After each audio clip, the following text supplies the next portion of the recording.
religious convictions deeply influenced their military ethos, emphasizing bravery, discipline, and self-sacrifice. The Templar ranks consisted of 3 distinct classes, each with specific roles in the Order's mission. At the highest level were the Knights, warrior monks who formed the core combat force. Sworn to poverty and obedience, they wore white robes symbolising purity and led the charge in battle.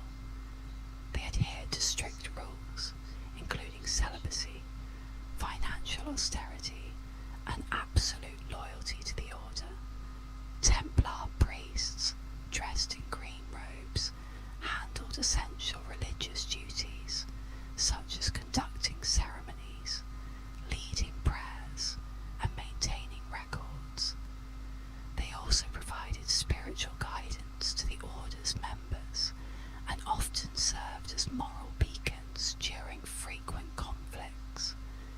The mounted men-at-arms, known as brothers, made up the largest segment of the Templar Order. These individuals, wearing black or brown robes, performed various roles from guarding and stewardship to squire duties.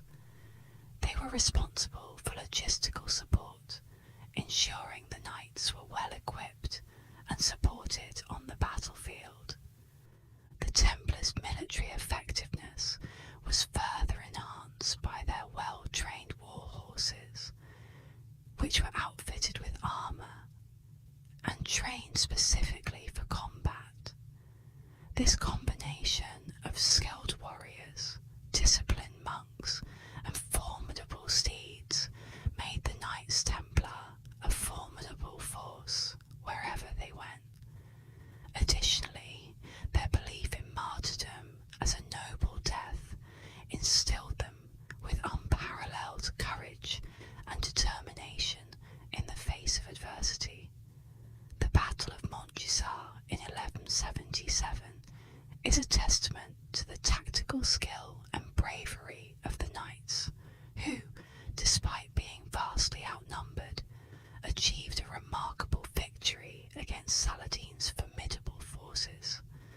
Saladin, the renowned Muslim military leader, aimed to advance towards Jerusalem with an army of 26,000 soldiers. King Baldwin IV of Jerusalem, along with about 500 knights and their supporters, found themselves cornered near the coastal town of Ascalon, facing overwhelming odds. Amidst this dire situation, a small contingent of 80 Templar knights, accompanied by their entourage, attempted to reinforce the besieged forces. As Saladin's army approached, the Templars, aware of their numerical disadvantage, chose a strategic approach. They met Saladin's troops at Gaza, but were considered too insignificant to engage, prompting Saladin to disregard them and continue his march toward Jerusalem. Taking advantage of Saladin's decision to disperse his forces for pillaging, the Templars acted swiftly. They joined King Baldwin's army and embarked on a daring march northward along the coast. Meanwhile, Saladin's scattered and unprepared troops fell victim to a surprise ambush orchestrated by the Templars near Montgisard, close to Ramla. The Templars' bold assault caught Saladin's forces off guard, disrupting their cohesion and making them vulnerable to attack. Despite their numerical superiority, Saladin and his troops were overwhelmed by the relentless assault of the Templars and their allies. The Battle of Montgisard marked a pivotal moment, as Saladin's army suffered significant losses and was forced to retreat in disarray. Although this was not the final confrontation with Saladin,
One significant event was the Siege of Tomar in 1190, where Templar knights displayed their exceptional combat skills, aiding the Christian efforts to reclaim Iberian territories from Islamic rule. After receiving official papal endorsement, the Templars evolved from a humble monastic order into a respected charity throughout Europe. This elevated status garnered them substantial resources and financial support from various European sources. A significant revenue stream came from new members who, upon taking vows of poverty, often donated large sums of money or property, further enhancing the order's wealth. The Templars also engaged in profitable business ventures that contributed to their financial success. Their trusted international network made them the preferred custodians of wealth for nobles embarking on journeys, such as joining the Crusades. This arrangement ensured financial security for the nobles, allowing them to safeguard their assets until their return. Initially, the Knights Templars' mission was to protect pilgrims travelling to the Holy Land from attacks. By 1150, the Templars had expanded their role to include pioneering a system of issuing letters of credit. Pilgrims would deposit their valuables at a Templar house in their home country and receive a letter detailing their holdings. This encrypted letter served as a form of security for the pilgrims. The Templars' innovative system allowed pilgrims to withdraw funds from their accounts at various Templar establishments along their journey, sparing them the risk of carrying valuable possessions. This system not only ensured the safety of pilgrims, but also increased the Templars' influence and economic power. As their banking activities grew, the Templars became key players in finance, laying the groundwork for modern banking practices. Despite the Church's prohibition against usury, the Templars engaged in lending through clever loopholes. Instead of charging interest directly, they devised agreements to retain rights to the production of mortgage property, effectively charging rent instead of interest.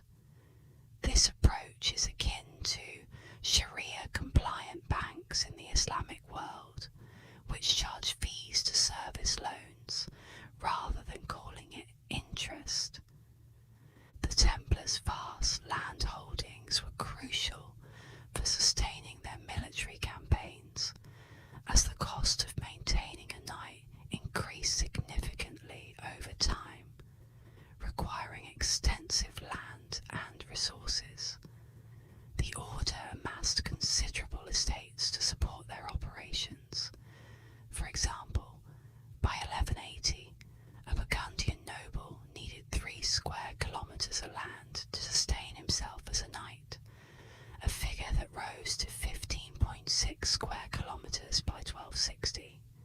Additionally, the Templars supported thousands of horses and pack animals, with maintenance costs exacerbated by the harsh conditions of the Crusader states in the eastern Mediterranean.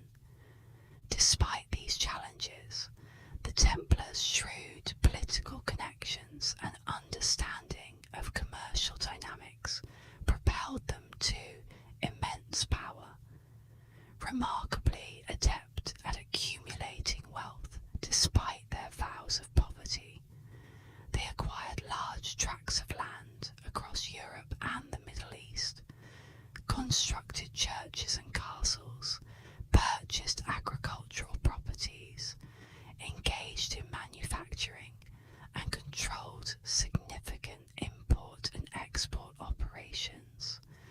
Their influence extended to the maritime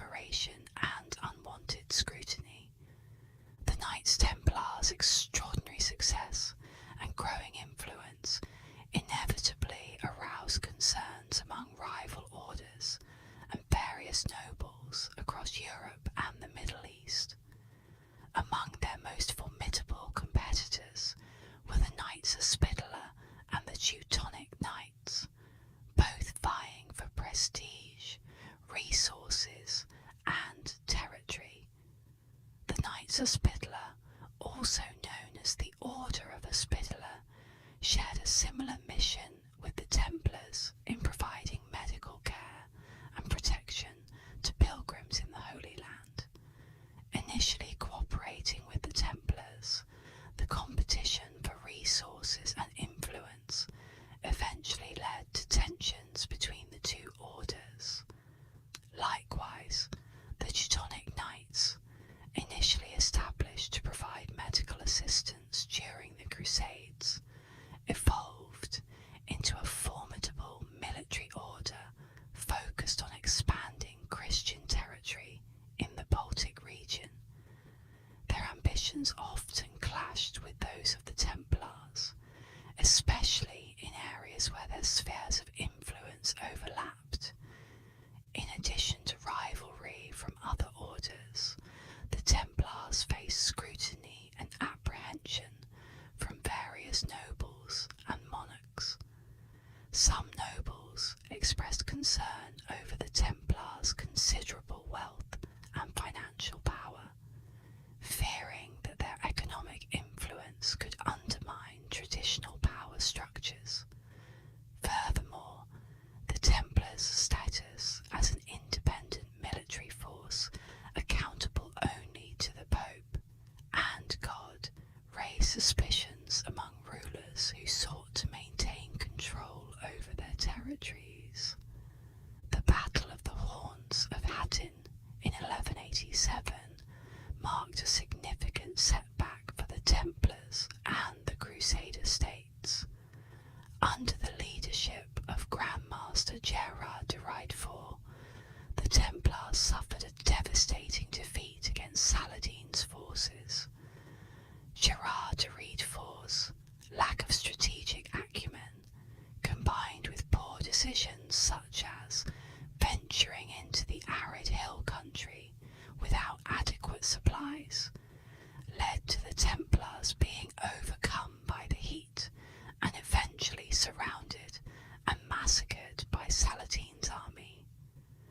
This defeat paved the way for Saladin's capture of Jerusalem, dealing a severe blow to the Crusaders' cause.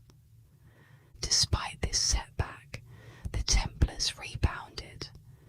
In the early 1190s, Richard the Lionheart, King of England and leader of the Third Crusade, embarked on a remarkable campaign alongside his Templar allies.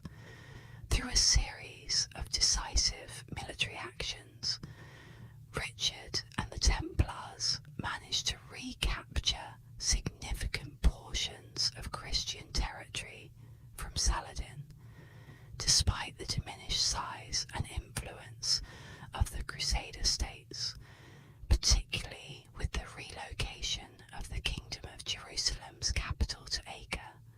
The Third Crusade succeeded in preserving Christian control in the region. The military orders, including the Templars, played a crucial role in the defence of Crusader states during this period. Their formidable castles served as strongholds against Muslim advances, while their expertise in warfare bolstered the Frankish forces on the battlefield. As a result, the power and influence of the Templars reached new heights in the aftermath of the Third Crusade, solidifying their position as key players in the defence of Christian interests in the Holy Land. Following the siege of Acre in 1291, the Templars faced the necessity of relocating their headquarters from the Holy Land to the island of Cyprus. Jacques de Molay, who assumed the role of the Order's Grand Master around 1292, undertook significant efforts to rally support for the Templars and organise another crusade. He embarked on a tour across Europe to garner backing for his order. During his travels, he met with Pope Boniface VIII, who agreed to grant the Templars similar privileges in Cyprus as they had enjoyed in the Holy Land. Additionally, Charles II of Naples and Edward the Fan offered various forms of support to the Templars, ranging from exemptions from taxes to pledges for future assistance in building a new army. These pledges of support were crucial for the Templars as they sought to regroup and maintain their influence despite their loss of territory in the Holy Land. However, their efforts to organise another crusade faced significant challenges amidst the changing dynamics of European politics and the waning enthusiasm for further military expeditions to the east. In 1298, the military orders, including the Knights Templar, Knights Hospitaller, and forces from Cyprus, launched a campaign in Armenia to repel a Mamluk invasion. Despite their efforts, they failed to achieve success, and the fortress of Rochefort in the Balen Pass, the last Templar stronghold in Antioch, fell to the Muslims. Following this setback, the Templars, Hospitallers, and Cypriot forces attempted to recapture the coastal city of Tortosa in 1300. Although they managed to seize the island of Arwad near Tortosa, their control was short-lived. The loss of Arwad marked the end of the Crusaders' presence in the Holy Land, as it was their last foothold in the region. Despite retaining a base of operations in Cyprus and possessing significant financial resources, the Templars found themselves without a clear purpose and lacking widespread support. This precarious situation ultimately contributed to their downfall, making them increasingly vulnerable to external pressure and internal strife. King Philip IV of France harboured deep suspicions towards the Templars, fearing they might be plotting to establish a sovereign monastic state similar to the Teutonic Knights in Prussia. His concerns were compounded by the Templars' support for a coup on the island of Cyprus in 1306, which resulted in the abdication of King Henry II in favour of his brother Amalric. Additionally, Philip inherited land in Champagne, France, where the Templars had their headquarters. The order was perceived as a state within a state, enjoying considerable wealth, exemption from taxes, and maintaining a large standing army capable of freely traversing European borders, despite having lost much of their presence in the Holy Land.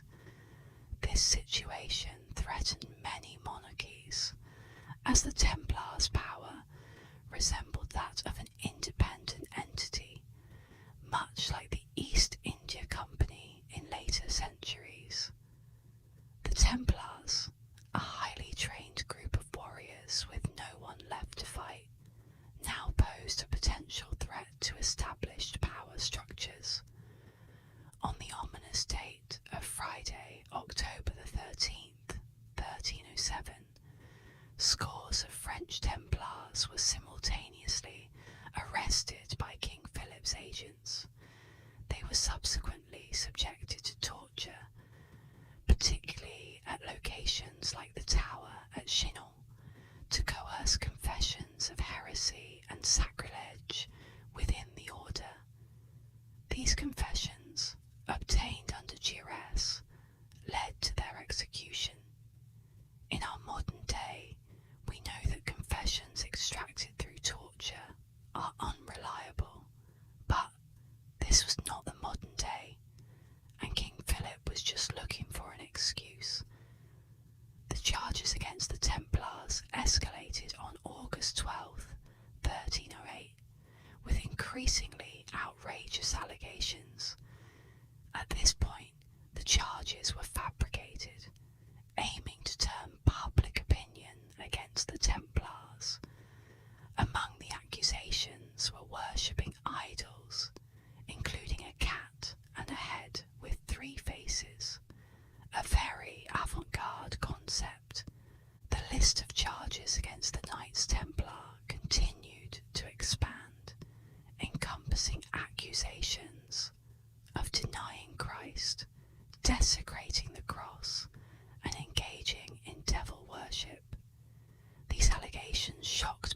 Templars who had dedicated their lives to the opposite. During the trials in Paris, numerous Templars confessed to these allegations, including denying Christ and participating in obscene rituals. However, these confessions were extracted through torture, and there was no physical evidence or independent witnesses to substantiate the claims. Despite the Templars reaching out to Pope Clement for assistance, the Pope's response was limited, as he was largely under King Philip's influence. Their pleas for help from the papacy ultimately proved futile in the face of the political and religious motivations driving the French monarchy's actions. The forced confessions ignited a scandal in Paris, leading to public outrage and demands for action against the alleged blasphemous conduct of the order. This public pressure and King Philip's concerns prompted Pope Clement to issue the bull Pastoralis Praeeminentiae, instructing all Christian monarchs in Europe to arrest the Templars and seize their assets. At this point, the fate of the Templars seemed sealed. While most monarchs were sceptical of the charges, legal proceedings were initiated across various regions, including the British Isles, Iberia, the Kingdom of Germany, the Italian Peninsula, and Cyprus. The likelihood of obtaining confessions largely depended on whether torture was employed during interrogation. King Philip, motivated by jealousy of the Templars' wealth and power, as well as his substantial indebtedness to them, likely fabricated false charges against the order. At the assembly in 1308, it is widely doubted that Philip genuinely believed these accusations, which closely mirrored those made against Pope Boniface VII. Many historians argue that Philip orchestrated these charges to seize the Templars' financial resources for his own benefit. Notably, Philip had even invited Jacques de Molay, the Grand Master of the Templars, to serve as a pallbearer at a funeral just before the arrests, suggesting a premeditated betrayal. The arrests of the Templars had far-reaching effects on the European economy, prompting a shift away from the Templars' monastic banking system and a return to more traditional monetary practices. The fate of the Templars also influenced the Hospitallers of St. John of Jerusalem and Rhodes, leading them to relinquish their banking activities.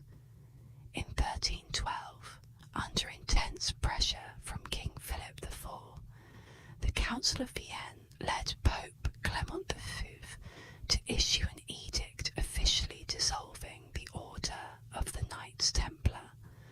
Monarchs and nobles who had previously supported the Templars complied with the papal command, dissolving their orders within their territories, while some rulers, such as those in England, arrested and tried Templars only to find them not guilty.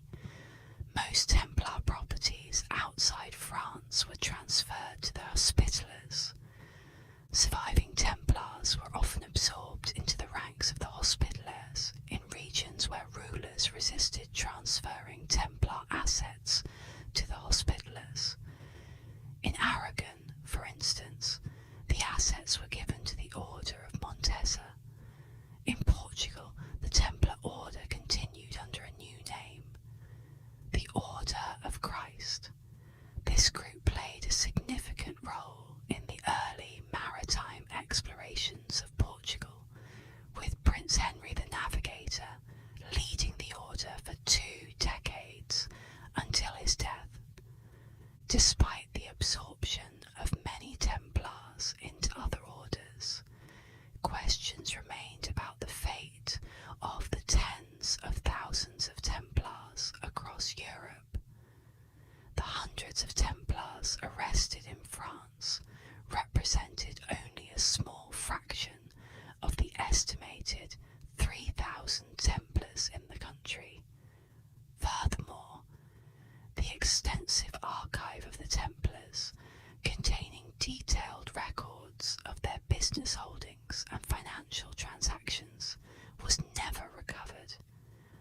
According to papal decree, these records were supposed to be transferred to the Knights Hospitaller, but their whereabouts remain unknown.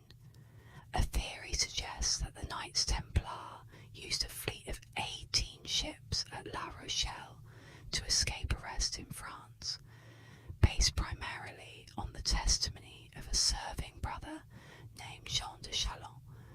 According to his testimony, Jean de Chalon heard rumours that Gérard de Villiers had set sail with 18 galleys, along with the treasury of another Templar named Hugues de Payan, just before the arrest warrant was issued for the order in October 1307.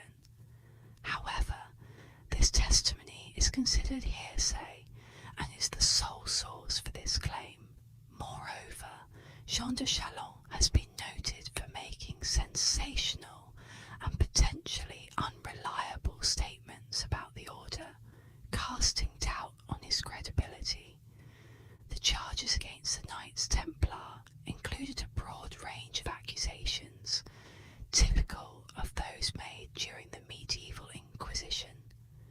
These accusations included acts such as trampling on, spitting on, and urinating on the cross, engaging in obscene rituals while naked, worshipping idols, and practicing sodomy.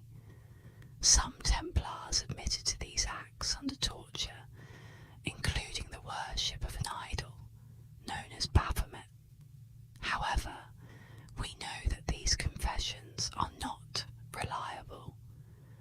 The specific accusation of head worship unique to the Templars has garnered particular attention.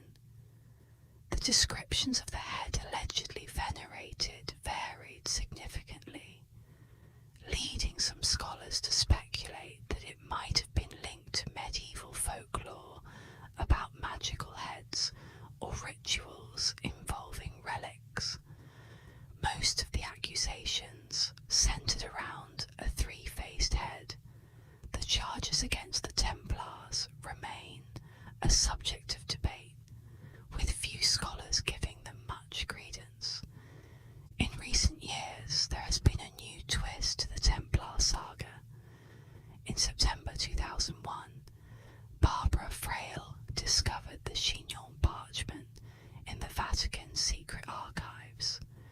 Dated August 17, 1308, this document revealed that Pope Clement V had absolved the leaders of the order in 1308.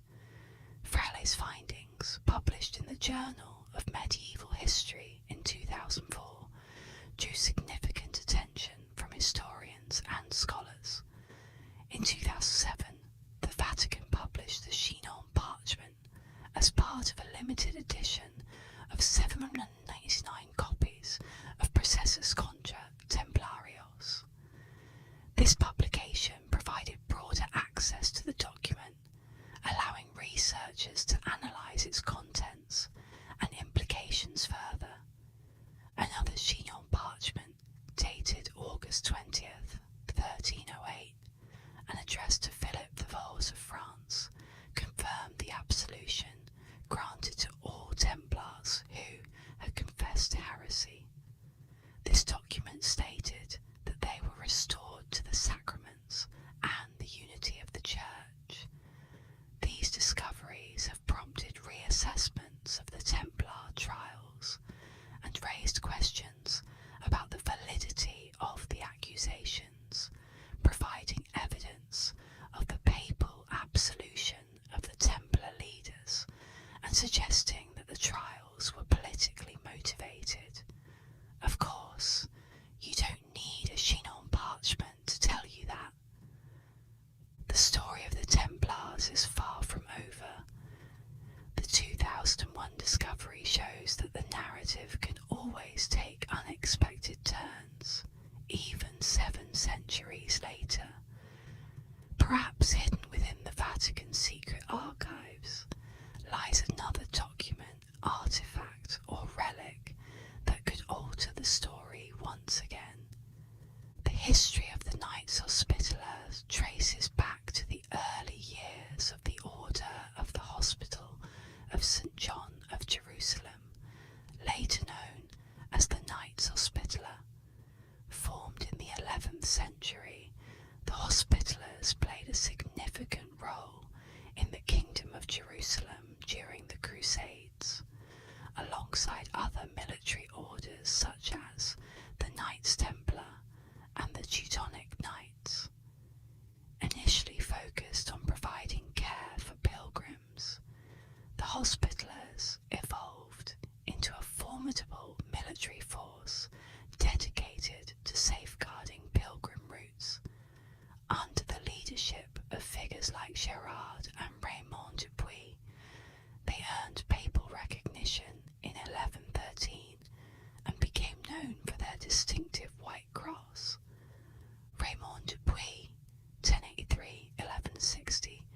was a French knight who succeeded Gerard as the second Grand Master of the Order, serving from around 1122 or 1123 until 1160.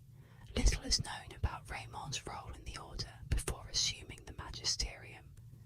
His first official act was recorded on December 9th, 1124.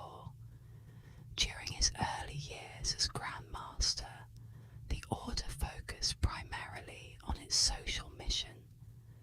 Raymond divided the members of the Order into clerical, military, and serving brothers, and established the first significant hospitaller infirmary near the Church of the Holy Sepulchre in Jerusalem.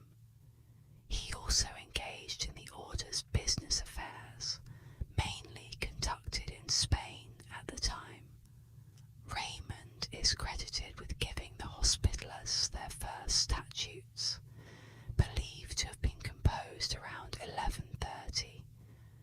The rule of the Hospitallers predates 1153, as it was approved by Pope Eugene VII after 1145, but before 1153, specifically on July 7th, before his death. This marked the official establishment of the Hospitallers as a proper order, just like the Teutonic Knights and the Knights Templar. From 1135 to 1154, the order enjoyed an exemption from local religious authorities.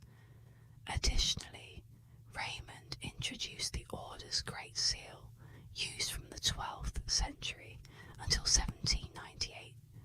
This seal depicted the Grand Master kneeling in prayer before the patriarchal cross on the obverse, accompanied by the sacred letters Alpha and Omega, symbolizing the second coming of Christ.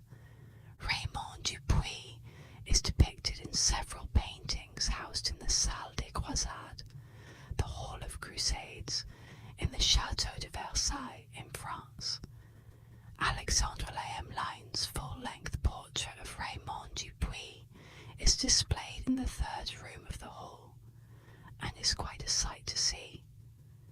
Additionally, two battle scenes featuring Raymond Dupuis in military action in Syria around 1130 are depicted in the following room. These paintings highlight Raymond's significant role as Grand Master of the Hospitallers during the Crusades.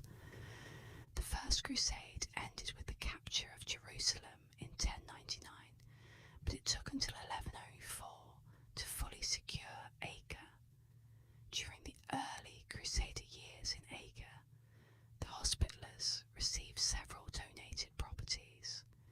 In 1110, Baldwin IV of Jerusalem granted them permission to construct a commandery north of the Sancho Church. However, in 1130, due to damage sustained during work at the church, the Hospitallers relocated near the city's north wall, establishing the commandery of Sancho d'Acre. In 1127, the Hospitallers received their first castle, Caft, from the Count of Tripoli, which they held until the Ayyubids seized it in 1207.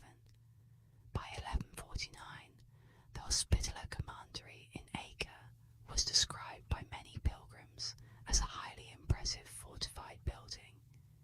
In 1143, Pope Celestine II granted the Hospitallers authority over St. Maria Alemana, a hospital founded in 1128 for German pilgrims and crusaders. While formerly under Hospitaller jurisdiction, the Pope decreed that the prior and brothers of the Domus Teutonicorum, House of the Germans, should always be Germans. This tradition eventually led to the formation of the Teutonic Order in 1190. Raymond Dupuis also managed the leprosarium outside Jerusalem, later known as the Order of St. Lazarus, serving as its seventh Grand Master shortly before his death. Around 1156, a conflict arose arose between Raymond and Fulk of Angers, the Latin Patriarch of Jerusalem. Fulk accused the Hospitallers of various religious infractions and personal affronts, including outshining the Holy Sepulchre with the grandeur of their buildings. The conflict escalated when the Hospitallers, responding to Fulk's complaints, invaded the Holy Sepulchre with an armed force.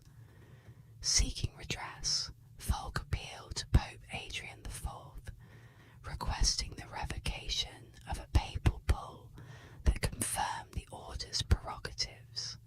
Fulk travelled to Rome in 1155, but the case resulted in endless debates, offering no resolution upon his return to Jerusalem later that year. Under Raymond Dupuis's leadership, the Knights Hospitallers shifted toward a more military role. An act dated January the 17th, 1126, marks the first mention of a constable of the Hospitallers named Durand, who held military responsibilities. It is unclear if Durand was a member of the order or simply hired by the Hospitallers, but this development occurred 2 years before the formation of the Templars. The rising influence of the Templars also contributed to the Hospitallers' increased military focus. Depictions from the 19th century in the Salle des Croisades show Raymond in battle as early as 1130. The Hospitallers' military role is exemplified by their involvement in constructing and operating the Crusader castle at Beth Gibelin, built by Fulk of Jerusalem in 1135 to fortify the kingdom. The castle was donated to the Hospitallers in 1136. Following the Templars' example, Raymond instituted protections for pilgrims by providing security for their travels to holy sites. He also hired knights and men-at-arms as mercenaries and participated through intermediaries in the kingdom's defence. By 1154, Pope Anastasius IV granted the order a category of brother priests. Although physicians didn't appear among the order's medical personnel until the statutes of 1184, the military aspect was formalised earlier, with the recognition of brothers in arms since 1160, making the order a legally recognised religious military order. Starting in 1137, the Hospitallers became active participants in the Kingdom of Jerusalem's military campaigns against its adversaries. Ascalon, strategically located on the coast en route to Egypt, posed a constant threat to the Christians, prompting continuous raids into the southern part of the kingdom. Acting on Fulk's advice, the Franks decided to fortify Haibin Akkar, a Hospitaller-held site east of Ascalon. The urgent task of fortification was overseen by Latin Patriarch William of Milan, who entrusted it to the Hospitallers, positioning them at the forefront of the defence against the Egyptians. By the time of the Second Crusade in 1147, the Hospitallers had become a formidable force in the kingdom, and the Grand Master's political clout had significantly increased. At the Council of Acre in June 1148, Raymond Dupuis was among the leaders who decided to lay siege to Damascus. Despite the siege ending in disaster, the Templars bore most of the blame rather than the Hospitallers. The influence of the Hospitallers in the Holy Land continued to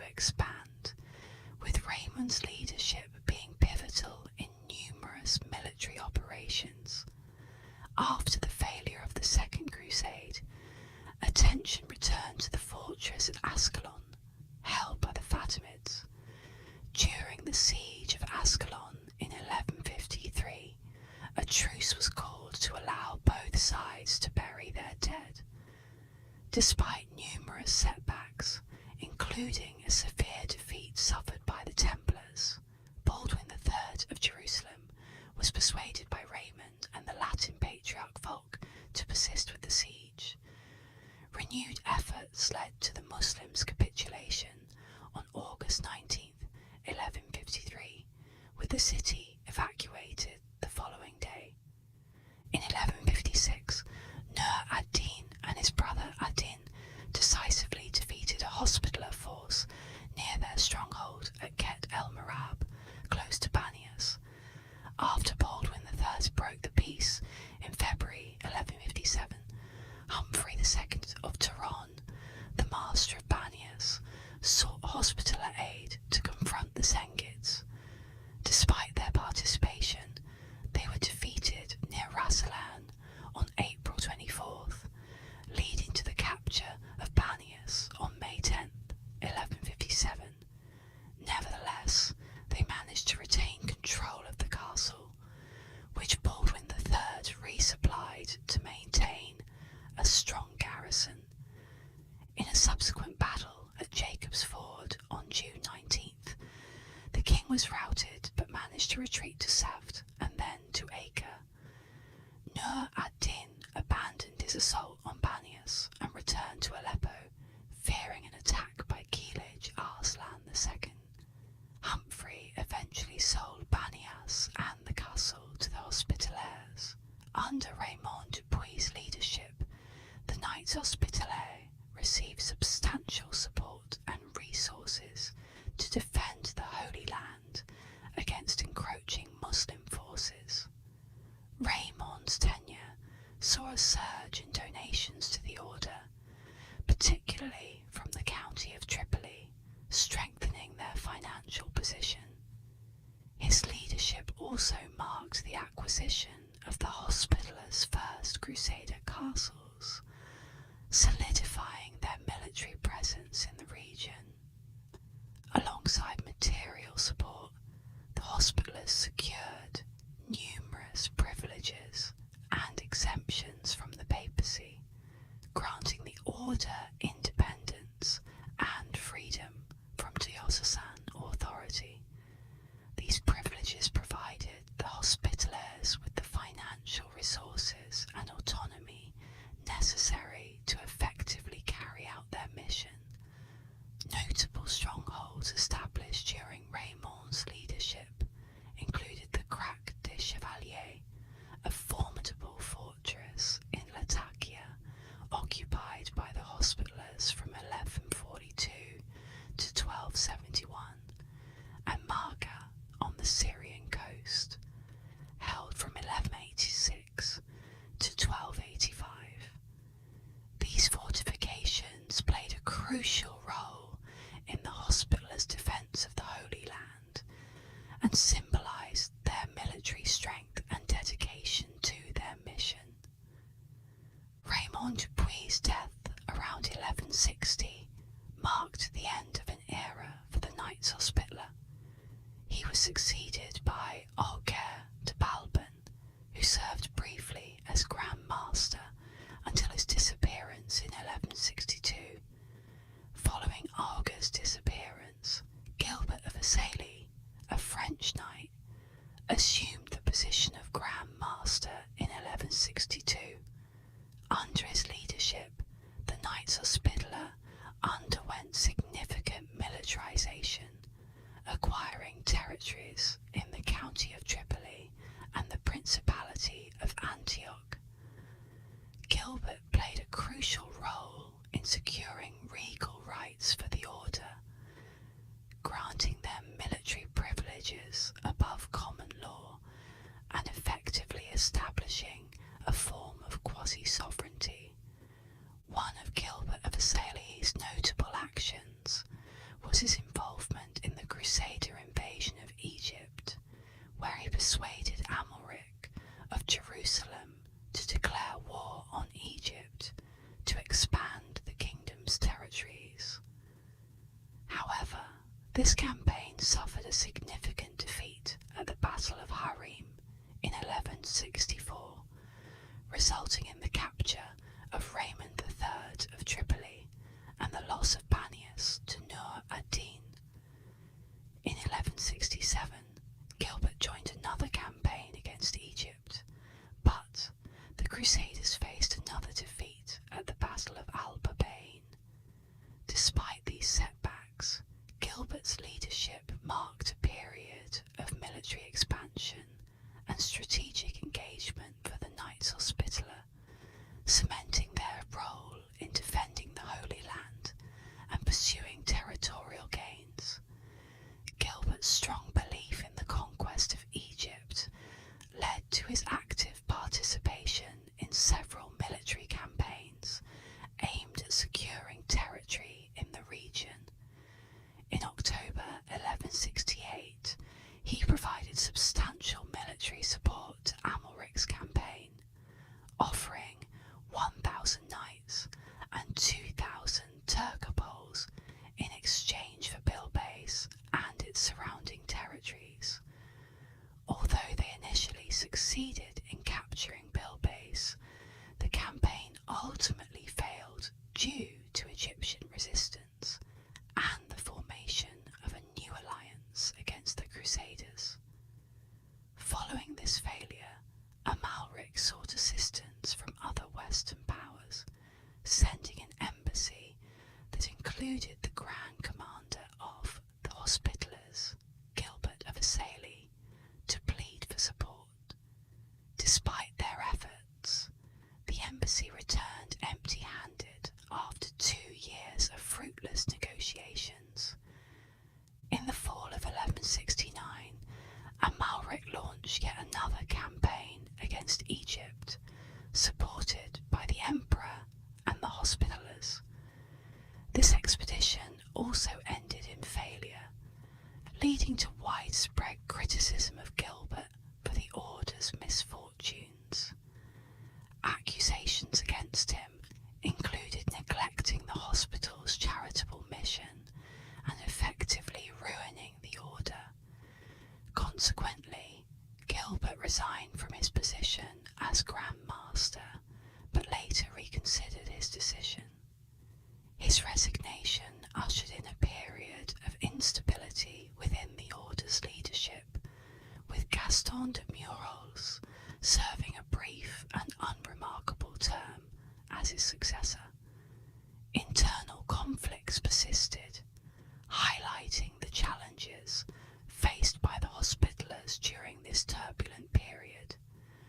In 1171, Gilbert of Syria succeeded Gilbert as Grand Master and played a crucial role in securing the release of Raymond III of Tripoli, who had been captured by Nur ad-Din in 1164. Gilbert's tenure also involved further military engagements, including campaigns against Saladin, the Sultan of Egypt, and his forces in Homs. Overall, Gilbert's ambitious military endeavours and subsequent resignation underscored the complexities of the Hospitallers' role in the Crusades and the challenges they faced in balancing their military duties with their charitable mission. Roger de Moulin assumed the position of Grand Master of the Knights Hospitaller following Gilbert's death in 1177. Under Roger's leadership, the Hospitallers emerged as one of the most formidable military organisations in the Kingdom of Jerusalem, marking an even deeper departure from their original mission of providing medical care. One of Roger's early actions was to encourage Baldwin IV of Jerusalem to vigorously prosecute the war against Saladin.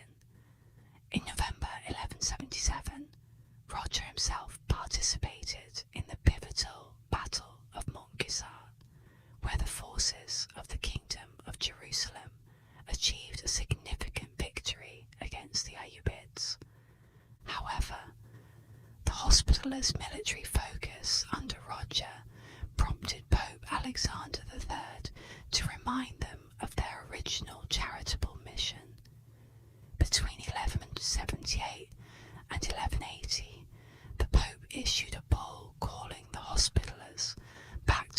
observance of the rule established by Raymond Dupuy. The bull forbade the Hospitallers from taking up arms unless attacked, and emphasised their duty to care for the sick and impoverished. In 1184, Roger de Moulin embarked on a European tour alongside Arnold of Teroya, the successor to the Templar Grand Master Odo de Saint-Amand, and the Latin Patriarch of Jerusalem, Heraclius. Their mission was to appeal to Pope Lucius III for support for a new crusade. However, the death of Baldwin IV of Jerusalem in August 1186 triggered a succession crisis. Roger opposed the ascension of Sibylla of Jerusalem and King of Lusignan to the throne. Initially, Roger refused to hand over his key to the royal treasury upon their coronation in 1186, placing him at odds with influential figures like Reynald de Chatillon and Grand Templar Master Gérard de Riedefort. At the end of 1186, Reynald de Chatillon violated the truce with Saladin by capturing a caravan travelling from Cairo to Damascus, which included the sister of an emir. In response to this provocation, the barons convened in Jerusalem under Guy de Lusignan on March 27, 1187, demanding reconciliation between Lusignan and Raymond III of Tripoli. Roger de Moulin, Gérard de Riedefort, Archbishop Josius, Balian of Ibelin, and Reynald de Grenier were tasked with negotiating with Raymond III in Tiberias. However, their diplomatic efforts were derailed when they unexpectedly encountered Muslim troops, leading to the ill-fated Battle of Cresson on May 1st, 1187. Roger de Moulin was killed during the battle. Following Roger's death, William Borel assumed the role of Grand Master ad interim. Borel, who had briefly served as Grand Commander in 1187, then appointed Armengol de Asper as his successor as Grand Commander. On July 12th, 1187, Saladin laid siege to Tiberias and successfully captured the city. Despite the advice of Hospitaller commanders, Guy de Lusignan, influenced by the Templars led by Gérard de Riedefort, decided to attempt to rescue the city. This led to the Battle of Hattin on July 4th, 1187, where an army led by Raymond III of Tripoli was ambushed by Saladin's forces. The Templars and Hospitallers could not withstand the assault, resulting in a devastating defeat for the Crusaders. Many captured Hospitallers and Templars, including William Borel, were executed by Saladin, with only Gérard de Riedefort spared. Among the notable casualties was Hospitaller Knight Nicephorus of Sicily, later venerated as a martyr. The captured nobles, including the king, were taken to Damascus and held for ransom. Reynald de Chatillon, however, was personally beheaded by Saladin in retribution for his numerous offences. Following William Borel's death, Armengol de Asper became the Grand Master. Saladin's victory at Hattin allowed him to advance on Jerusalem, reaching the city on September 17th, 1187, and beginning the siege 3 days later. Defending the city were a handful of knights and a small garrison of Hospitallers and Templars under the command of Balian of Ibelin, the highest-ranking lord in Jerusalem at the time.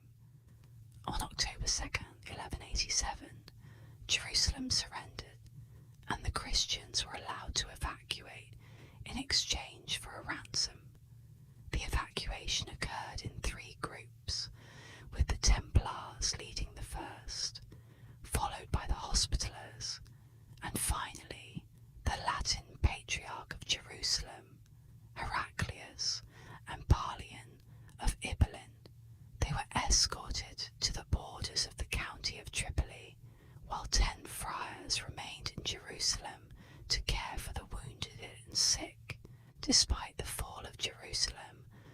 Franks continued to face attacks at the siege of Tyre.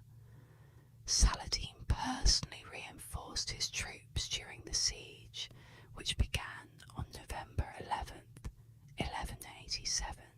Armengol de Asper led the Hospitallers in the defence of Tyre alongside the Templars. By early 1188, the Franks had lost control of Judea, Samaria, and Galilee, but managed to hold Tyre. The imposing fortress at Markab, deemed too formidable to attack, was left untouched by Saladin.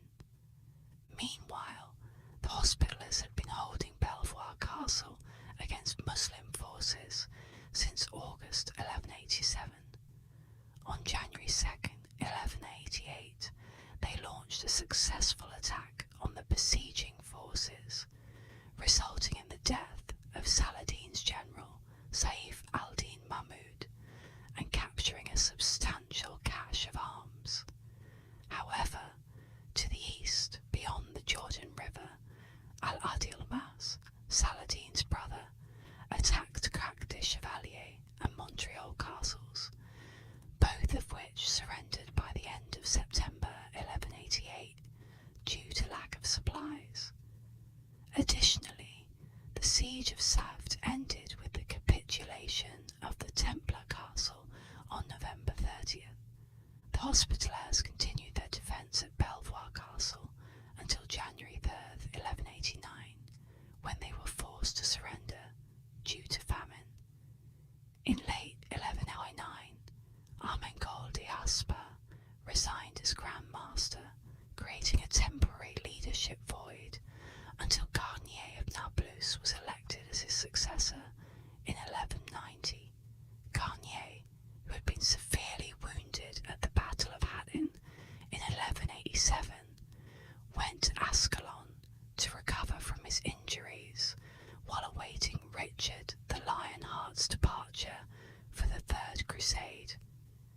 Garnier arrived in Messina on September 23rd, where he met with prominent figures such as Philip Augustus and Robert de Sablé, who would soon become the Grand Master of the Templars.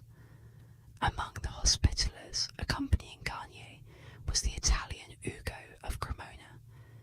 Departing Messina on April 10th, 1191, Garnier sailed with Richard's fleet, anchoring at the port of Limassol on May 1st. Despite Garnier's mediation efforts, Richard subdued the island on May 11th. The fleet set sail again on June 5th, arriving at Acre, which had been under Ayyubid control since 1187. In Acre, they found Philip Augustus leading a prolonged siege to dislodge the Ayyubids. The Crusaders eventually triumphed, and on July 12th, 1191, the Muslim defenders surrendered. On August 22nd, 1191, Richard marched south to Jaffa, with the Templars forming the vanguard and the Hospitaller physicians at the rear guard, accompanied by an elite force ready to intervene as needed. At the beginning of the Battle of Arsuf on September 7th, Richard faced intense pressure from Muslim forces. Garnier's knights, positioned at the rear of the military column, endured severe attacks. Garnier rode forward to persuade Richard to launch an attack, but Richard initially refused. Eventually, Garnier and another knight charged forward, prompting the rest of the Hospitaller force to follow. Despite disobeying Richard's orders, Garnier's actions significantly contributed to the victory, and Richard ultimately signalled for a full charge, breaking the enemy's ranks. Thus concluded the Battle of Arsuf, marking a pivotal moment in the militarisation of the Knights Hospitaller. The events following the Battle of Arsuf highlight a transformative period for the Knights Hospitaller as their evolution charitable organisation into a formidable military force reached its zenith. Garnier of Naples' decisive actions at Arsuf exemplify the bravery and strategic acumen that became the hallmark of the Order's members. The Hospitallers' unwavering commitment to their mission, even in the face of overwhelming adversity, underscores their pivotal role in the Crusades and the defence of the Holy Land. As the dust settled on the battlefield, the legacy of the Knights Hospitaller was solidified not just in their military prowess, but in their enduring dedication to their foundational principles of care and protection. The confluence of their martial and charitable endeavours created an enduring legacy that would influence the structure and operations of military orders for centuries to come. The story of the Knights Hospitaller is a testament to the resilience and adaptability of an order that navigated the complexities of medieval geopolitics with a steadfast commitment to their cause. Their legacy continues to inspire, a reminder of the enduring power of faith, courage, and unwavering dedication to one's principles, even in the most challenging of times. I hope you enjoyed today's video on the Knights Templar. If you like ASMR and history, consider subscribing, liking and commenting down below with ideas for future videos, and as always, sleep well.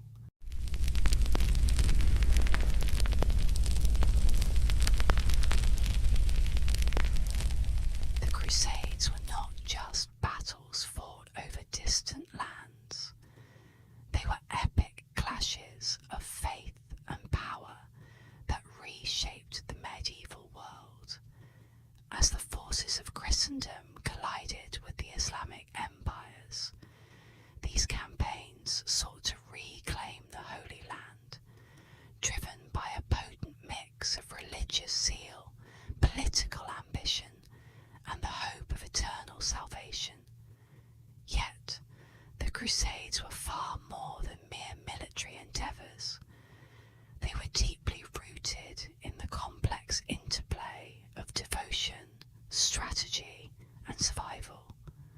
The fervour that inspired thousands to take up the cross was matched by the intricate alliances and rivalries that defined this era. The story of the Crusades is one of passion, sacrifice, and unyielding belief, where the fate of kingdoms and the souls of men hung in the balance. Amidst this turbulent backdrop, the story of King Baldwin IV of Jerusalem unfolds, a tale that is as remarkable as it is tragic. Baldwin IV, known to history as the Leper King, ascended to the throne of Jerusalem at a time when the survival of the Crusader states was precariously uncertain. His reign, marked by both triumph and profound suffering, stands as a testament to the resilience and determination of a young king who defied the odds. Despite the debilitating effects of leprosy, Baldwin IV emerged as a formidable leader, navigating the treacherous waters of medieval politics with a wisdom beyond his years. Welcome to ASMR History, where I explore the stories of the past with a unique blend of relaxation and historical insight. In today's episode, we delve into the life and legacy of King Baldwin IV, a monarch whose brief yet impactful reign left an indelible mark on the history of Jerusalem and the Crusader states. Through the gentle whispers of ASMR, I invite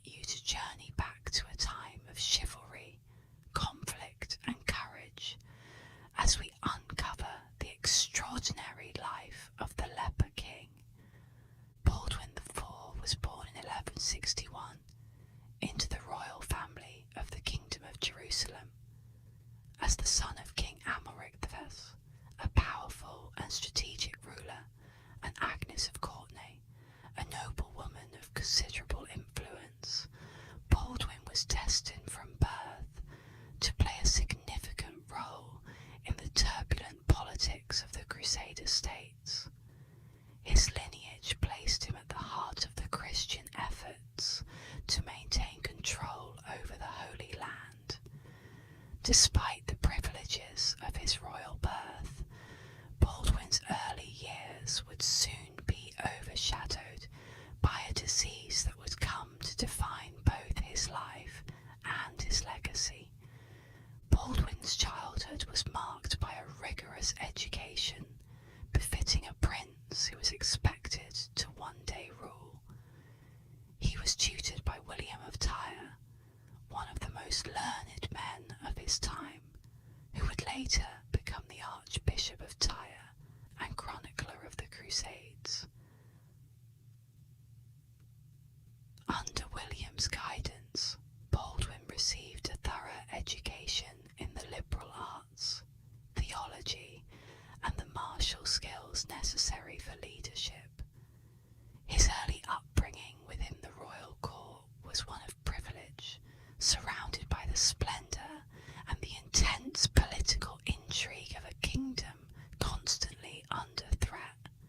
However, it was during these formative years that the first signs of Baldwin's affliction began to emerge. At the age of 9, Baldwin's tutor, William of Tyre, noticed something unusual during a play fight with other boys. Baldwin did not seem to feel pain when struck, a disturbing sign that hinted at something far more serious than mere toughness. It soon became clear that the young prince was showing symptoms of leprosy, a devastating and stigmatizing disease in the medieval world. The diagnosis of leprosy in Baldwin IV was a moment of profound consequence, both for the boy himself and for the future of the Kingdom of Jerusalem. Leprosy, a chronic disease that caused disfigurement and physical disability, was widely feared and misunderstood in the medieval period. The disease was often seen as a divine punishment, and those afflicted were typically shunned by society. The medical understanding of leprosy during the 12th century was limited and fraught with superstition. Medieval physicians had little knowledge of the disease's cause or treatment, and lepers were frequently isolated in colonies, away from the rest of society. For a prince of Baldwin's standing, the implications of such a diagnosis were dire. Despite this, the young prince was not immediately cast aside. Baldwin's father, King Amalric I, took measures to protect his son's future, ensuring that Baldwin remained integrated within the court and continued his education. Amalric understood that, despite his illness, Baldwin's royal blood and his potential to succeed to the throne were of paramount importance to the stability of the kingdom. The reaction of Baldwin's family to his diagnosis was a mixture of concern and resilience. While they were undoubtedly aware of the grim prognosis that leprosy entailed, Baldwin's parents and the court took steps to ensure that his condition would not prematurely end his ability to contribute to the kingdom. They shielded him from the full societal rejection typically faced by lepers, maintaining his dignity and position within the royal hierarchy. This response set the stage for Baldwin's eventual ascension to the throne, where he would defy expectations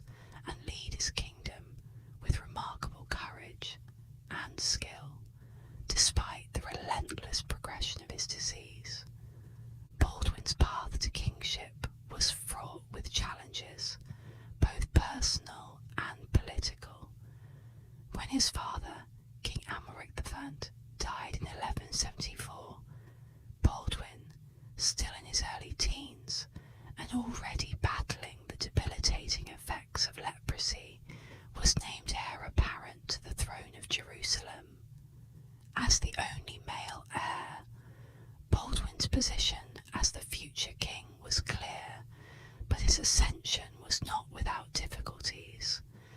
His illness cast doubt on his ability to rule, and there were whispers within the court and beyond about his capacity to lead a kingdom under constant threat from external forces.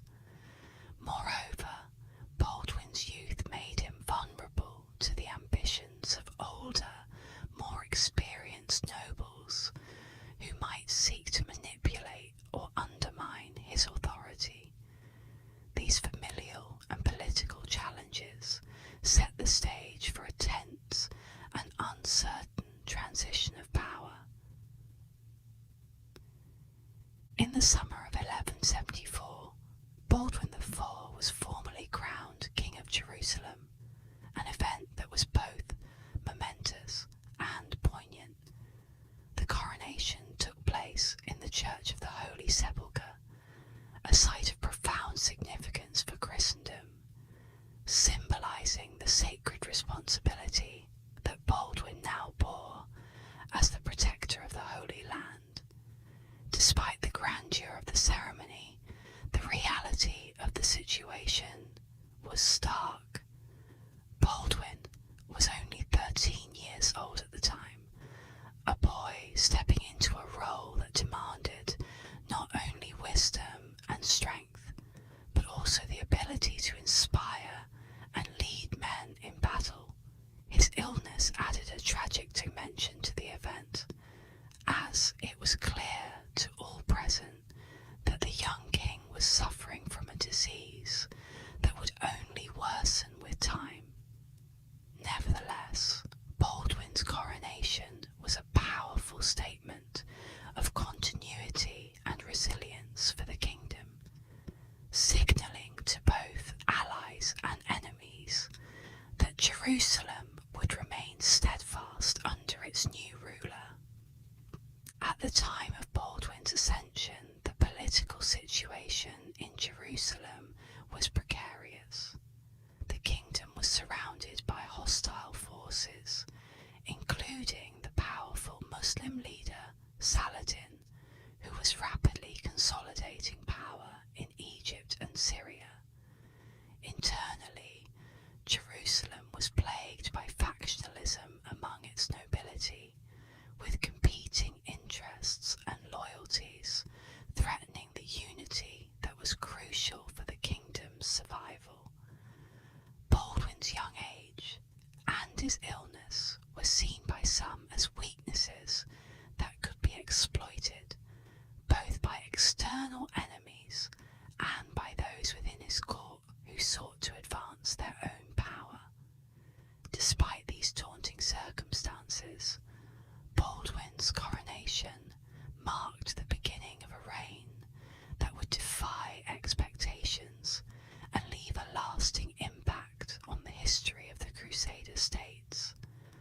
As king, Baldwin IV faced his first challenges with a determination that belied his years and his physical condition.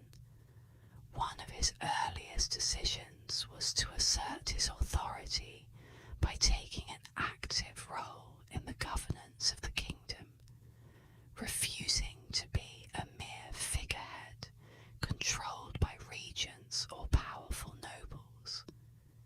Baldwin's illness, however, did affect his ability to lead, particularly in the physical demands of kingship. Despite this, he showed remarkable resilience, participating in councils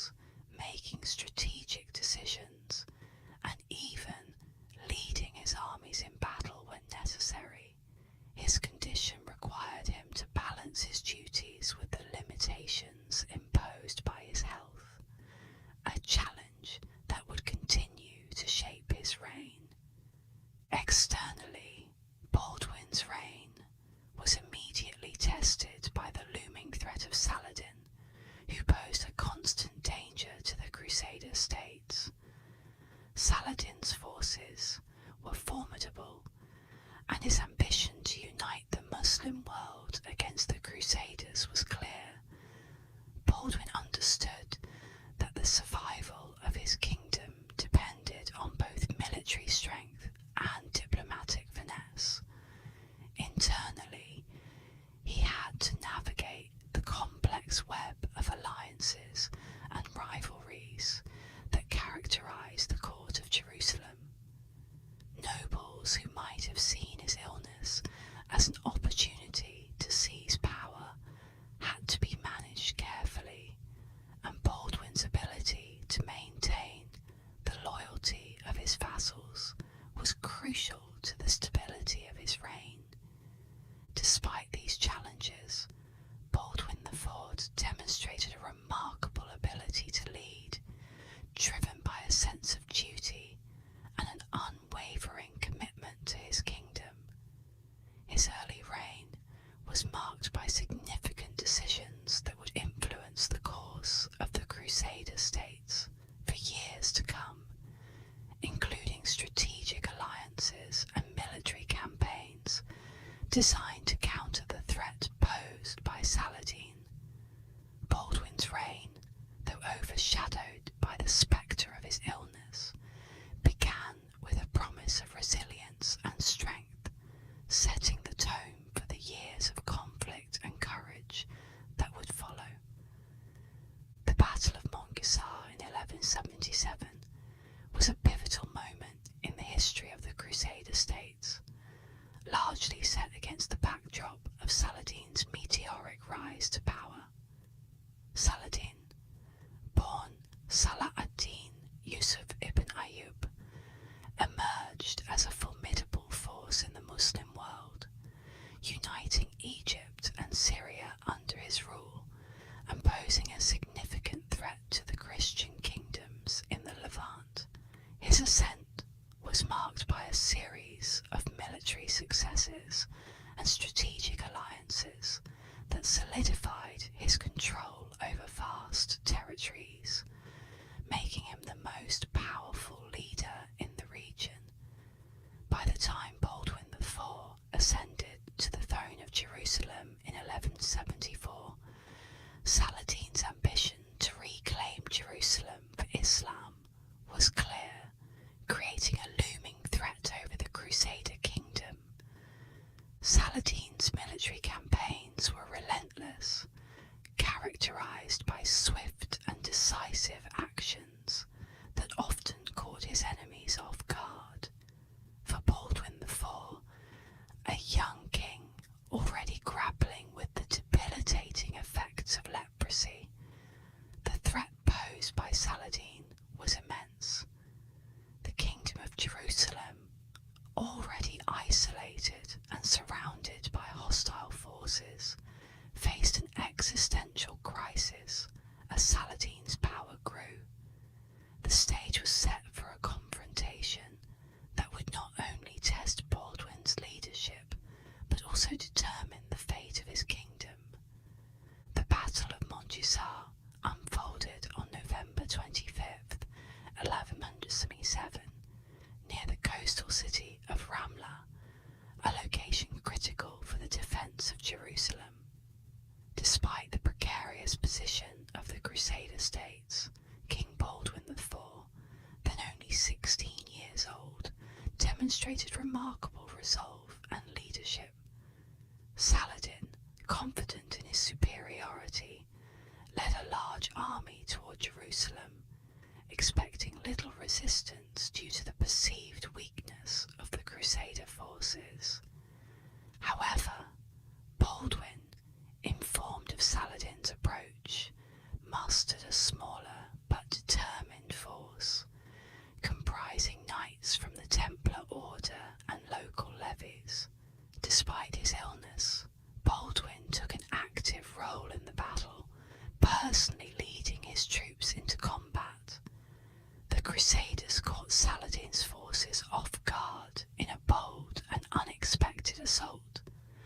Baldwin, wielding his sword with a mixture of determination and desperation, inspired his troops to fight with unparalleled fervour. The Crusader forces, driven by the young king's bravery, managed to rout Saladin's army, forcing the Muslim leader to retreat in what became one of the most humiliating defeats of his career. The victory at Montgisard was more than just a military success. It was a symbolic triumph that showcased Baldwin's leadership and the resilience of the Crusader states in the face of overwhelming odds. The victory at Montgisard had profound implications for Baldwin IV and the Crusader states. For Baldwin, it solidified his reputation as a capable and courageous leader, even in the face of severe physical limitations. His personal involvement in the battle, despite his worsening leprosy, inspired not only his troops, but also the broader Christian population in the Levant, who saw him as a divinely favoured ruler. The battle also had a significant impact on the morale of the Crusader states, which had been increasingly demoralised by the relentless advances of Muslim forces under Saladin. Montgisard proved that Saladin was not invincible, and that the Crusader states could still mount effective resistance. This victory temporarily halted Saladin's momentum, buying the Crusader states crucial time to regroup and strengthen their defences against future attacks. King Baldwin IV's reign was marked by his complex relationships with the nobility of the Kingdom of Jerusalem, particularly with powerful figures such as Raymond III of Tripoli and Reynaud of Châtillon. Raymond III, the Count of Tripoli, was a seasoned statesman and military leader who held considerable influence in the kingdom. Recognising Raymond's experience, Baldwin appointed him as regent during periods when his illness left him incapacitated. However, their relationship was not without tension, as Raymond often had his own ambitions and sought to steer the kingdom in directions that sometimes conflicted with Baldwin's vision.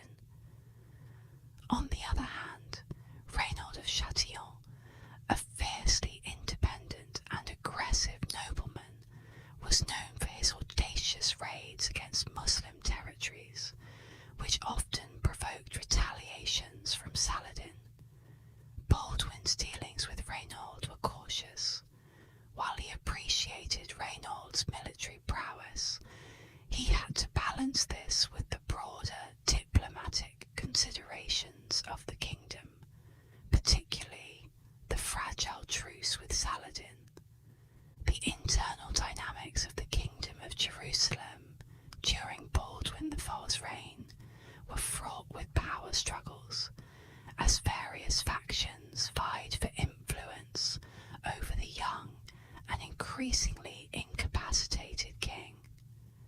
The nobility, divided between those who favoured a more conciliatory approach towards Saladin and those advocating for a more aggressive stance, often clashed over the direction of the kingdom's policies. Baldwin, despite his youth and illness, demonstrated astute political acumen in managing these competing interests. He carefully navigated these tensions by appointing trusted regents like Raymond III during his periods of incapacitation, ensuring continuity in governance. Baldwin also leveraged the rivalries among the nobles to maintain his authority, playing one faction against the other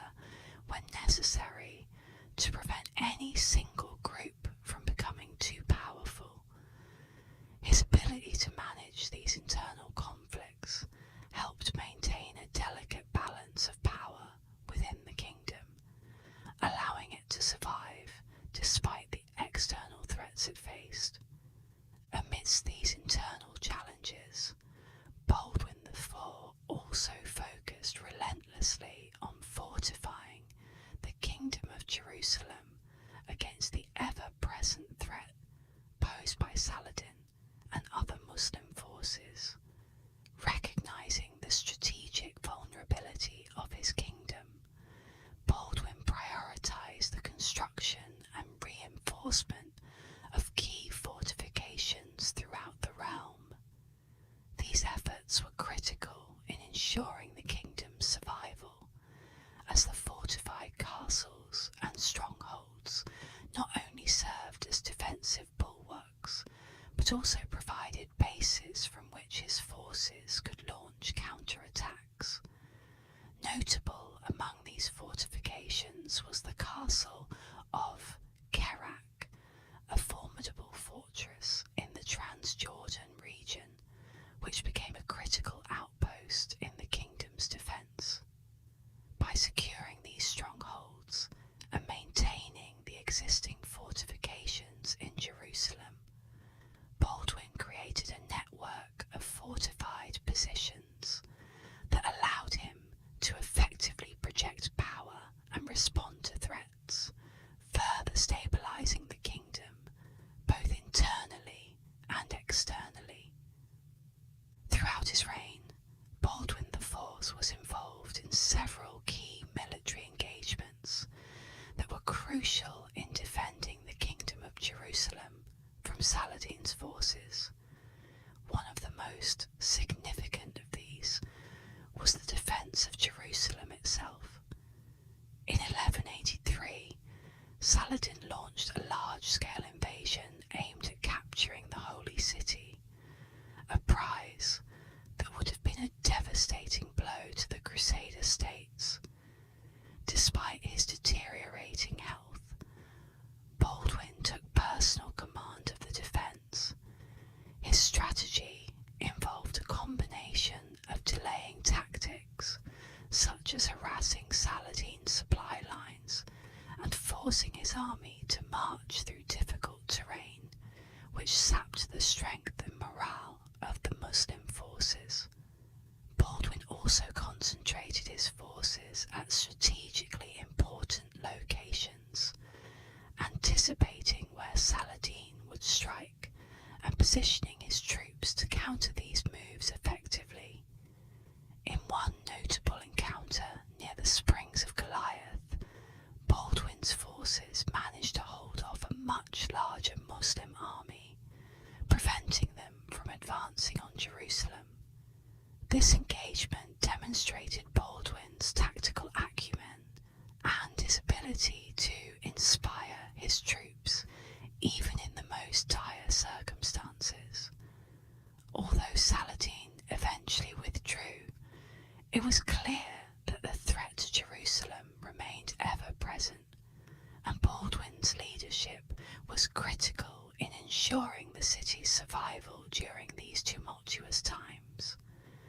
Despite the debilitating effects of leprosy, Baldwin IV remained deeply involved in the military defence of his kingdom, demonstrating remarkable resilience and dedication. His illness, which progressively worsened throughout his reign, would have incapacitated a lesser individual, but Baldwin's determination to lead by example never wavered. He frequently appeared on the battlefield, often carried on a litter or supported by his knights, to inspire his troops with his presence. His courage in the face of personal suffering became a powerful symbol of resistance for the Crusader states. Baldwin's ability to command respect and loyalty from his soldiers was rooted in their admiration for his unwavering commitment to the defence of the kingdom. His leadership not only galvanised his forces during critical battles, but also left a lasting legacy of bravery and resolve that continued to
and sparked internal struggles within the kingdom.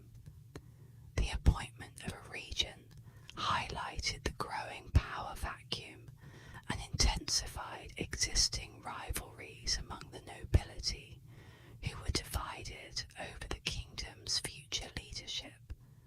Raymond's regency was met with resistance from factions who feared his growing influence and had their own ambitions for power. The internal discord was further exacerbated by Baldwin's deteriorating condition, which left the kingdom increasingly vulnerable to both internal strife and external threats, setting the stage for a protracted succession crisis. In an effort to secure the future of the Kingdom of Jerusalem, Baldwin IV took the unprecedented step of crowning his young nephew, Baldwin IV, as co-king in 1183. Baldwin VIII was the son of Baldwin IV's sister, Sibylla, and her first husband, William of Montferrat. The decision to crown the boy as co-king was driven by Baldwin IV's recognition that his own death was imminent, and the kingdom needed a clear line of succession to prevent a power struggle. The coronation of Baldwin V, who was just a child, was a strategic move to solidify the legitimacy of his lineage and to placate the various factions within the nobility. However, this decision also triggered a wave of political manoeuvring, as different factions within the kingdom sought to position themselves around the young king. Raymond III of Tripoli, as regent, and other influential nobles tried to control the regency and the decisions made on behalf of Baldwin V, leading to a complex web of alliances and rivalries. The political landscape became increasingly volatile as everyone prepared for the inevitable moment when Baldwin IV would no longer be able to rule, and Baldwin V's frailty as a child king would become a focal point for contention. Sibylla, Baldwin IV's sister, played a crucial role in the unfolding succession crisis. As the mother of Baldwin V, she was positioned at the centre of the kingdom's power dynamics. Her marriage to Guy of Lusignan in 1180, orchestrated by Baldwin IV, was intended to strengthen the kingdom's defences by aligning it with a powerful French noble. However, Guy's perceived incompetence and ambition alienated many of the kingdom's nobility, who viewed him as a liability. Sibylla's loyalty to her husband, combined with her position as the mother of the heir, made her a pivotal figure in the kingdom's political intrigues. The decisions surrounding the crowning of Baldwin V and Sibylla's marriage to Guy of Lusignan had profound implications for the future of the Kingdom of Jerusalem. Baldwin IV's efforts to secure the succession by crowning Baldwin V ultimately failed to prevent the power struggles that erupted upon his death. Sibylla's unwavering support for Guy of Lusignan, despite his unpopularity, led to significant divisions within the kingdom. These divisions weakened the kingdom's unity at a critical moment, leaving it vulnerable to external threats. The succession crisis that followed Baldwin IV's death marked the beginning of a period of instability that would culminate in the fall of Jerusalem to Saladin in 1187.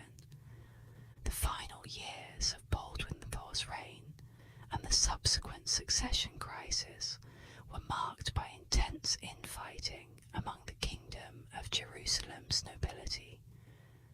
As Baldwin Baldwin's health continued to decline, various factions within the kingdom sought to assert their influence over the regency and the future king, Baldwin IV. This infighting was fueled by personal ambitions, long-standing rivalries, and differing visions for the kingdom's future.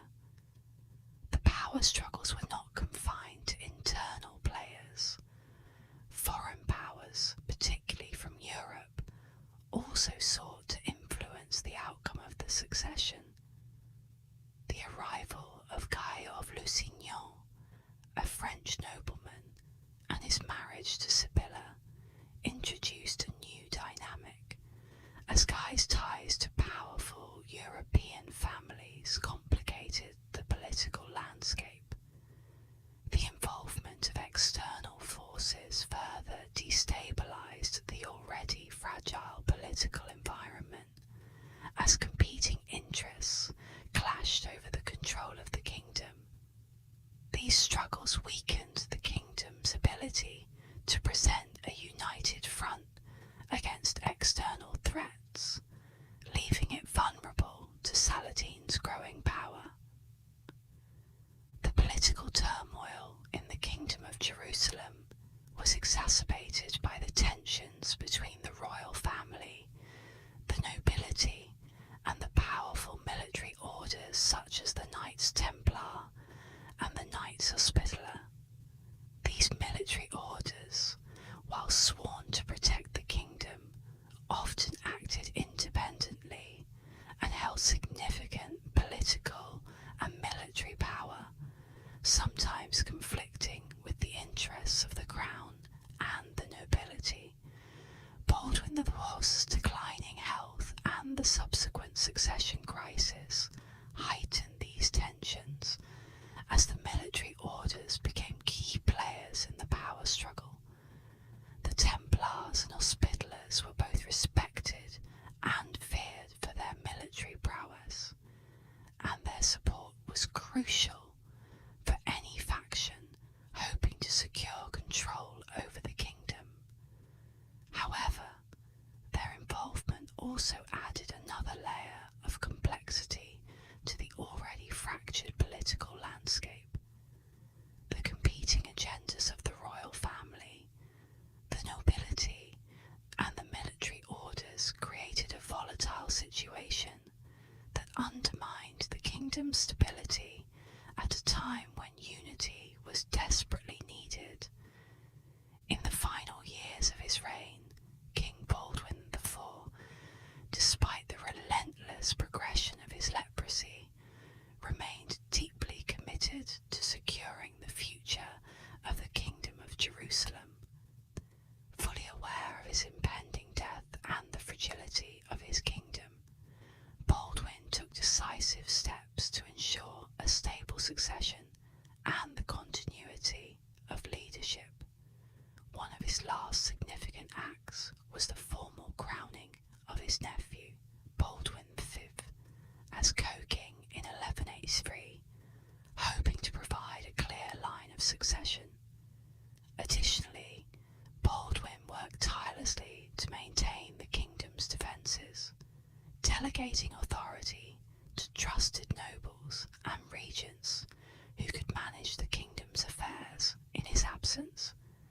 His final years were marked by a deep sense of urgency, as he sought to leave behind a kingdom capable of withstanding the immense pressures it faced.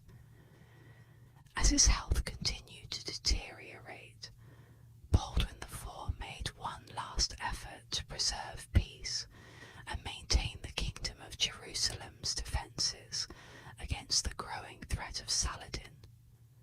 Despite the deep animosity between them, Baldwin understood the necessity of diplomacy and sought to negotiate truces with Saladin, aiming to buy time for his weakened kingdom. These negotiations were crucial in delaying Saladin's full-scale assault on the kingdom.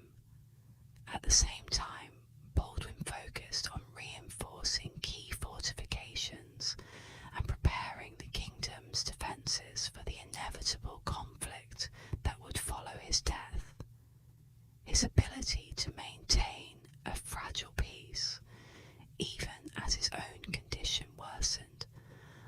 underscored his determination to protect Jerusalem until his last breath. King Baldwin IV passed away in the spring of 1185, after years of battling the debilitating effects of leprosy. His death marked the end of an era for the Kingdom of Jerusalem, as the young king had been a central figure in the defence of the Crusader states against Saladin. Baldwin's death sent shockwaves through Jerusalem, as it left the kingdom without its most capable leader at a time of great peril. The immediate impact was a palpable sense of uncertainty and fear among the kingdom's inhabitants and leaders, who now faced the prospect of defending the realm under the regency of a child king, Baldwin V. The loss of Baldwin IV, a symbol of resilience and determination, was deeply felt across the kingdom. The transition of power following Baldwin IV's death was fraught with challenges, marking the beginning of the Kingdom of Jerusalem's decline. Baldwin IV, the young co-king, was left to inherit a kingdom under siege, but his regency was short-lived, as he himself died in 1186, only a year after Baldwin IV. This sudden vacuum of leadership plunged the kingdom into a succession crisis, with competing factions vying for control. Sibylla, Baldwin IV's sister, crowned herself queen and elevated her husband, Guy of Lusignan, to the throne, a decision that further divided the nobility and weakened the kingdom's unity. The internal strife, combined with the external threat posed by Saladin, set the stage for the catastrophic loss of Jerusalem in 1187, only 2 years after Baldwin IV's death. Baldwin IV's reign had a profound influence on the stability and military strategies of the Crusader states, particularly during one of the most tumultuous periods in their history.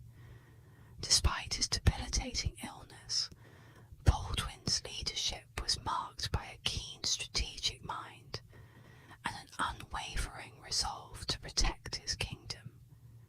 His ability to inspire loyalty among his knights and maintain alliances was crucial in holding together the fragile coalition of the Crusader states.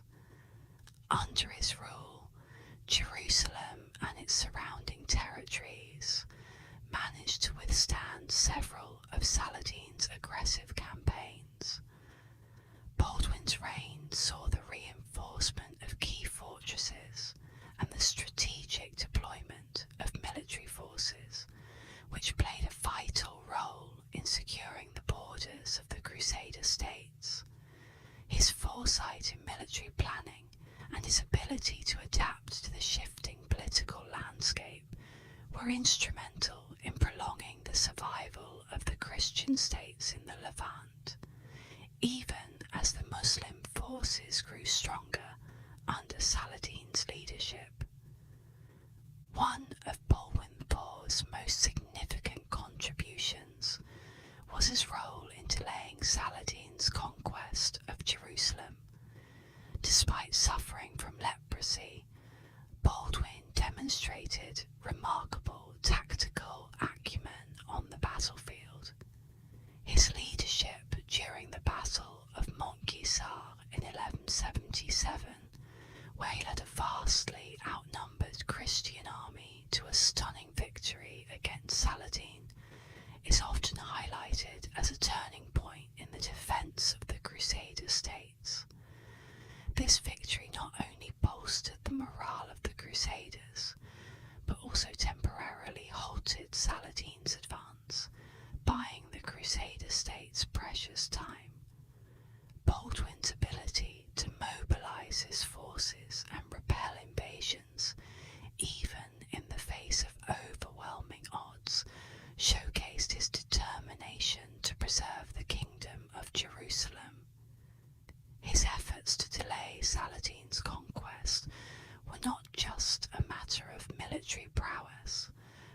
also involved shrewd diplomacy as he navigated the complex alliances and rivalries among the Christian lords and the surrounding Muslim states. Baldwin IV's legacy has been shaped by his portrayal in medieval chronicles and later historical accounts. Chroniclers of the time, such as William of Tyre, depicted Baldwin as a tragic yet heroic figure, emphasizing both his physical suffering and his resolute spirit. These accounts highlight the king's extraordinary courage and leadership despite his debilitating illness. In later historical narratives, Baldwin IV's reign has often been seen as a symbol of the struggle and resilience of the Crusader states during a period of relentless external pressure. Historians have praised his ability to govern effectively and lead his armies despite the limitations imposed by his illness, which has earned him a place among the most respected figures of the Crusades. The mythos surrounding the Leper King has also found a place in literature and popular culture. Baldwin IV's story has been romanticised and dramatised in various forms, from novels to films, where his character is often portrayed as a noble and tragic hero, battling both physical and political adversities. The image of the Leper King has transcended historical analysis, becoming a symbol of the broader themes of courage, sacrifice, and the tragic hero archetype. This enduring fascination with Baldwin IV in popular culture reflects the deep emotional and symbolic resonance of his story, which continues to captivate audiences and inspire interpretations that blend historical facts with elements of legend. In modern times, historians and media have offered various interpretations of Baldwin IV's reign, often focusing on the complexities of his leadership and the impact of his illness on his rule. Contemporary historians tend to view Baldwin IV as a leader who, despite his severe illness, managed to exert considerable influence over the events of his time. His reign is analysed not only in terms of military and political achievements, but also as a case study in medieval leadership under extreme physical and psychological strain. Films and documentaries have also brought Baldwin's story to a wider audience, portraying him as a symbol of resilience and the challenges of leadership during a period of intense conflict and upheaval. The importance of Baldwin IV's story in understanding the complexities of medieval leadership and illness cannot be overstated. His reign offers valuable insights into the ways in which personal adversity and public duty intersected in the medieval world. Baldwin's ability to lead effectively despite his condition challenges modern perceptions of disability and leadership, illustrating how medieval society responded to and accommodated physical illness in its leaders. His story also provides a poignant example of the human capacity to endure and lead in the face of overwhelming challenges, making Baldwin IV not just a figure of historical interest, but also a source of inspiration for understanding the broader human experience.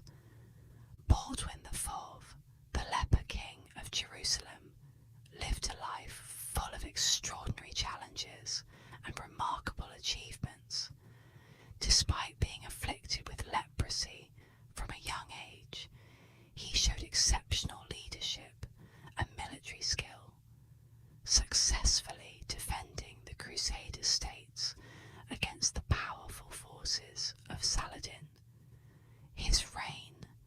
marked by strategic brilliance, the ability to inspire loyalty, and an unwavering commitment to protecting his kingdom. Baldwin's victories, particularly at Montgisart, and his efforts to maintain stability in the face of overwhelming odds, are a testament to his resilience and dedication. As I reflect on Baldwin IV's enduring legacy, I'm reminded of just how compelling his story is in the history of the Crusades.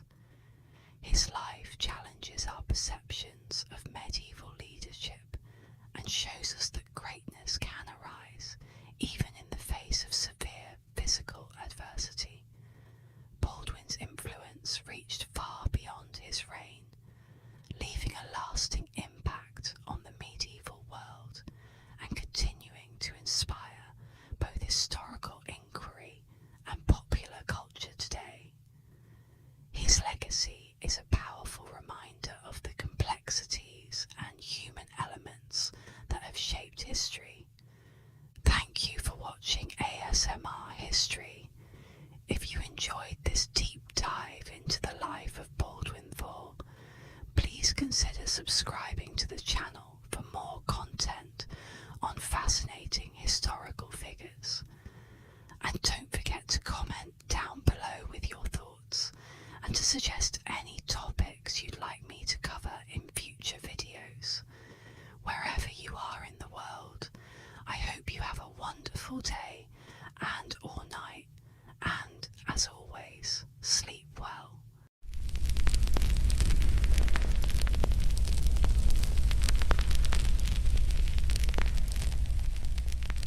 In ancient times, the Italian peninsula stood as a beacon of civilization, serving as a vital hub of the powerful Roman Empire. However, the once mighty empire eventually fell, plunging Italy into a period of turmoil and division.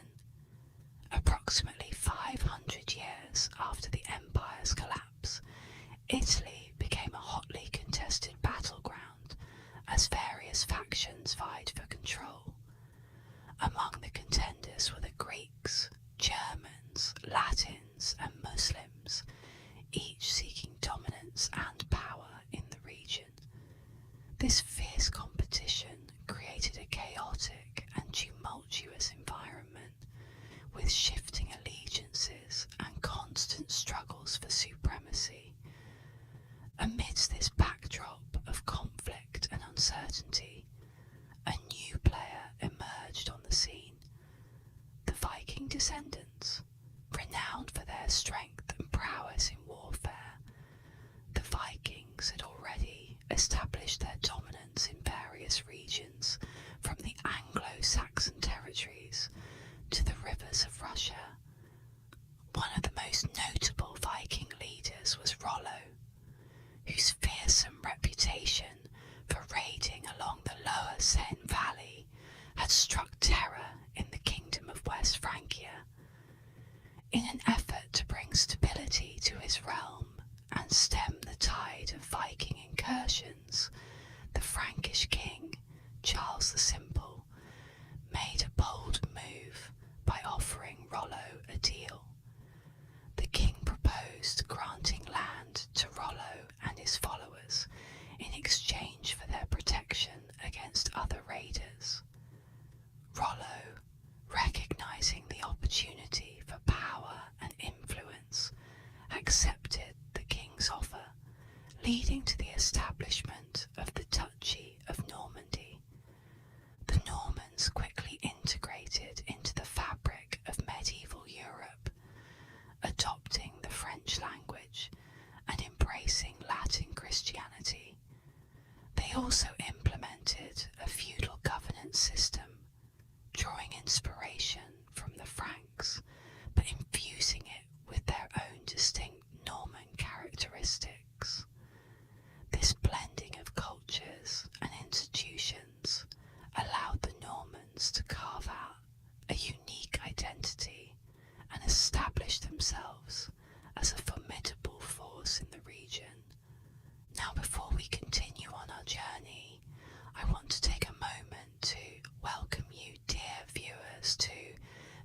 ASMR History Hub, where we explore the fascinating stories of the past in a calming and soothing way. For those of you returning, it's great to have you back with us. And if you're new here, welcome to the channel. I hope you stay a while and find something you like. I make videos on a huge range of historical topics, so please feel free to comment down below to suggest a topic you want me to cover. Now, in today's video, we'll be diving into the intriguing history of the Norman Kingdom in Italy, a remarkable chapter filled with adventure, conquest, and cultural fusion. So, find a nice spot, sit back, relax, and let the whispers of history guide you through this captivating tale. The Norman conquest of southern Italy and the subsequent creation of the Kingdom of Sicily exemplify the strategic prowess and adaptability of the Normans as they expanded their influence across Europe. Through a combination of military strength, political acumen, and cultural assimilation, the Normans transformed themselves from Viking raiders into sophisticated rulers of one of the most prosperous and culturally diverse kingdoms of the medieval era. In the region of Normandy, during the medieval era, the ownership of fiefs was predominantly in the hands of armed knights who maintained control over their territories through military strength and skill. This system was deeply ingrained in the Norman culture, with a small duchy witnessing a rise in population, which consequently led to conflicts among lesser lords competing for more land and power. These constant power struggles among the knightly warlords perpetuated the martial traditions inherited from their ancestors. However, the intense competition for limited land within Normandy eventually reached a point of oversaturation, prompting many young Norman knights to seek opportunities elsewhere. Driven by a desire for land, wealth, and the thrill of battle, these adventurous knights embarked on journeys abroad, ultimately finding themselves drawn southward into the heart of the Latin world. By the early 11th century, the Italian peninsula was a region sharply divided. Northern Italy was under the dominion of the Holy Roman Emperors of Germany, while southern Italy was characterized by a patchwork of states ruled by Lombard princes. The Norman knights, known for their formidable martial skills and adaptability, quickly assimilated into the local customs of their new surroundings, embracing the Latin language and Christian faith with ease. The Byzantine Empire held sway over certain territories in southern Italy, while Sicily flourished under Arab rule. The Normans saw immense potential in the decentralized yet prosperous lands that stretched from Syracuse to Capua, envisioning opportunities for expansion and conquest. In the year 1017, a group of Norman pilgrims travelling through Carcano encountered Melus of Bari,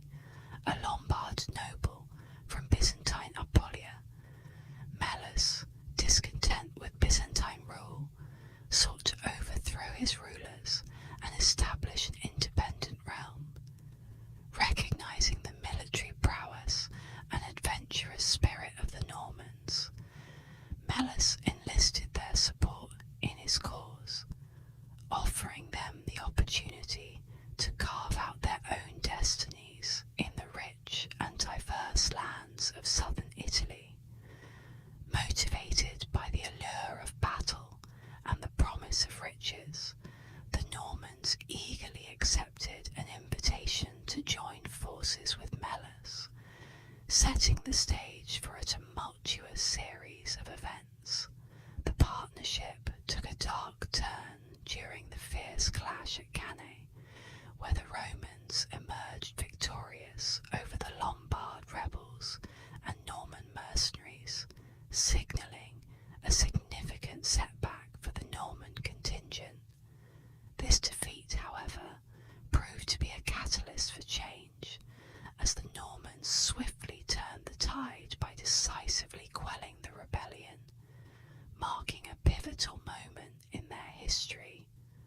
Following their defeat at Cannae, the enterprising Byzantine leader Basil Boioannes recognised the untapped potential of the Frankish Norse warriors and astutely extended an offer to a group of knights within their ranks, promising them governance over the strategically vital fortress town of Troia. Basil successfully enticed the Normans to join his cause. This strategic move bore fruit when the Normans, under their new Byzantine patronage, effectively fended off an invading army led by the formidable Holy Roman Emperor in 1022.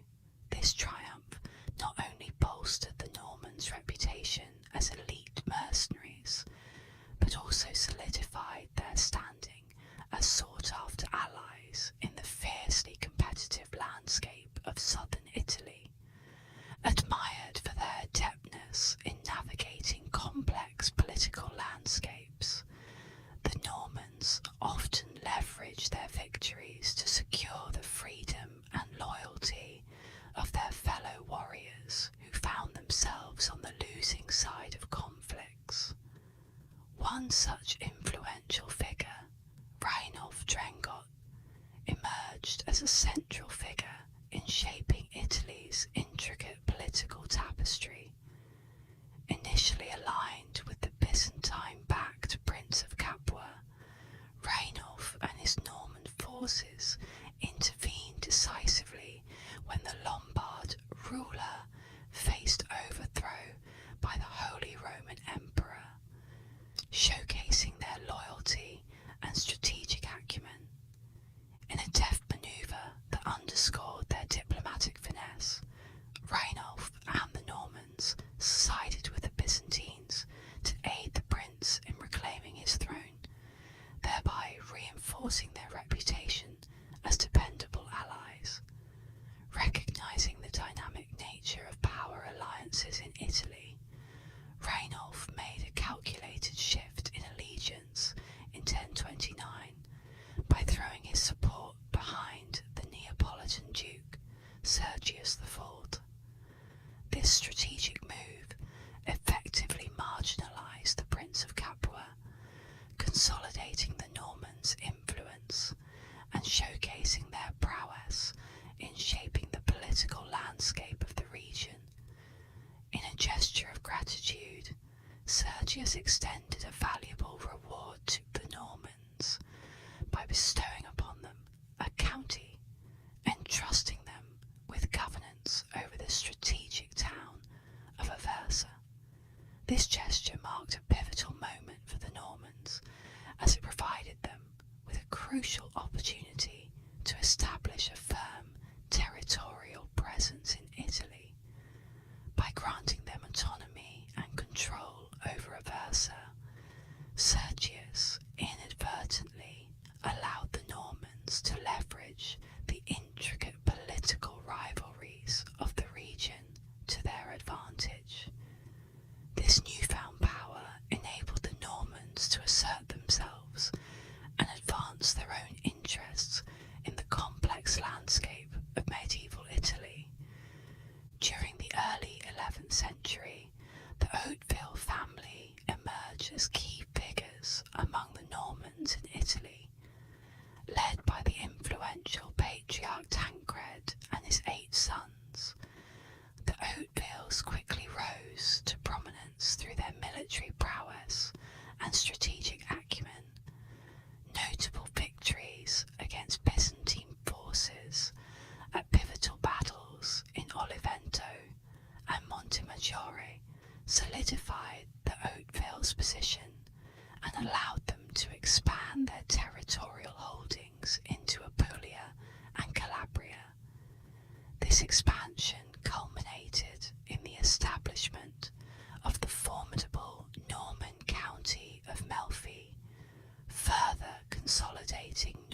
peasants in Italy, particularly among the common people who bore the brunt of their actions. This discontent simmered and eventually boiled over into open rebellions, as the Lombards sought to resist Norman oppression and assert their own autonomy in the face of foreign rule. Recognising the growing discontent and unrest in Italy, Pope Leo IX took decisive action in 1053 by spearheading a coalition against the Normans. This coalition, comprised of German Swabian troops, Lombard princes and Byzantine soldiers, posed a significant threat to Norman dominance in the region. With a formidable army of 6,000 soldiers assembled under the Pope's leadership, the alliance aimed to challenge the Norman hold on Italy and restore a sense of balance and order to the troubled lands.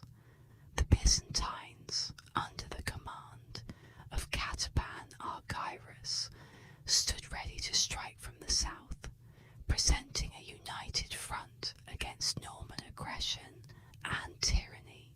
Overall, the coalition led by Pope Leo IX represented a diverse array of factions that had all suffered under Norman rule, uniting against a common oppressor. This collective effort to challenge Norman dominance in Italy showcased the resilience and determination of those who sought to resist foreign influence and assert their own autonomy in the face of adversity. The confrontation between the Normans and their various foes, which included not only the Pope but also the Lombard princes and the Byzantines, marked a pivotal moment in the power struggle in southern Italy. This clash would have a profound impact on the future of Norman influence in the region and would shape the trajectory of Italian politics for years to come. The Normans, who had established themselves through conquests in Italy, now found themselves facing a significant threat to their very survival.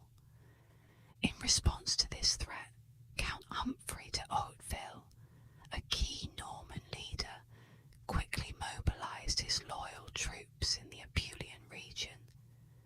Joining forces with him were Robert Guiscard, who brought additional troops from Calabria, and Richard Drenger, the nephew of Rainulf, who contributed soldiers from Aversa.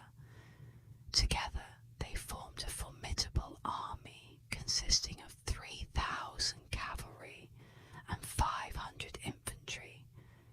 Recognising that their best chance of success lay in preventing the Pope from joining forces with the Byzantine army, the Normans took the bold step of marching north to intercept the papal troops.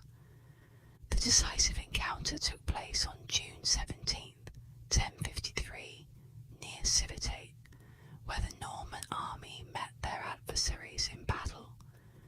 The Franco-Norsemen strategically organised their forces into 3 divisions, with Richard Drenger leading the heavy cavalry on the right flank, Robert Guiscard commanding a mixed force of cavalry and infantry on the left, and Humphrey de Hauteville overseeing archers and dismounted knights in the centre.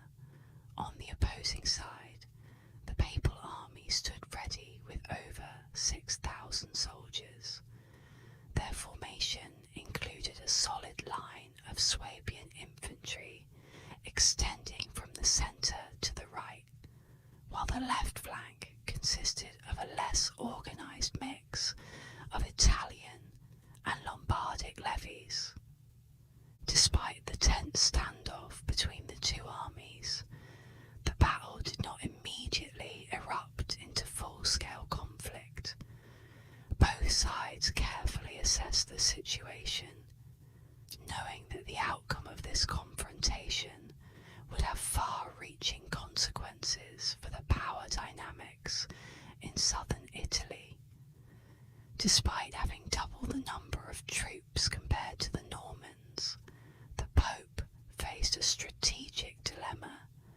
decided to wait for the arrival of his Byzantine allies, a move that stirred unease within the Norman ranks.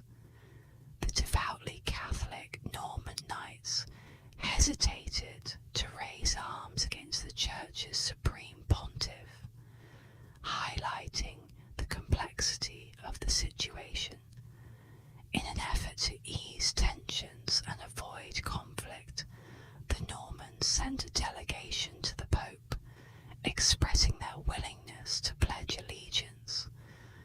Unfortunately, their conciliatory gestures were met with disdain by Leo's German soldiers, who adamantly demanded their retreat to their homeland, further complicating the diplomatic landscape. As the night wore on, negotiations lingered, but the Normans found themselves in a precarious position. The imminent arrival of Byzantine reinforcements coupled with dwindling supplies posed a grave threat of starvation for the Normans, leaving them with no choice but to take action. Richard Drengot, a prominent Norman leader, seized the moment and initiated an attack, leading a charge that swiftly overwhelmed the papal left flank with his formidable heavy cavalry. The disarrayed militias and rebels on the opposing side proved no match for the disciplined and organised Norman cavalry, crumbling under the pressure. Simultaneously, a fierce battle unfolded as the Swabians engaged in a heated exchange of arrow fire with Humphrey's troops. The clash escalated into a brutal melee as the German infantry locked horns with the Norman knights on the central hill of the battlefield. Despite the Swabians' valiant resistance, the superior tactics and skill of the Normans eventually turned the tide in their favour. Robert Guiscard, a key figure who had strategically kept his forces in reserve, recognised the shifting momentum and sprang into action. In a pivotal moment, Richard of Aversa, another distinguished Norman commander, swiftly manoeuvred his troops to support his embattled brother and confront the resilient Swabian opposition head-on. The coordination and determination of the Norman forces proved decisive in securing their victory on the battlefield against formidable odds. In the face of a formidable opponent, the Normans found themselves in a fierce battle against the Swabians. However, with the timely arrival of reinforcements on their right flank, the Normans were able to gain the upper hand and eventually overpower the valiant Swabians, who fought bravely until the very end. The Normans, emboldened by their victory, decided to advance towards the well-fortified walls of Civitat, where the Pope had taken refuge. Conflicting accounts emerged regarding the Pope's fate, with some suggesting that he surrendered to prevent bloodshed, while others claimed that he was forced out by the townspeople. Following the seizure of the Pope by the Normans, he was taken captive and held in Benevento, leading to the retreat of the Byzantine army in disappointment. Despite this, the Normans demonstrated a degree of respect towards the Pope by providing him with special treatment and engaging in negotiations that resulted in the signing of the Treaty of Melfi in 1059. This treaty officially recognised Norman territorial claims in Italy and solidified the establishment of the Duchy of Apulia and Calabria, with Robert Guiscard de Hauteville being appointed as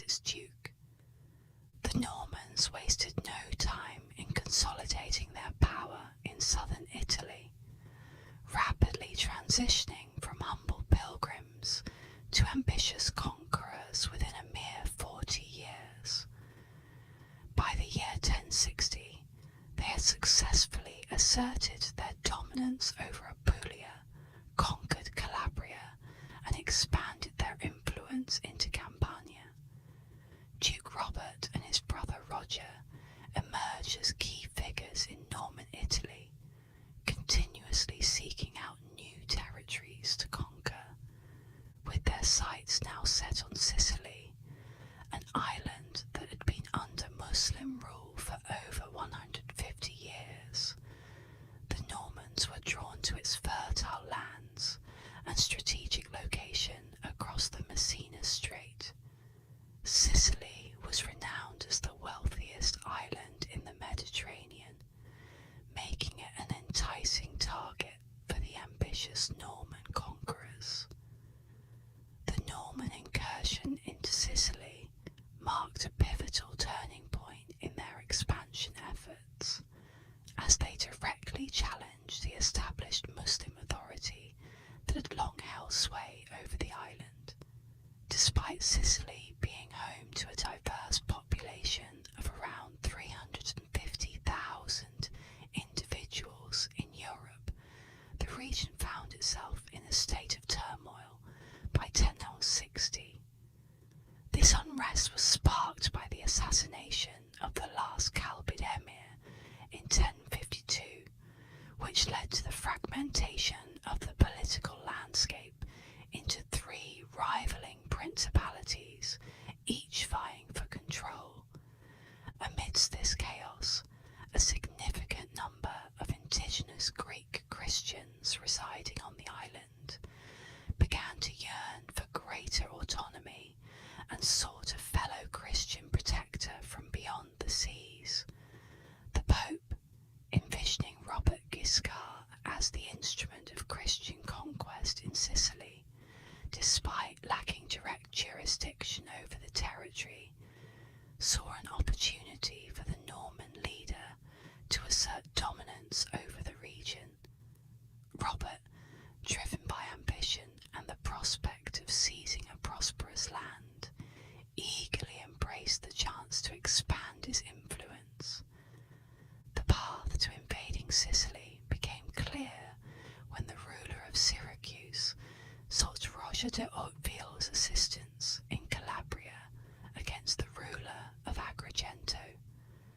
Roger, eager to prove his mettle, swiftly organised a Norman force and launched an incursion into Sicily, swiftly overpowering a Muslim army and securing a retreat with valuable spoils in hand. Recognising the economic potential of Sicily, the Normans strategized to return to the island. In the following spring, they assembled a larger army led by the Hauteville siblings to mount a more formidable campaign. To outmaneuver the Muslim naval forces, a clever plan was devised. Robert would create a diversion to draw attention away, while Roger executed a covert crossing to Sicily. Moving stealthily through the countryside, the Normans positioned themselves unseen and prepared for the decisive actions that lay ahead. Poised to further their conquest of the rich Sicilian territory, Roger was truly astonished by the incredible success of Robert's strategic manoeuvres. The city's defences had been left surprisingly weak, allowing the Normans to swiftly and effortlessly seize control with minimal opposition. The Muslim army, caught off guard and encircled, had no choice but to retreat to the west, creating an opportunity for the Normans to assert their dominance. The reception of the Normans by the Greek Christian population in Messina further solidified their triumph. The locals viewed the Normans as saviours and greeted them warmly, even going as far as organising a Thanksgiving ceremony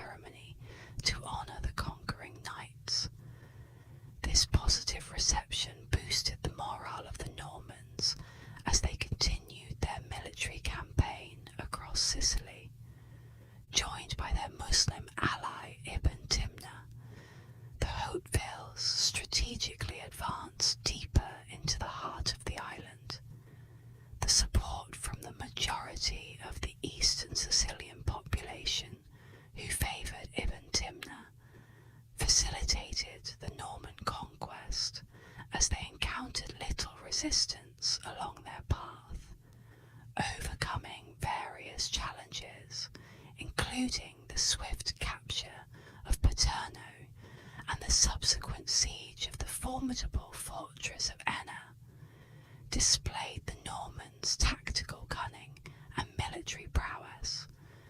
The clever ploy of raiding the surrounding countryside to goad Ibn Hawaz into a decisive battle proved successful, as the heavily armoured Norman knights emerged victorious against Hawaz's outnumbered Arabic infantry forces. Recognising the limitations of his stretched forces, Robert made the strategic decision to consolidate his gains in the northeast of Sicily, leaving the resilient fortress of Enna untaken. Meanwhile, Roger's triumphant entry into the Greek Christian town of Troina was met with adoration and celebration, establishing him as a local hero. Despite enjoying the winter in Troina, news of Judith of Evreux' arrival in Calabria prompted Roger to hasten his return home for their impending marriage, marking a significant personal milestone amidst the backdrop of the Norman conquest of Sicily. The happiness of their marriage was short-lived due to emerging domestic conflicts. Roger became increasingly angered by his brother's tendency to claim the majority of land and spoils from their conquests. He felt it was unfair and demanded a more equal distribution of titles and privileges, threatening to take what he believed was rightfully his by force. Roger's frustration escalated. Robert, fueled by anger at his brother's defiance, decided to lay siege to Roger's capital at Mileto. In a daring move, Roger managed to escape in disguise to Geras, with Robert hot on his heels. The townspeople of Geras, loyal to Roger, captured Robert and handed him over, effectively ending the pursuit. Realising the gravity of the situation and the potential consequences for his political ambitions without Robert, Roger agreed to a tearful reconciliation.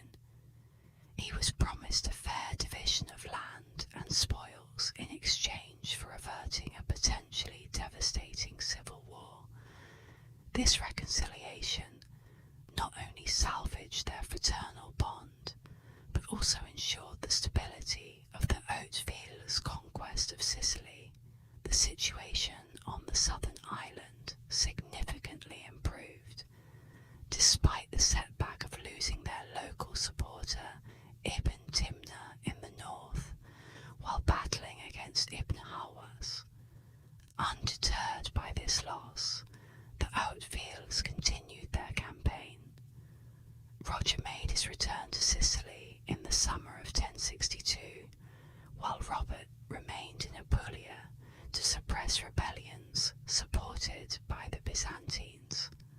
However, upon their return to Troina, the Norman forces were met with unexpected resistance.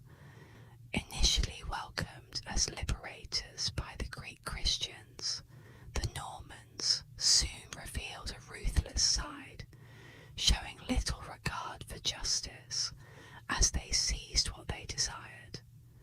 Unaware of the growing discontent within the city, Roger departed with most of his troops to lay siege to Nicosia, leaving Judith behind. This decision to split their forces would have unforeseen consequences as tensions simmered in Troina, setting the stage for further challenges for the Norman rulers in their quest for dominance in Sicily. The events that unfolded in Troina were nothing short of dramatic and intense. The initial rebellion by the locals, incited by their desire to use Judith as Roger quickly spiralled into chaos as a frenzied mob formed.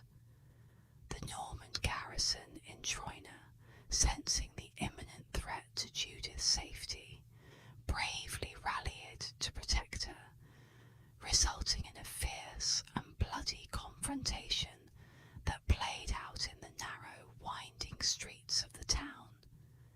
As tensions mounted, Roger, the Norman leader, rushed back to Troina to bolster the garrison's defence, only to be met with a surprising turn of events.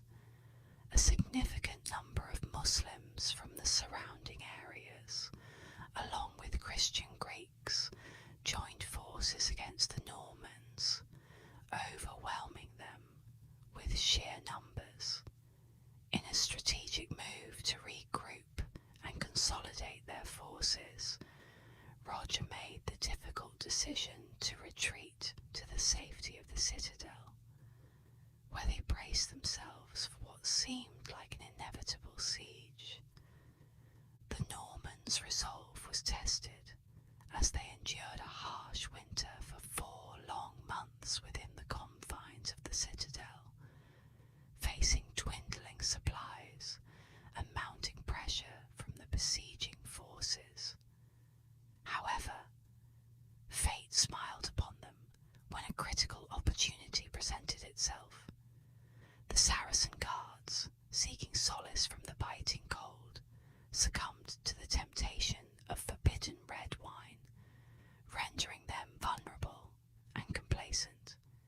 Seizing upon this unexpected opening, Roger orchestrated a daring and clandestine expedition under the cover of a frigid January night. With stealth and precision, the Normans managed to subdue the inebriated Muslim outposts, swiftly turning the tide of the conflict in their favour. A fierce battle ensued as the Normans launched a counter-offensive to reclaim control of the city from the besieging forces.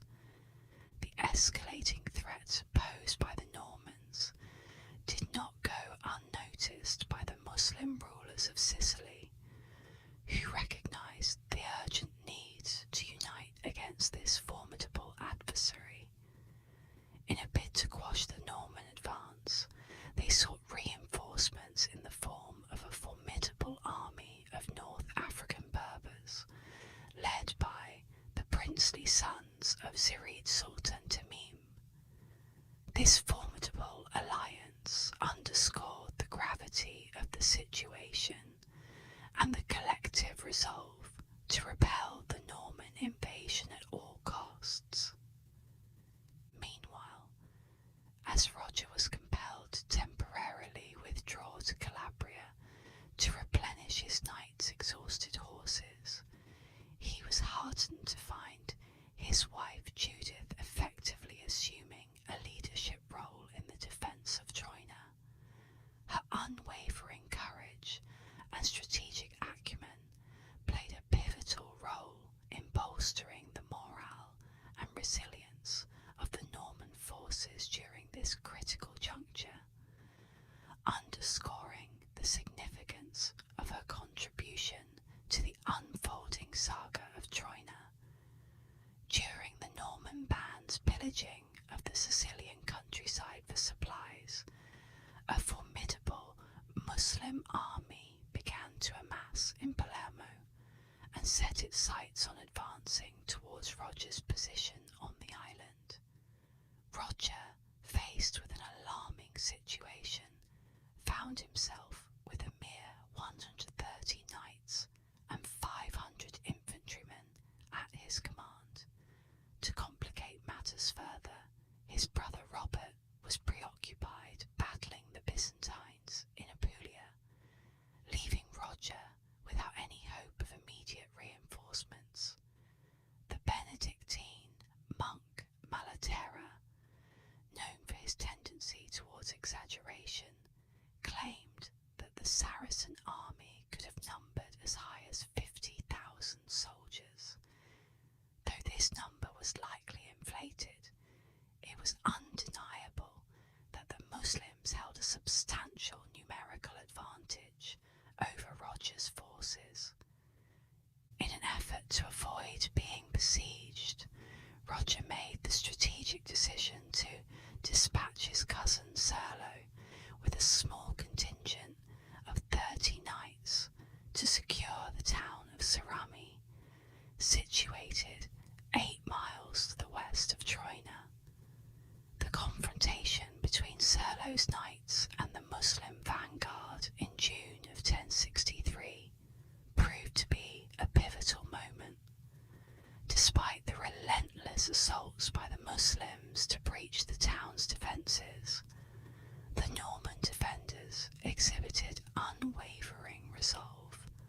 successfully held their ground. Roger's timely arrival with the bulk of his forces led to a full-scale engagement with the Saracen army. The Norman knights, though vastly outnumbered, showcased their exceptional resilience and adept tactical manoeuvres, effectively withstanding the fierce Muslim assaults. Meanwhile, Serlo orchestrated a daring attack on the Muslim left flank, swiftly cutting through the lightly armoured Saracen ranks to join forces with the main Norman army. As darkness descended upon the battlefield, the morale of the Muslim forces began to falter, ultimately resulting in their retreat. While Malaterra's assertion of over 20,000 Muslim casualties at Sarami is likely an embellishment, the victory achieved by the Normans was indisputable. Much like the Battle of Civitate solidified their authority in southern Italy, the Battle of Sarami served to underscore the Normans' supremacy in Sicily. The successful defence and triumph at Sarami further cemented the Normans' reputation as formidable warriors and strategic masterminds in the region, solidifying their hold on the island against formidable adversaries. Following their successful control over the northeastern region of Sicily, the Normans encountered several challenges in their quest to conquer the entire island. In 1064, brothers Roger and Robert launched a joint effort to besiege Palermo, a city of great strategic importance. The Normans understood that securing control over the entire island was crucial for their expansion and consolidation of power. However, during the siege, an unexpected obstacle arose as their camp became overrun by a venomous species of tarantula. Faced with this unforeseen threat, the Normans made a strategic decision to halt the campaign temporarily. The subsequent years proved to be tumultuous for the Normans in Sicily, with conflicts arising on multiple fronts. Robert had to return to Apulia to suppress rebellions within his own territories, leaving Roger to manage the Sicilian domains independently. Despite his efforts to maintain control over the conquered territories, Roger faced difficulties in advancing further into regions still under the rule of Muslim emirs. After a period of relative calm, hostilities resumed in 1068, when Roger achieved a significant victory over the Muslims in a decisive battle near Misselmeri. This triumph not only bolstered Norman confidence, but also sowed discord among the Muslim factions in Sicily. The Calbides of Palermo, under the leadership of Ibn Hawas, blamed their defeat on the intervention of North African Zirids, and subsequently rebelled against their authority. The turmoil in Palermo culminated in the demise of Ibn Hawas, prompting the Zirid princes to retreat to North Africa, acknowledging their losses in Sicily. With the Muslim rule in Sicily weakened and the capital city vulnerable to potential invasion, the Normans saw an opportunity to further expand their control over the island. The events following the battle near Misselmeri set the stage for the Normans to capitalise on the internal strife among the Muslim factions and potentially make significant territorial gains in Sicily. In 1071, the formidable Robert Guiscard succeeded successfully completed a demanding military campaign in Apulia, culminating in the capture of Bari and effectively eradicating the Byzantine presence in Italy. This significant victory solidified the control of the Franco-Norseman forces over the southern mainland, enabling them to direct their attention towards the strategic city of Palermo, a coveted gem in the Mediterranean region. The united forces of the Hauteville brothers swiftly besieged Palermo, and by 1072 the city fell under Norman rule, marking a pivotal moment in the Norman conquest of Sicily. The triumph in Palermo granted the Hautevilles a momentary respite in their conflict with the Islamic presence in Sicily. However, instead of resting on their laurels, the Hauteville brothers, particularly Roger, the first appointed Count of Sicily, shifted their focus towards further expansions. Their sights turned towards key territories such as Naples, Amalfi, Salerno, and Abruzzo, highlighting their ambition and strategic prowess in extending Norman influence across the region. The relentless advance of the de Hauteville forces continued unabated, with the fall of Syracuse in 1085, marking the end of significant Muslim resistance in Sicily. This relentless push culminated in the conquest of Noto in 1091, solidifying Norman dominance and effectively ending nearly 2 centuries of Muslim rule on the island. Over the ensuing century, the borders of the Norman realm remained relatively stable, fostering a diverse and culturally vibrant society. The Normans, in conjunction with their Orthodox Greek and Muslim Arab subjects, created a unique and dynamic kingdom in medieval Europe, characterized by a rich tapestry of traditions and influences.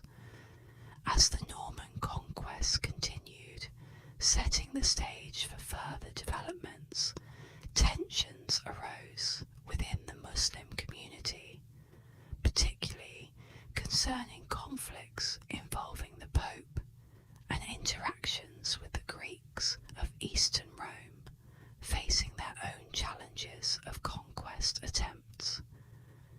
These complex dynamics added layers of intrigue and complexity to the evolving narrative of the Norman conquests and their impact on the wider Mediterranean region.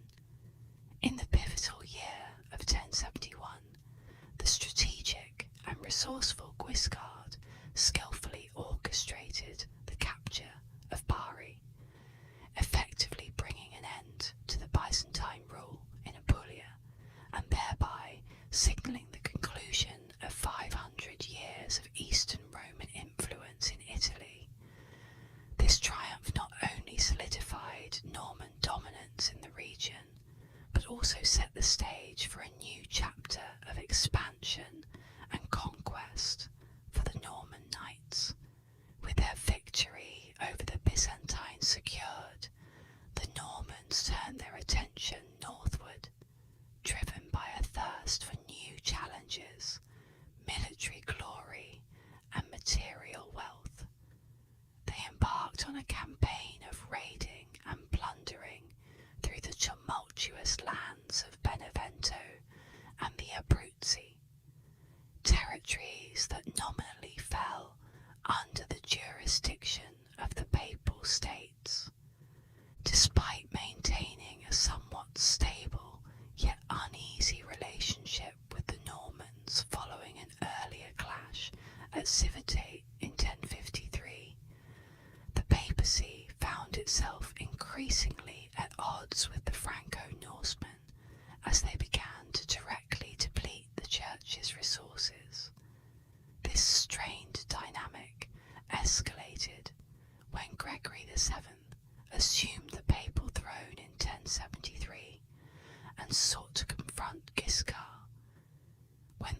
Guiscard rebuffed the Pope's request for a meeting, Gregory VII took the drastic step of excommunicating him and attempted to rally support for a holy war against the Norman knights by enlisting the aid of southern French and northern Italian nobles.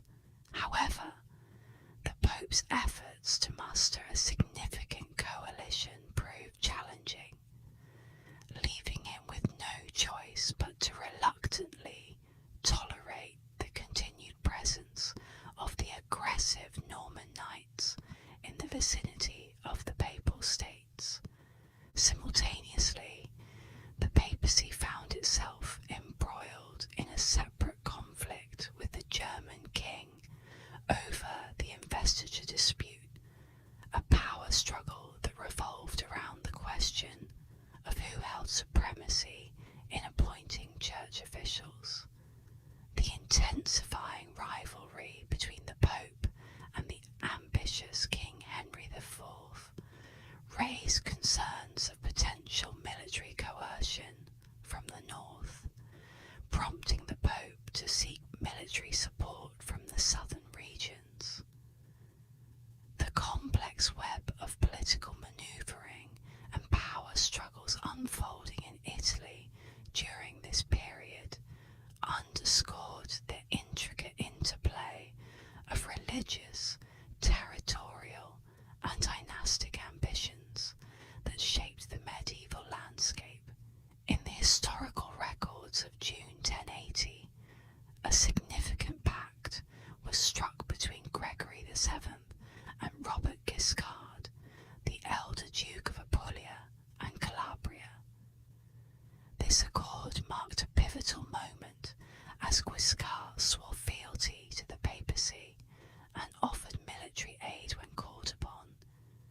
The agreement was multifaceted, with Guiscard seeking absolution from excommunication for his past transgressions against the Papal States.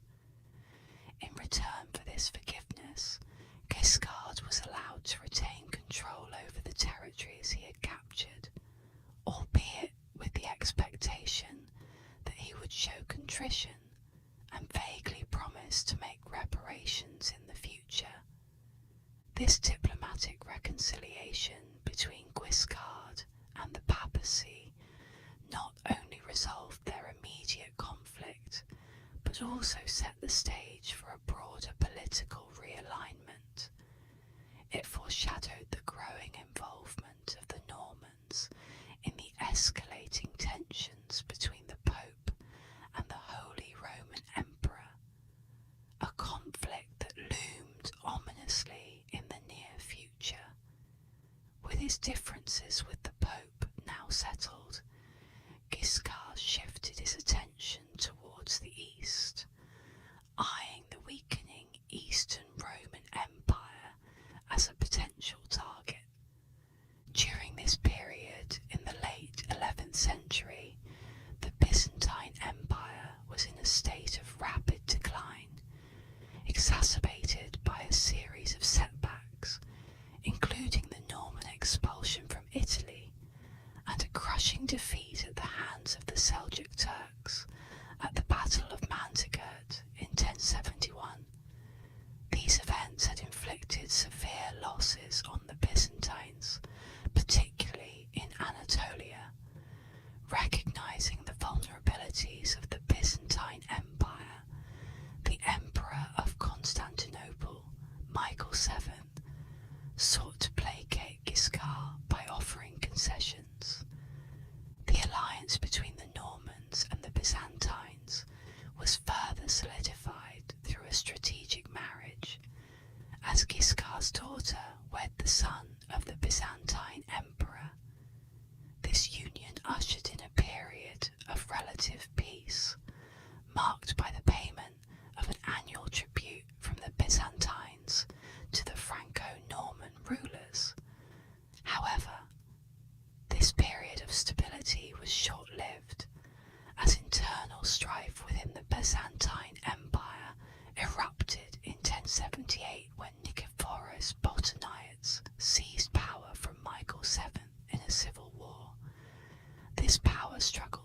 severed Guiscard's ties to the imperial family and disrupted the fragile peace that had been established between the Normans and the Byzantines. In 1080, Guiscard received surprising news from a man claiming to be Michael VII, requesting his support to reclaim the Byzantine throne. However, the real Michael VII had already withdrawn from political life and become a monk. This intriguing turn of events presented Guiscard with a tempting opportunity to expand his influence into the Byzantine Balkans. Seizing upon the false Michael VII's plea for assistance, Guiscard saw a chance to invade the region in 1081. By pretending to aid the impostor emperor, Guiscard assembled a formidable fleet of ships and a diverse array of troops. Meanwhile, in Constantinople, a new emperor, Alexios Komnenos, had recently ascended to power, adding another layer of complexity to the unfolding events. The stage was set for a momentous clash in medieval history as the Norman invasion force, consisting of around 700 heavy knights and 15,000 light cavalry, infantry and crossbowmen, set sail across the Adriatic Sea on Byzantine-style ships. Guiscard's son took charge of the initial assault, swiftly capturing towns along the Balkan shoreline before the main fleet arrived. As the Normans regrouped at Aulon, they carefully planned their next strategic moves, aiming to advance north towards the strategically crucial fortress of Dyrrhachium. Despite facing obstacles such as the formidable citadel on Corfu, the Normans persevered and succeeded in establishing their presence along the Balkan coast. Their next target was Dyrrhachium, a fortress steeped in historical significance due to its association with the ancient confrontation between Caesar and Pompey. Dyrrhachium stood as a vital stronghold of Eastern Roman authority in the Western Balkans, making it a highly coveted prize for both the Normans and the Byzantines. The stage was now set for a momentous showdown between these two powerful forces, with the Normans poised to challenge the long-standing Byzantine control over the region. The impending clash at Dyrrhachium promised to be a significant event that would shape the course of history in the Balkans. Situated on a lengthy and slender peninsula, which was cut off from the mainland by dense, swampy marshes, the area presented a formidable challenge for any invading force. However, the strategic importance of capturing this territory could not be overstated, as it held the potential to weaken the Byzantine defences significantly. A successful conquest could open up a pathway for the Normans to make substantial incursions into Greece, and even pose a threat to Constantinople by advancing across the Aegean Sea. The Norman expedition encountered its first major obstacle when Guiscard's fleet suffered severe losses to a fierce storm while navigating along the treacherous coastline. Despite this setback, the majority of the Norman army had wisely chosen a land route and managed to press forward. By June 17th, the Normans had established their encampment just outside the walls of Dyrrhachium, setting up their base amidst the ruins of an ancient Roman settlement nearby. Meanwhile, Emperor Alexios of the Byzantine Empire demonstrated his strategic acumen by recognising the limitations of his own naval forces in countering the Norman threat at sea. To bolster his maritime capabilities, he turned to his ally, the powerful maritime Republic of Venice. Although Venice was nominally under Byzantine suzerainty, it operated as an autonomous commercial empire driven by its economic interests. The Normans' ambitions directly threatened Venetian trade dominance in the Adriatic, prompting Doge Domenico Salvo to throw his support behind Byzantium. Consequently, a Venetian fleet was swiftly dispatched southward to challenge the Norman blockade at Dyrrhachium. On the battlefield, as the conflict unfolded, Guiscard's troops made use of Byzantine-style siege towers known as helepolis in their relentless attempts to breach the citadel's formidable northern and eastern defences. Despite their determined efforts, the defenders of Dyrrhachium managed to repel the Norman assaults and effectively neutralise the siege machinery through well-coordinated counterattacks. Their resolute defence stood as a testament to the strength and resilience of the Byzantine fortifications and their defenders. The situation has stagnated for an extended period until the much anticipated Venetian reinforcements finally made their appearance in late July. In stark contrast to the Viking seafarers who had previously dominated the waters, the Normans found themselves outmatched by the seasoned and skilled Venetian navy. Historical records recounting the naval clash differ slightly between Latin and Greek sources, but the general consensus is that the Venetian fleet tactically employed the Pelagolomes crescent formation and unleashed the fearsome Greek fire upon the Norman vessels. The ensuing battle was described as a chaotic and fiery rout, ultimately resulting in a resounding victory for the Venetians. The defeat suffered by the Normans dealt a severe blow to their leader, Guiscard, as it handed control of the Adriatic Sea to the Byzantines and Venetians, effectively cutting off Guiscard's crucial supply lines from Italy. Isolated from essential provisions and struggling against the unforgiving climate of southern Illyria, the Norman camp was soon beset by famine and disease, further weakening their already precarious position.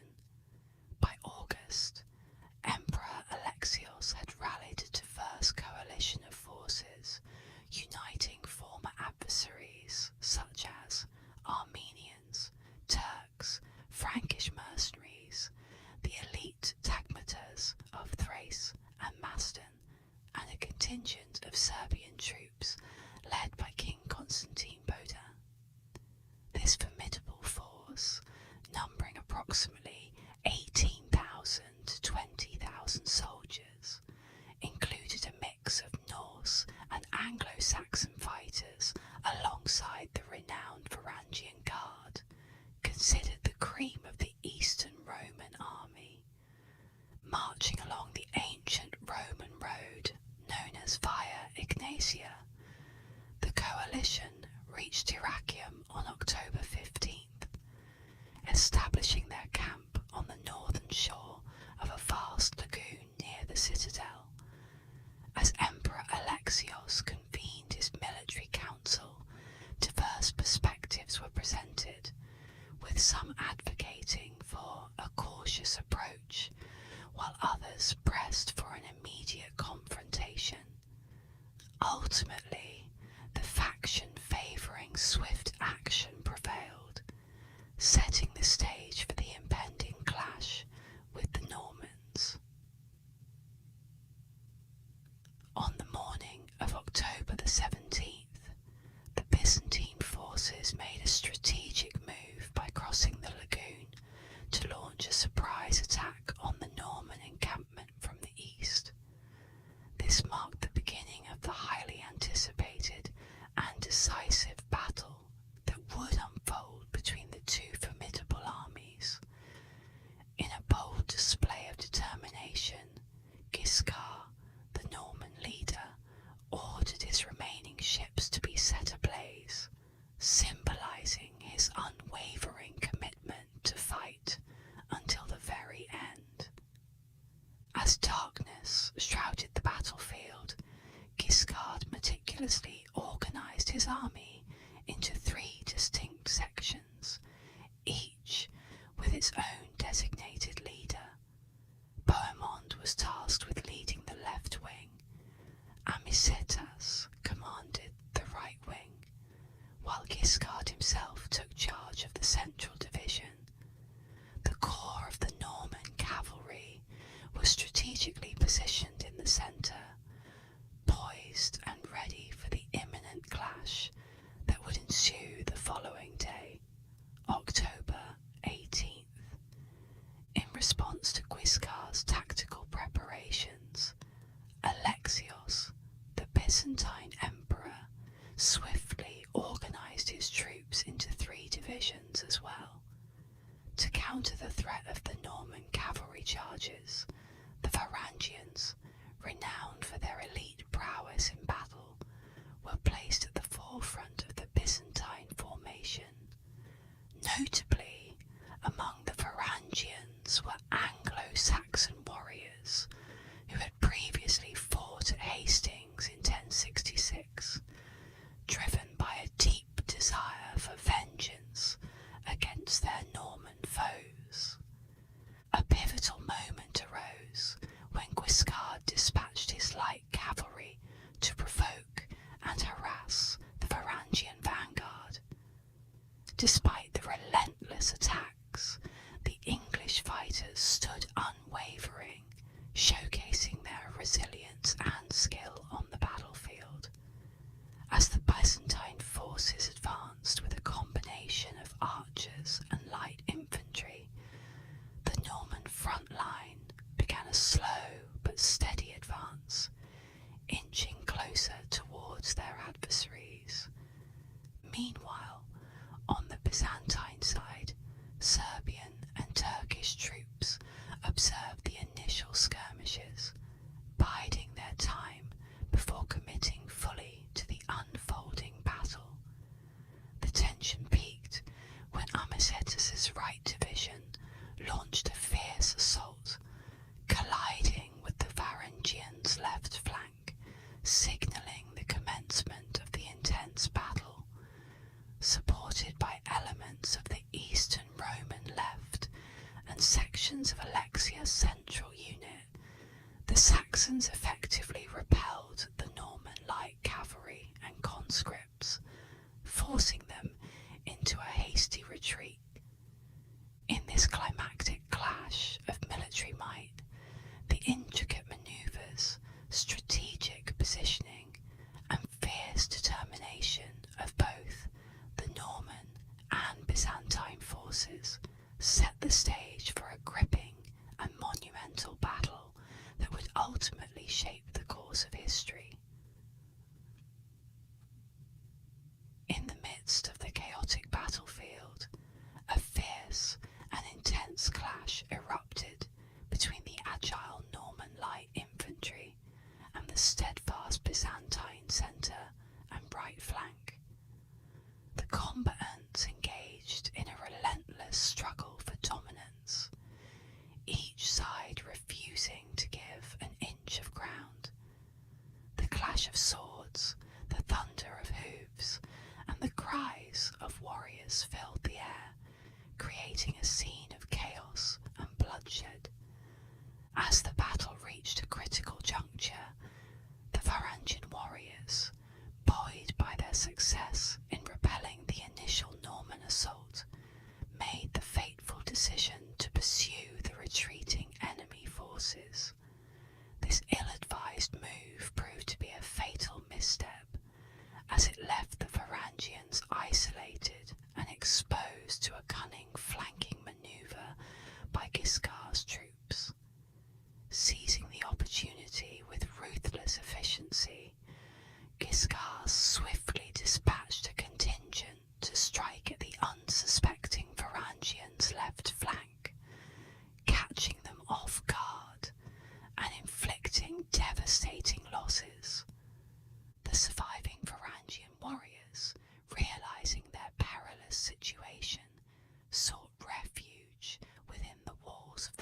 Church of St. Michael.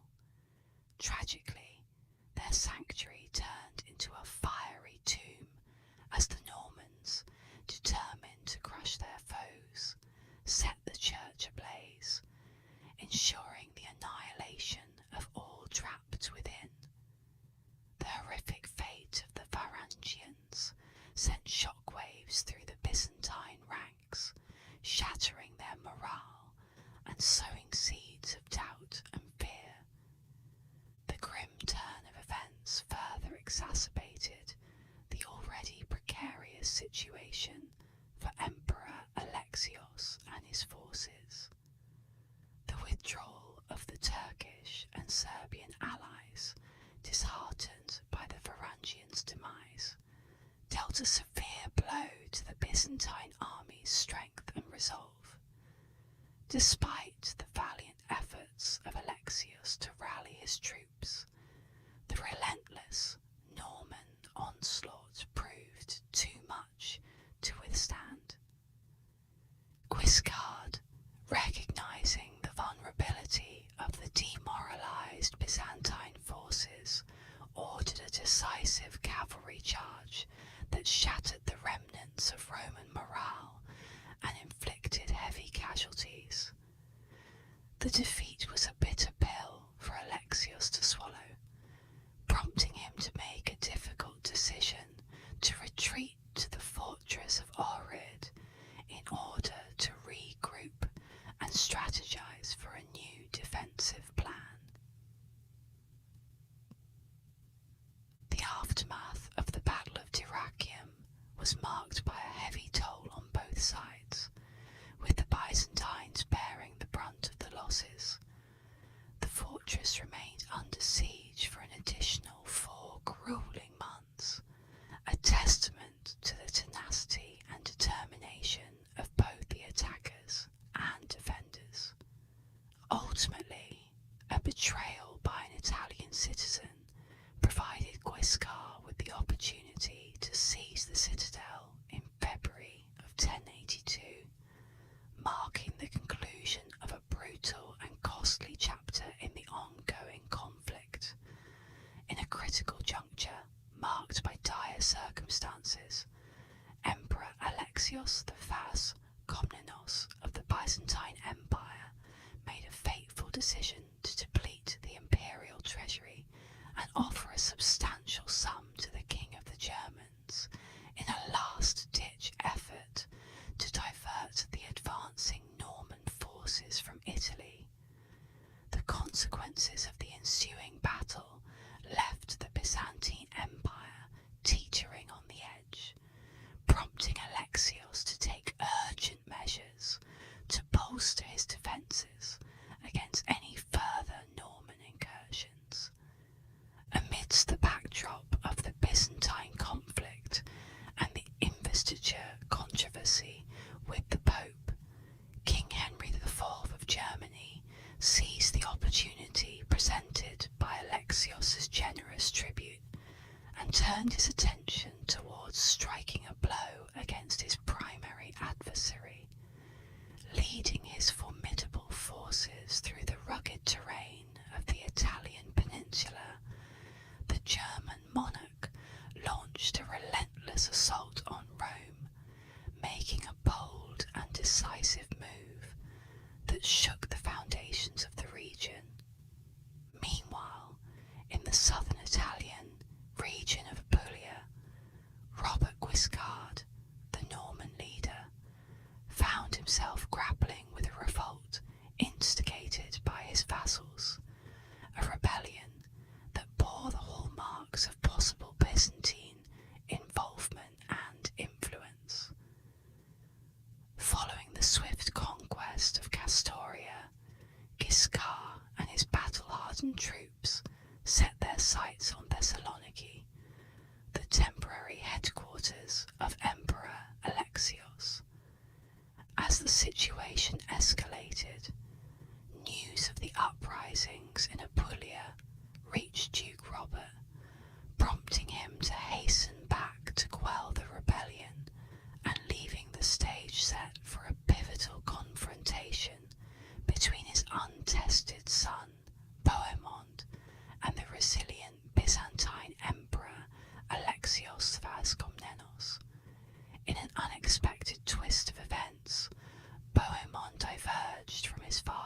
original strategy and led his forces southwest towards Ioannina, the capital of Epirus. On the march, Bohemond forged crucial alliances with the local Vlachs in Thessaly, who harboured deep-seated grievances against Byzantine rule and oppression. By the close of April, Bohemond's troops arrived at the gates of Ioannina, compelling the city to surrender to the Normans to avert the brutal pillaging and plundering that often accompanied such conquests. This bold manoeuvre not only showcased Bohemond's strategic acumen, but also underscored the complexities and shifting alliances that defined the tumultuous political landscape of the era. Following the initial engagement with Bohemond's expeditionary force, Bohemond took the strategic initiative by fortifying the city's defences to prepare for any potential counterattacks. Simultaneously, Alexios regrouped in Constantinople, facing the challenge of assembling a new army with limited resources at his disposal. Despite the exact size of Alexios' army remaining unknown, historical accounts suggest that it likely outnumbered Bohemond's forces at this stage. As the summer progressed, Alexios strategically positioned his army near Ioannina, a key strategic location.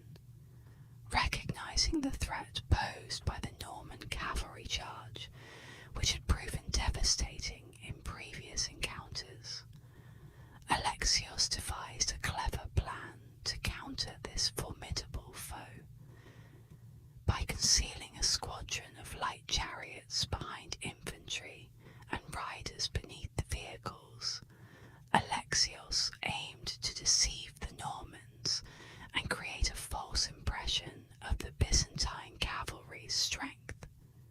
However, Bohemond, known for his tactical acumen, anticipated the Greek tactics and divided his cavalry into two wings to meet the Byzantine army head-on.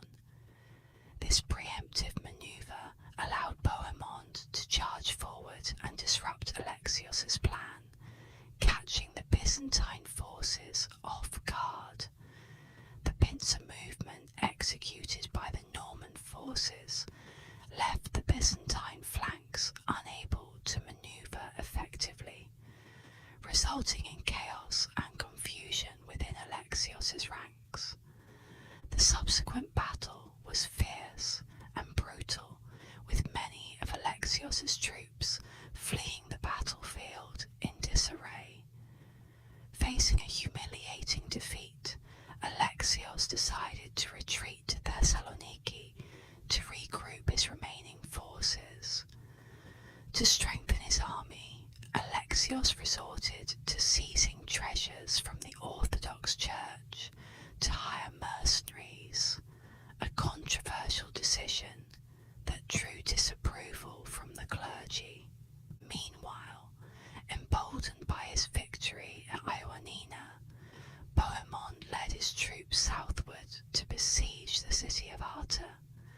In response, Alexios swiftly marched to relieve the city from Norman control, employing strategic tactics to counter the impending threat.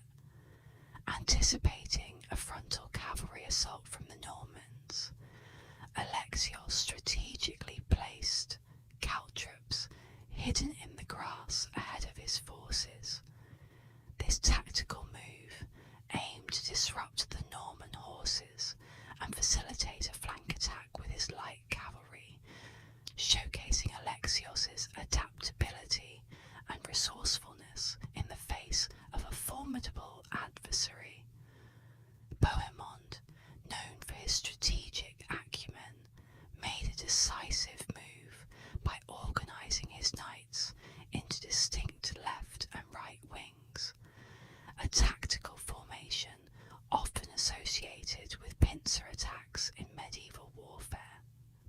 Executing this manoeuvre, Bohemond aimed to encircle and overwhelm the Byzantine forces, skillfully navigating past the caltrops set up as defensive obstacles.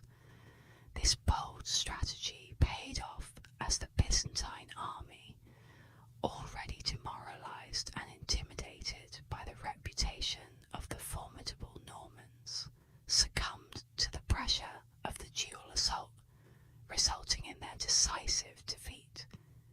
The defeated Byzantine forces under Alexius' command had no choice but to retreat hastily to the safety of Constantinople, leaving Bohemond in control of the battlefield. With the Byzantine army in retreat and Alexios regrouping in Constantinople, Bohemond saw an opening to expand his territorial conquests.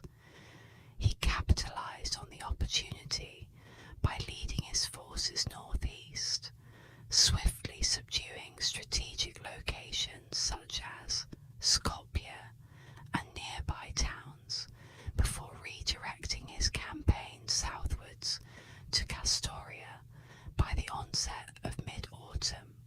However, the harsh weather conditions in western Macedonia presented a logistical challenge for Bohemond's army, prompting him to shift his focus towards the more hospitable plains of Thessaly.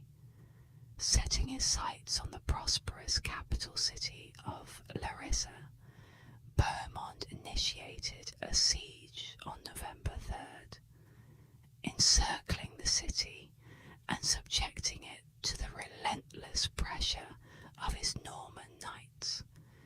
Inside Larissa, the Byzantine governor Leocephalas valiantly led the defence efforts against the Norman invaders, exhibiting unwavering loyalty to Constantinople. However, as the siege prolonged and supplies dwindled, the morale within the city began to falter, creating internal discord and weakening the resolve of its defenders. Sensing an opportunity to break the deadlock, Emperor Alexios, determined to save his embattled empire, employed a multifaceted strategy to counter Bohemond's advances. Initially resorting to diplomatic manoeuvres to sow dissent among the Norman ranks, Alexios eventually sought military assistance from Sultan Suleiman, securing a formidable mercenary force of 7,000 Seljuk Turks. In a bold and calculated move, Alexios assembled a coalition army comprising Greek levies and Pecheneг sellswords, embarking on a westward march towards Larissa in March of 1083. Recognizing the prowess of the Norman knights, Alexios devised a series of ambush tactics and guerrilla warfare strategies to counter their superior combat skills. Despite facing successive defeats at the hands of the Normans, Alexios remained resolute in his determination to break the siege and repel the invaders from Byzantine territory. The stage was set for a final showdown between the battle-hardened Normans and the resilient forces under Alexios' command, with the fate of the empire hanging in the balance. In July of 1083, a cunning strategy unfolded on the plains of Larissa as Byzantine soldiers executed a meticulously planned trap against the Normans. Initially, the Byzantine forces deliberately misled the Normans, lulling them into a false sense of security with a tactical retreat to the strategic location of Lycostomian. This strategic maneuver was made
a formidable challenge for the heavy Norman cavalry. The Turkic mounted archers, renowned for their speed and precision, outmaneuvered the Norman knights with ease, encircling them swiftly and targeting their vulnerable horses. In the midst of the ensuing chaos, Brienne attempted to signal for reinforcements, but was thwarted by severed communication lines, leading to his isolation from Bohemond's squadron. Meanwhile, Bohemond, having halted his pursuit of the Byzantine decoy army, established a temporary camp on Calabria, a river island characterized by marshy terrain near Larissa. Reports from Byzantine sources painted a picture of Bohemond's complacency as he lounged and indulged in grapes, oblivious to the imminent danger lurking in the shadows. The gravity of the situation dawned on Bohemond when Brienne's squadron finally regrouped with him, revealing the dire circumstances they were facing. The following day, Alexios seized the opportunity to unleash the full might of his army upon Bohemond's camp, utilizing a combination of Turkic and Pecheneг horse archers. The Byzantine forces encircled the marshy lands and launched a relentless barrage of arrows at the heavily armoured Norman knights, aiming to lure them out of their defensive stronghold. This intricate series of events underscored the importance of strategic planning, local knowledge, and adaptability in military engagements, showcasing the dynamics of warfare and the critical role played by tactics and intelligence in shaping the outcome of battles. Learning from Brienne's error, Bohemond wisely instructed his troops to maintain a grounded position, forming a shielded phalanx to effectively deflect the relentless onslaught of incoming projectiles. By adopting this defensive strategy, Bohemond aimed to minimize casualties and increase the survivability of his forces against Alexios' advancing army. As the battle progressed, Alexios started to gain a steady advantage over the Normans, gradually turning the tide decisively in his favour. The pivotal moment arrived when a stray arrow found its mark on Bohemond's standard bearer, triggering a wave of panic among the Norman ranks. The sudden chaos caused the Normans to scatter in disarray, with many fleeing towards the safety of Trikala in a desperate attempt to regroup and reassess their situation. Sensing the vulnerability of the Norman forces, Alexios astutely exploited the weakened morale by employing a shrewd tactic of offering alluring rewards and prestigious titles to any noble who would defect from Bohemond's camp and join the Byzantine cause. This strategic maneuver further fractured the already shaky unity within the Norman ranks, as the promise of grand incentives enticed individuals to reconsider their allegiance. Despite Bohemond's valiant efforts, he found himself unable to match the enticing incentives and rewards offered by Alexios, especially after years of campaigning in the rugged Balkan terrain had strained his resources and depleted his coffers. Faced with a looming threat of mutiny brewing among his disillusioned troops, Bohemond had no choice but to make a strategic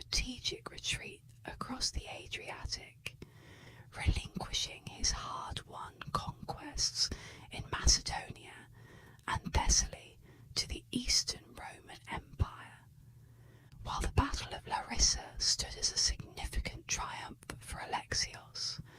The ambitious emperor's aspirations extended beyond mere victory on the battlefield.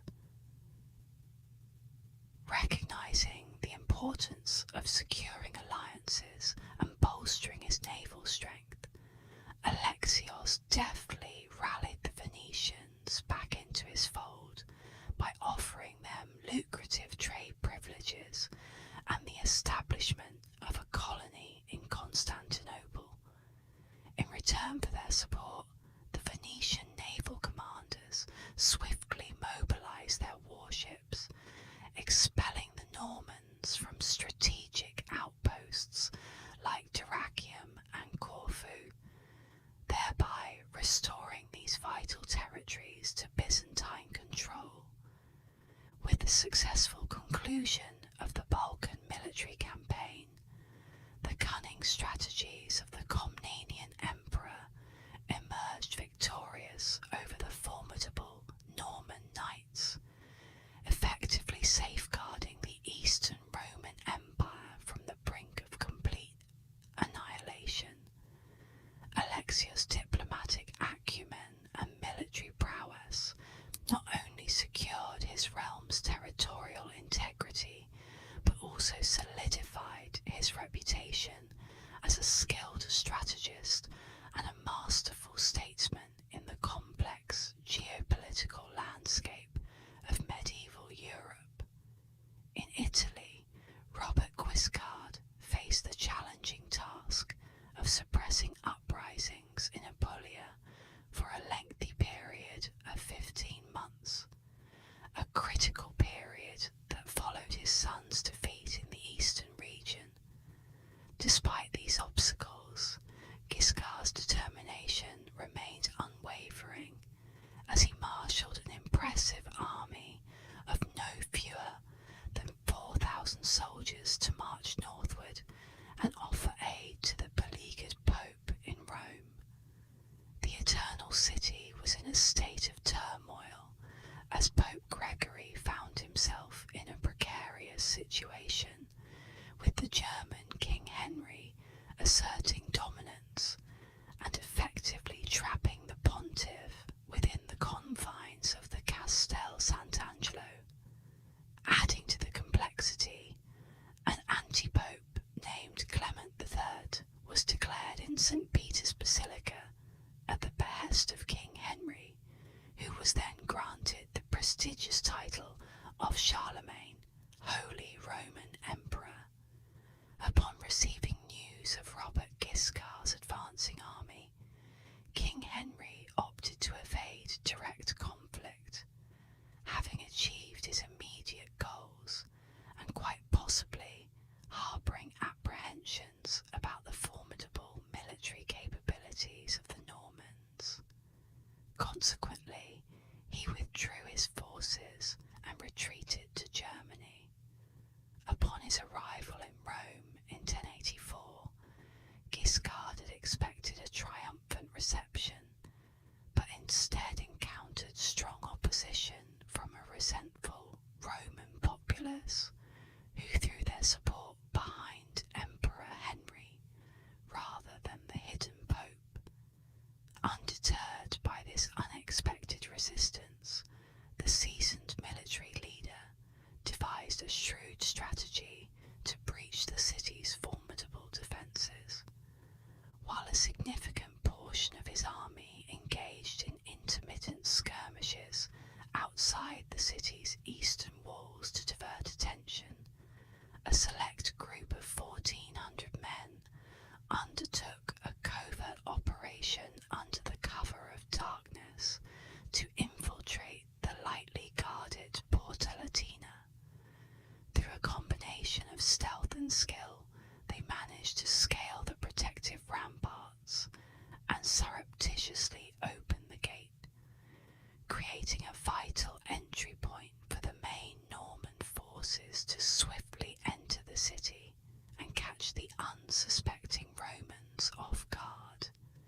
The subsequent unfolding events within the city of Rome during this critical period have been recounted in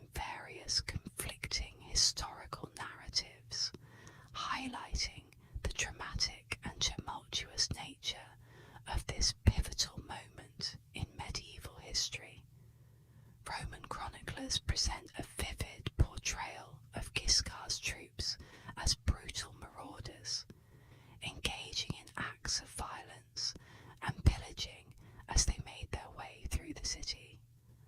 According to these accounts, the Normans unleashed a wave of atrocities, setting fire to churches and causing widespread destruction as they advanced through the capital and Palatine Hills. Despite the chaos and devastation wrought by the Norman forces, historical records indicate that the scale of the plundering and violence was not as severe as that experienced during previous sacks of Rome by the Gauls and the Goths. Following the Norman sacking of Rome, Pope Gregory found himself exiled to Norman Benevento, facing not only the loss of his temporal power, but also the disdain of the Roman populace. Struggling to regain his authority, the beleaguered pontiff succumbed to the pressures and passed away within a year of the invasion.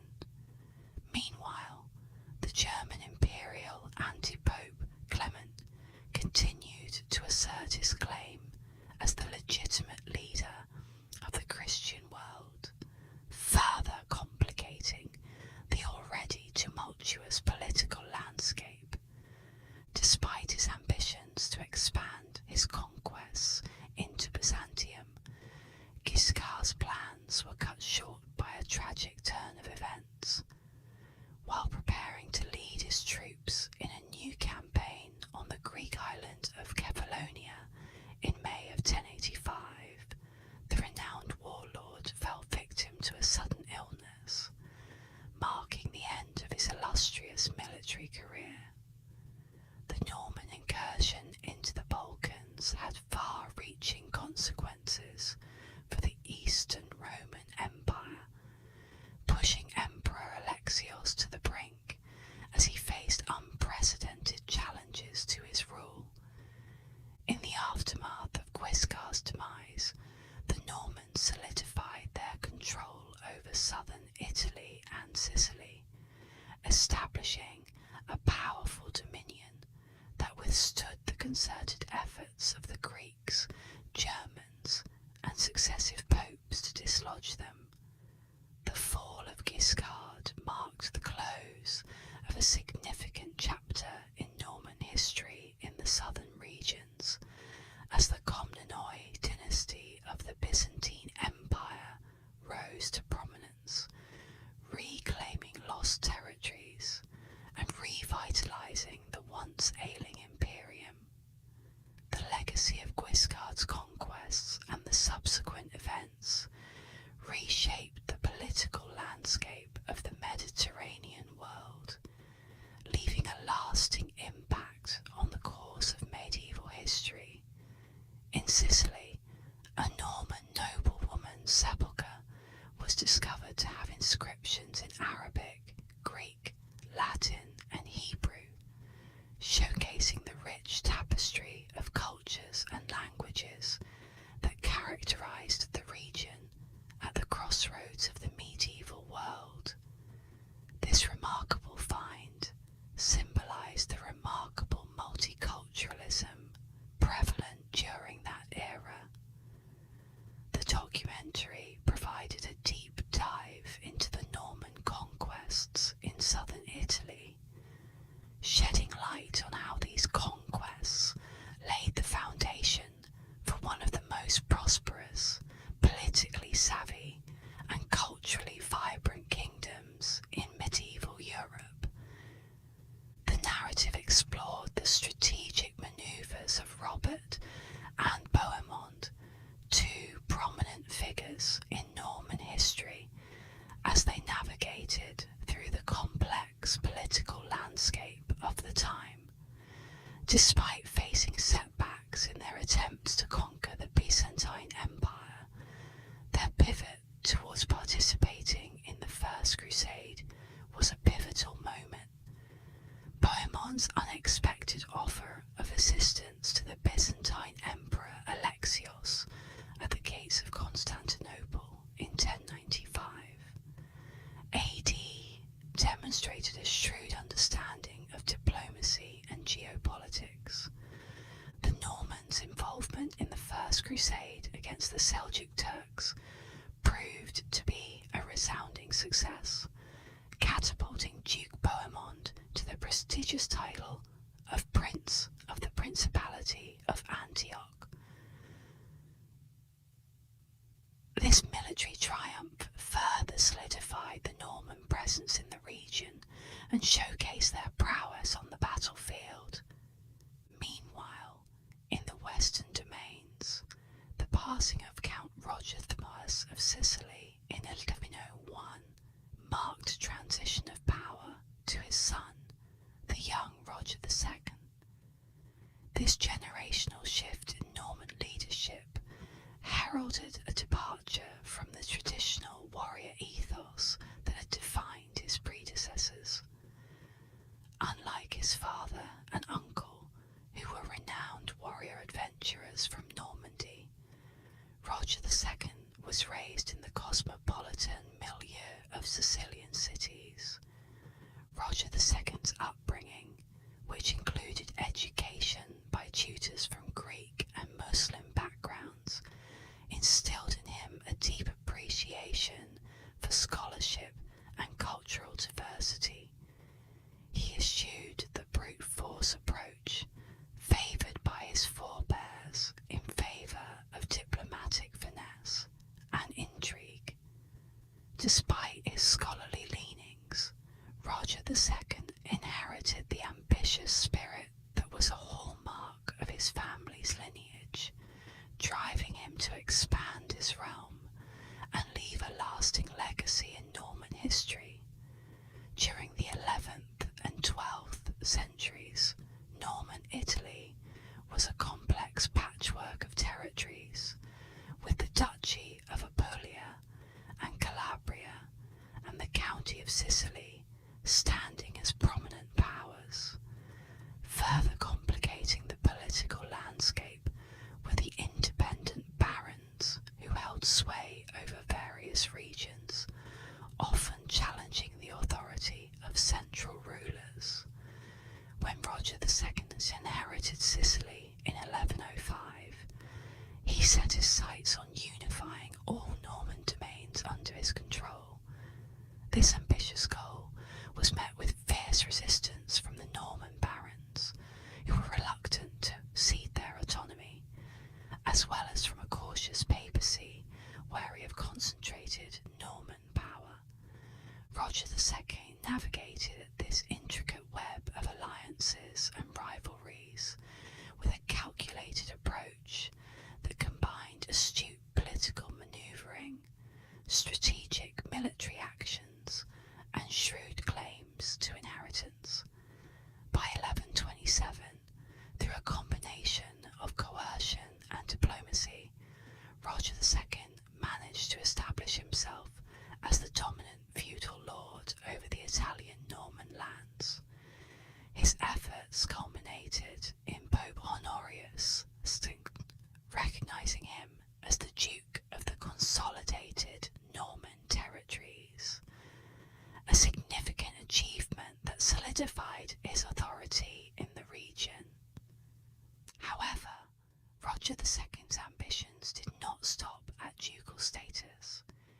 He harboured dreams of attaining a higher title, that of a king.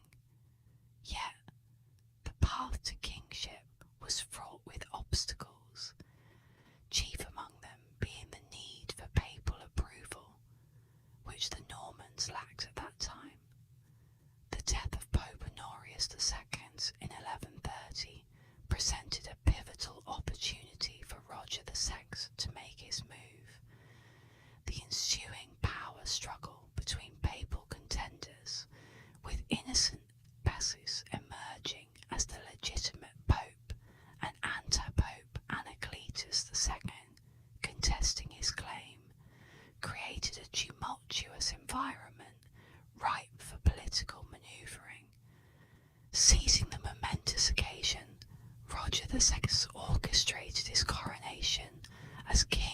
Roger II of the Kingdom of Sicily on Christmas Day of 1130, marking a significant turning point in his reign. This bold move not only elevated his status, but also solidified his authority over the region, establishing him as a formidable ruler in the eyes of his subjects and rivals alike. However, Roger II's alignment with an anti-pope in his quest for kingship had far-reaching consequences. His controversial support of the rival claimant to the papacy alienated him from the Catholic community, sparking discontent and resistance among his vassals in Apulia. The resulting rebellion posed a significant challenge to Roger II's rule, testing his political acumen and military prowess in maintaining control over his fractious realm. In conclusion, the reign of Roger II in Norman Sicily was characterised by intricate political manoeuvring, ambitious power consolidation, and strategic alliances that shaped the destiny of the region. His journey from duke to king was marked by triumphs and challenges, illustrating the complex interplay of feudal dynamics, papal authority, and regional rivalries in medieval Italy. The papacy, the German emperor, and the Byzantine Empire were key supporters of the uprising, aligning themselves with the rebels in opposition to Roger II's authority. Despite this formidable alliance, Roger II showcased remarkable leadership skills during the conflict, successfully quelling the rebellion and solidifying his power by capturing the legitimate pope. His strategic acumen and political finesse not only secured his position, but also set the stage for a period of enlightenment in Norman Sicily. Under Roger II's enlightened governance, Norman Sicily experienced a cultural renaissance, marking a golden era characterised by the harmonious coexistence of diverse influences. The region had long been a melting pot of Byzantine, Latin and Islamic cultures, and it was under Norman rule that these different elements converged and thrived together. Despite the Norman ruling elite being a minority, the population was predominantly made up of Lombards, Byzantine Greeks, and various Muslim communities, resulting in a rich and varied societal tapestry. The multicultural ethos of Norman Sicily was reflected in its administrative structures, which drew inspiration from a blend of Arabic, Greek, and Latin models. While Greek was the language of the royal court in Palermo, the administrative framework of the kingdom was heavily influenced by Arabic systems, showcasing the sophisticated governance practices of the Islamic caliphates. This fusion of administrative styles was so profound that Greek-speaking nobles held prestigious positions under the de Hauteville kings, bearing titles such as Emir of Emirs. The interplay of Latin, Greek, and Muslim traditions in Norman Sicily gave rise to a vibrant and dynamic community where a mosaic of customs and influences coexisted and intermingled. Roger VI's adept navigation of the intricate political landscape and his promotion of a multicultural environment were instrumental in establishing a peaceful and cohesive Norman domain in Italy. The legacy of Norman Sicily's cultural fusion left a lasting imprint on the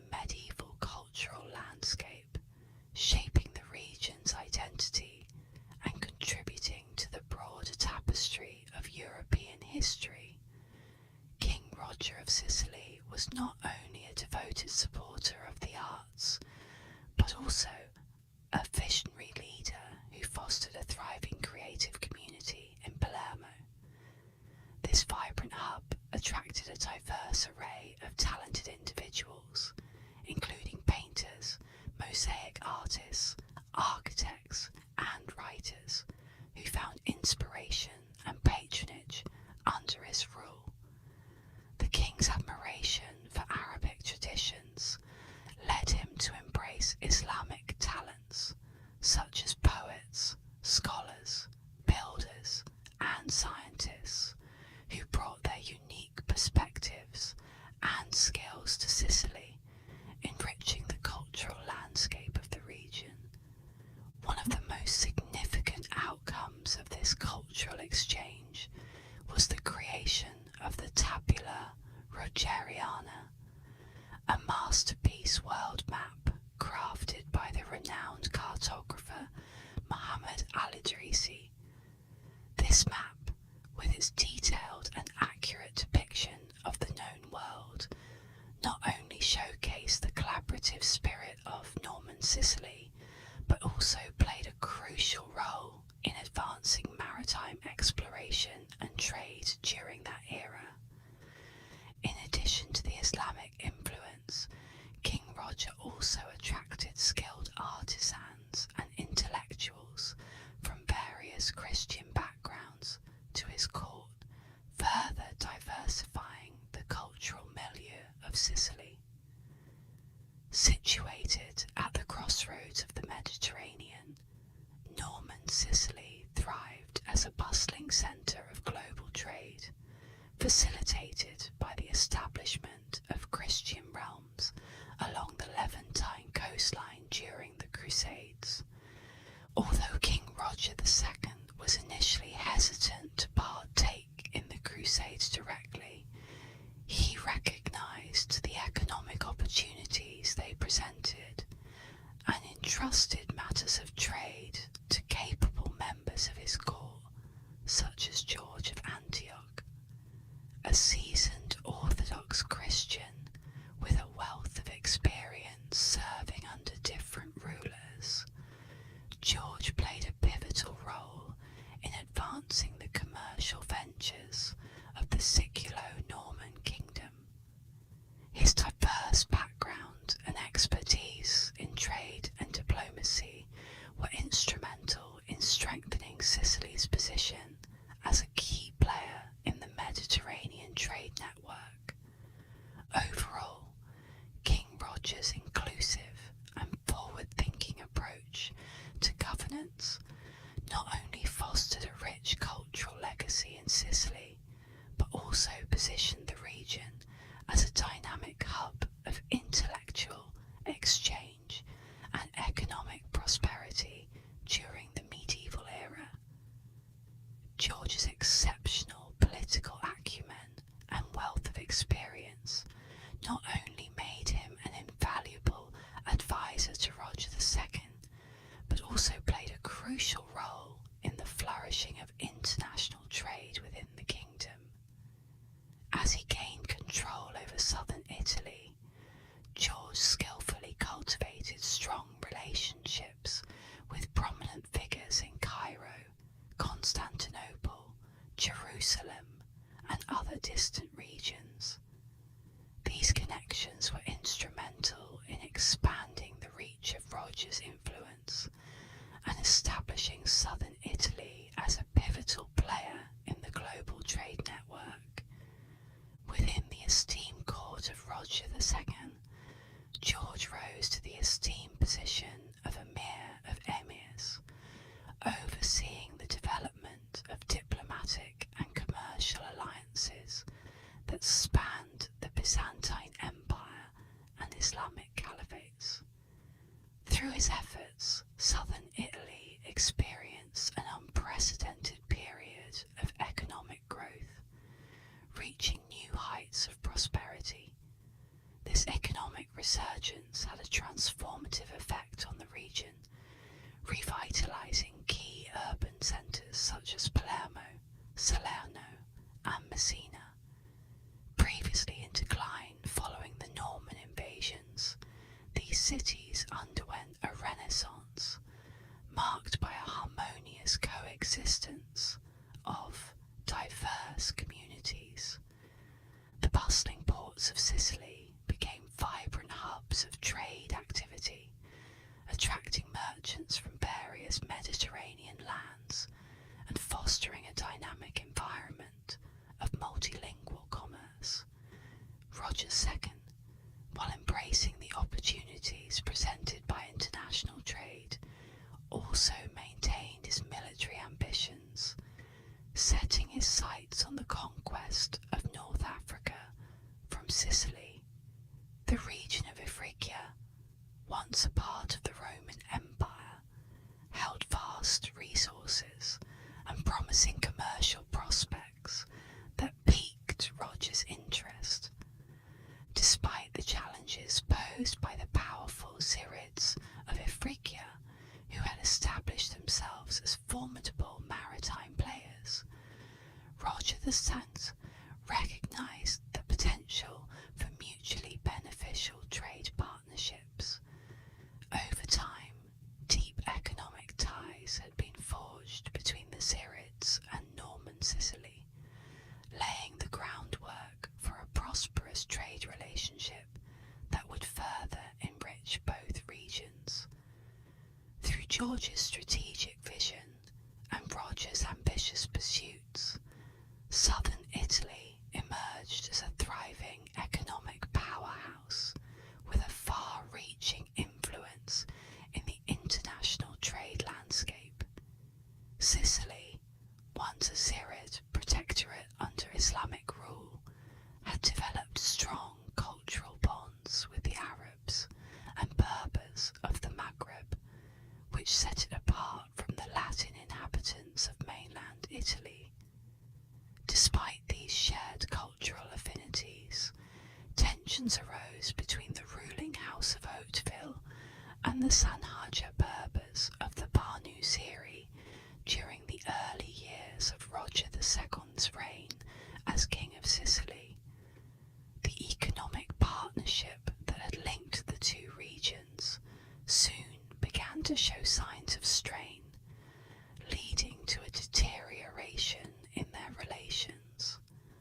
The situation escalated when Emir Ali ibn Yahya faced a dilemma as his vassal, Rafi, the governor of Garbus, decided to break away from his authority due to disagreements over trade restrictions that Ibn Yahya had imposed on Gabes. Roger II, who was still holding the title of Duke at that time, sided with Gabes against Mahadir and employed the Sicilian navy to assist Gabes in asserting its autonomy in trade dealings. In response to this challenge, Emir ibn Yahya sought support from the neighbouring Almoravid dynasty in a strategic move aimed at reclaiming Sicily for the Muslim world. The ensuing conflict primarily played out at sea, with significant naval engagements marking the struggle for supremacy. In 1122, an Almoravid fleet launched an attack on Nicotera, a town in Calabria, capturing women and children in a show of force. In retaliation, Roger II mobilised a fleet of 300 ships in 1123 to lay siege to Mahdia. Although the invasion was repelled by a strong Islamic defence force at the fortress of Aldimas, Roger's forces managed to seize Pantelleria during the campaign. This series of events not only highlighted the complexities of the power dynamics in the Mediterranean region during this period, but also showcased the strategic manoeuvres and military prowess of the various factions involved. The clash between the Sicilian Normans, the Zirids, and the Almoravids underscored the intricate web of alliances and rivalries that characterised the medieval Mediterranean world.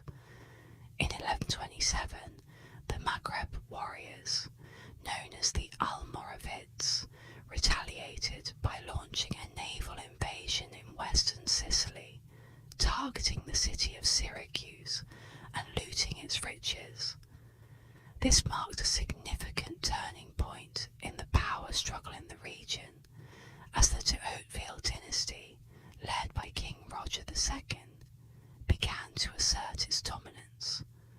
Roger II, having consolidated his rule and dealt with various challenges in Europe, such as quelling rebellions in Apulia and fending off threats from powerful entities like the Byzantine Empire, German Empire, and the papacy, could now shift his focus towards confronting his adversaries in Africa. Meanwhile, the Zirid rulers, who had previously aligned themselves with the Almoravids, found themselves increasingly vulnerable as their alliance crumbled. This left them exposed to rival regional powers like the Hammadids, leading to a precarious situation for the Zirids. In a surprising twist of fate, in 1135, Al-Hassan ibn Chi'ala, the Zirid prince who had earlier repelled the Norman invasion, was forced to seek King Roger's protection against an invasion by the Hammadids.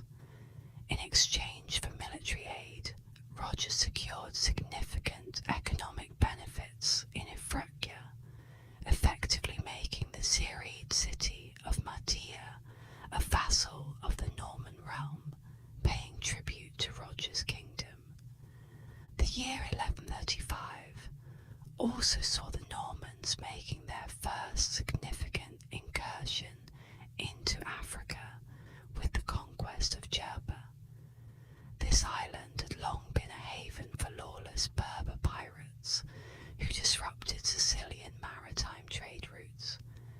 King Roger entrusted George of Antioch, his trusted emir of emirs, with the task of eliminating the pirate stronghold on Jerba. George executed this mission swiftly and efficiently, ridding the region of the pirate threat. Interestingly, the Christian conquest of Jerba did not spark widespread concerns in the Muslim world. In fact, the Islamic rulers of the Maghreb welcomed the Normans' actions, as the pirate presence had long been a source of disruption and lawlessness in the region. The eradication of the pirates was seen as a positive development by many Islamic princes, further solidifying the Normans' position in Africa. King Roger's initial interactions with the Maghreb were met with favour by the local populace. However, this sentiment took a sharp turn as the king's expansionist desires in the region began to unfold. The Norman conquest of Ifriqiya entered a new phase due to a significant environmental disaster, a devastating famine that struck the North African coast in the early 1140s.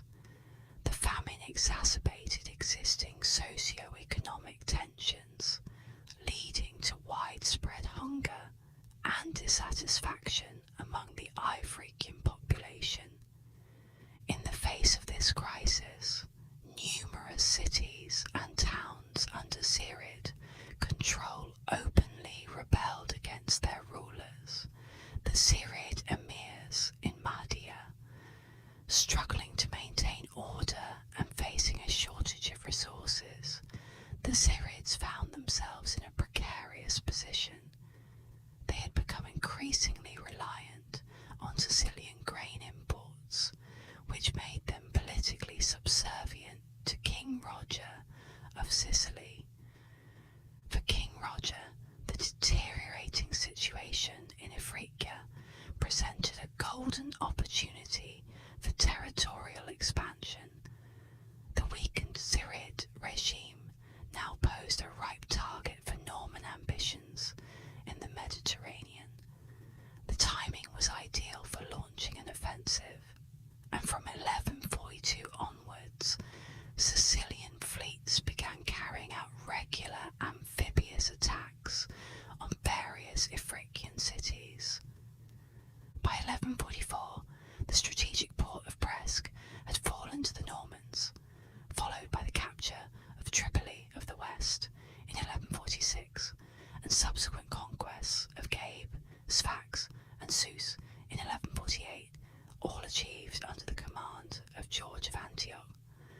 When Zirid Emir al-Hassan reached out to King Roger, reminding him of their supposed alliance, the king justified his actions by claiming that he was intervening to restore order in cities that had rebelled against Zirid rule.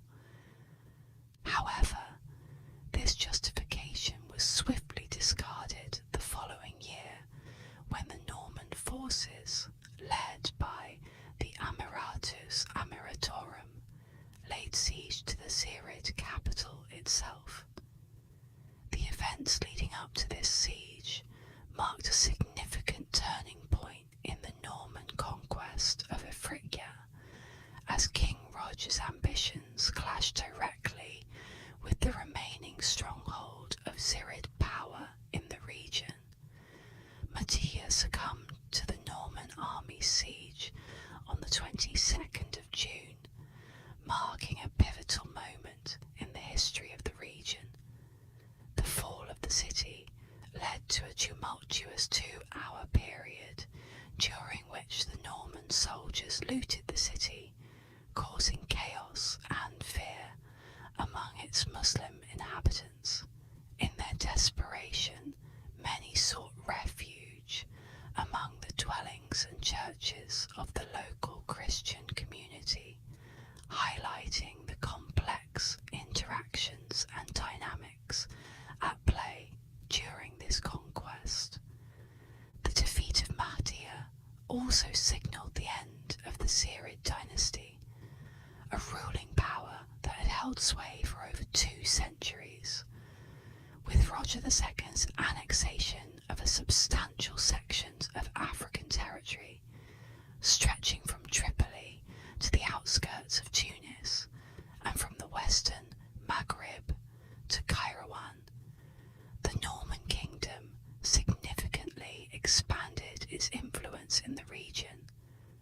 The conquest of Africa not only marked a military victory, but also had profound economic implications. The already strong economic ties between Sicily and Africa were further solidified, with major trading hubs on both sides of the central Mediterranean now falling under Norman control. Despite this territorial expansion, the impact of Norman governance on the political and cultural landscape of the Maghreb was relatively limited. King Roger II chose to govern his African territories indirectly, using Arab and Berber intermediaries to manage affairs on his behalf. The local African aristocracy, predominantly Muslim, remained largely unchanged, retaining their positions of power and influence. One group that experienced a shift in fortunes during this period were the native African Christians. Dating back to the early days of Christianity, a community of Christians along the Maghreb coast had persisted despite the Islamic expansion in the region. These African Christians continued to speak a Latin vernacular language, a remarkable testament to their enduring heritage, even 500 years after the Arab conquest had transformed the territory previously held by the Roman Empire.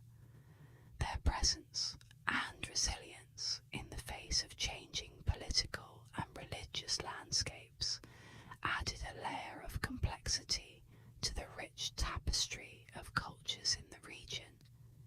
The transition of power from the illustrious King Roger II to his son, King William marked a critical turning point in the history of Norman Sicily.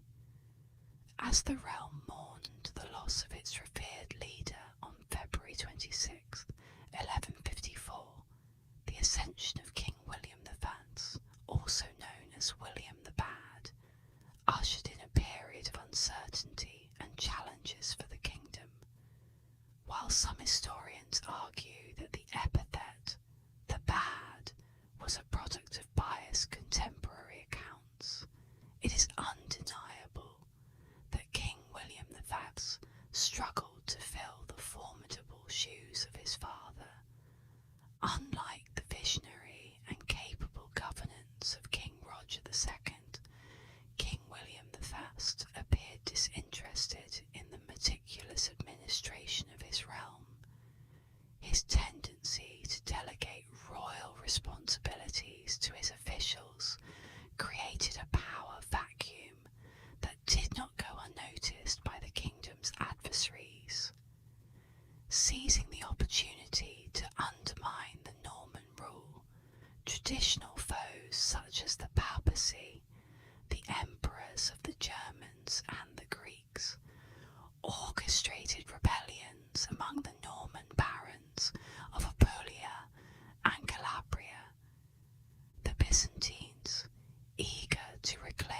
Lost Territories directly challenged Norman authority by launching an assault on the Apulian coastline.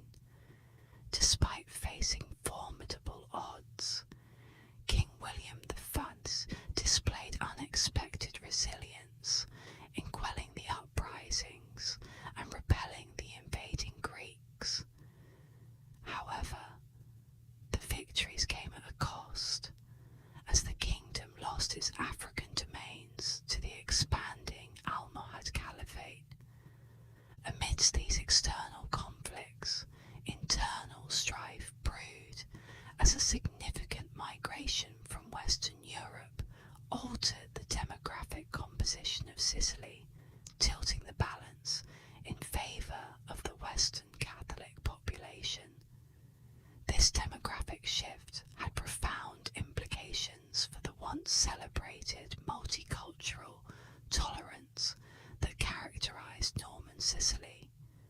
As the influence of non-Catholic faiths began to wane, social tensions escalated, challenging the kingdom's long-standing tradition of religious diversity and coexistence.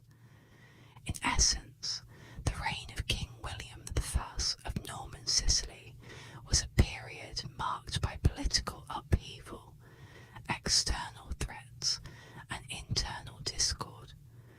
The legacy of King Roger II's golden era seemed increasingly distant as the kingdom navigated turbulent waters under the leadership of a monarch who struggled to preserve the stability and multicultural harmony that had once defined Norman Sicily.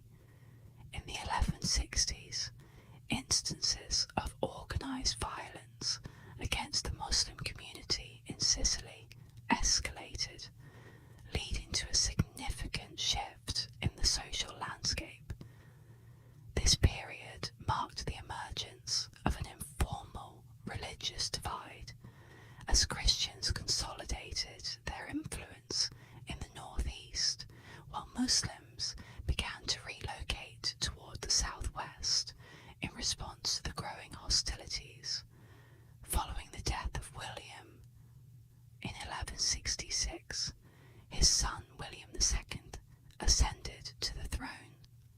William II was regarded as a just ruler who prioritised maintaining internal stability and sought to emulate the conquests of his predecessors. His reign was characterised by efforts to participate in the Third Crusade against Saladin and expand into Byzantine Greece, although these endeavours achieved only limited success. Despite his otherwise commendable rule, William II's legacy was marred by a crucial misstep that would have far-reaching consequences.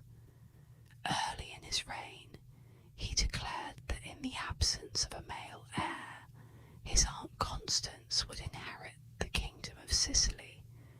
This decision triggered concern among the Norman aristocracy due to Constance's betrothal to Henry VI of the Hohenstaufen dynasty, the son of the Holy Roman Emperor Frederick. The Hohenstaufens harboured long-standing ambitions to displace the Normans from southern Italy, and Constance's impending marriage provided a legal pretext for them to assert their claim to the Sicilian throne, thereby threatening Norman dominance in the region. The succession crisis came to a head when William II died without a male heir in 1189, plunging southern Italy into turmoil. Faced with the prospect of German rule under Henry VI and Constance, the Norman nobility rallied behind Tancred de Hauteville as their chosen monarch in defiance of the Hohenstaufen claim.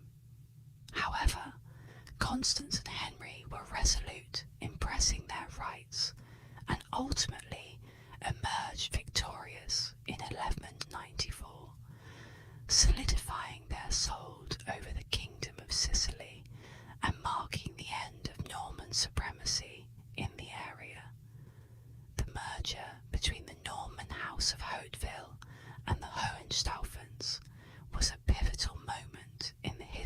Sicily and southern Italy, signifying the end of Norman rule in the region.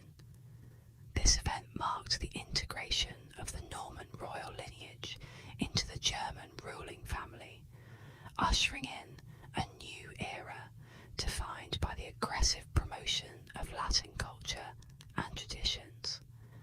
The process of Latinization was systematically pursued, leading to significant changes in the demographic and religious landscape of the area. One of the notable outcomes of this merger was the expulsion of all Muslims from the region by 1282, a move that effectively eliminated Islamic influence and paved the way for the dominance of Latin Christianity. Additionally, the suppression of the Greek Church further reinforced the process of Latinization as the authorities sought to establish a homogeneous cultural and religious identity in the region. Despite these efforts, remnants of the Franco-Norse heritage persisted in Sicily and southern Italy long after the departure of the Norman rulers. The legacy of the Norman kingdom endured through various ruling dynasties that succeeded one another over the centuries, shaping the political and cultural landscape of the region. The direct descendants of the Norman Kingdom of Sicily continued to hold power until 1871, when the Italian peninsula was unified under the Kingdom of Italy, marking the end of their direct governance. Today, the magnificent churches of Palermo stand as a testament to a bygone era when Latins, Greeks, and Arabs coexisted under Norman rule, showcasing the rich cultural tapestry that characterized the region during that time. Meanwhile, the scattered remains of fallen warriors from Naples to Syracuse serve as poignant reminders of the era when the descendants of Vikings held sway in the heart of the Latin world, leaving an indelible mark on the history and heritage of Sicily and southern Italy. Thank you for joining me on this journey through the history of the Norman Kingdom in Italy. I hope you found it as fascinating as I did. If you enjoyed this video, please don't forget to like, subscribe, and hit the bell icon so you never miss an update. And I'd love to hear from you. Feel free to comment below with your thoughts and suggestions for future videos, as I love hearing from you all. Until next time, take care and keep exploring the wonders of history with ASMR History, and as always, sleep well.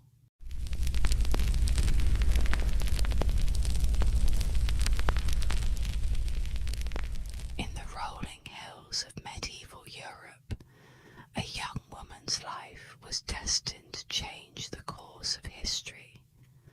Her name was Eleanor of Aquitaine, a force of nature whose influence spanned across two of the most powerful kingdoms of the 12th century.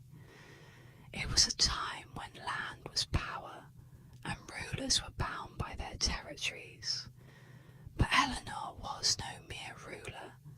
She became a queen, not once but twice, first of France and then of England.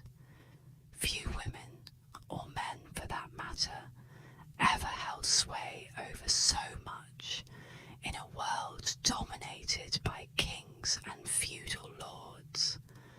Hers was a life of ambition, love, betrayal, and triumph.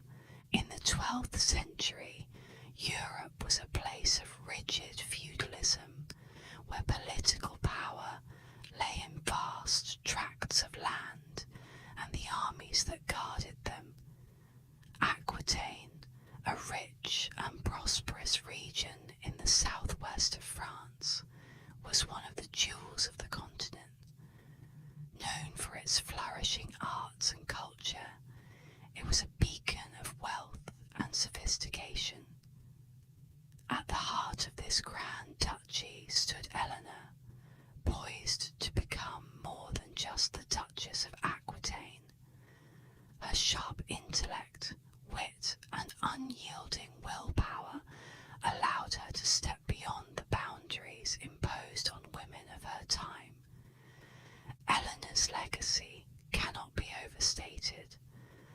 As one of the most powerful women of the medieval period, she reigned as queen over both France and England.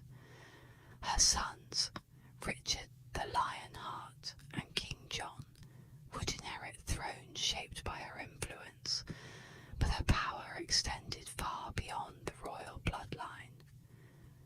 A patron of the arts and a champion of the courtly love movement, Eleanor's presence was felt not just in politics, but in the culture of the age. Historian Alison Weir once wrote, "Eleanor's political and cultural influence far surpassed that of most women of her era, shaping the destinies of two nations." Indeed, Eleanor was more than a queen. She was a maker of kings and an architect of the cultural renaissance that swept through her courts.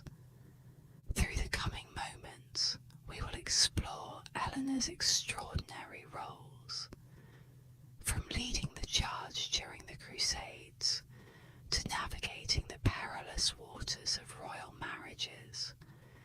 Her life was a tapestry of power, strategy, and resilience. Eleanor of Aquitaine was a queen who broke the mould, forging a path for herself where few others dared. But before she became this iconic figure, she was just a girl, born into privilege, yet facing challenges that would shape her rise to power. Her journey begins in the noble courts of Aquitaine, where her early life and rise to power laid the foundation for the monumental figure she would become. Eleanor of Aquitaine's story begins in 1122, in a world where noble birth dictated one's destiny and power was passed through bloodlines.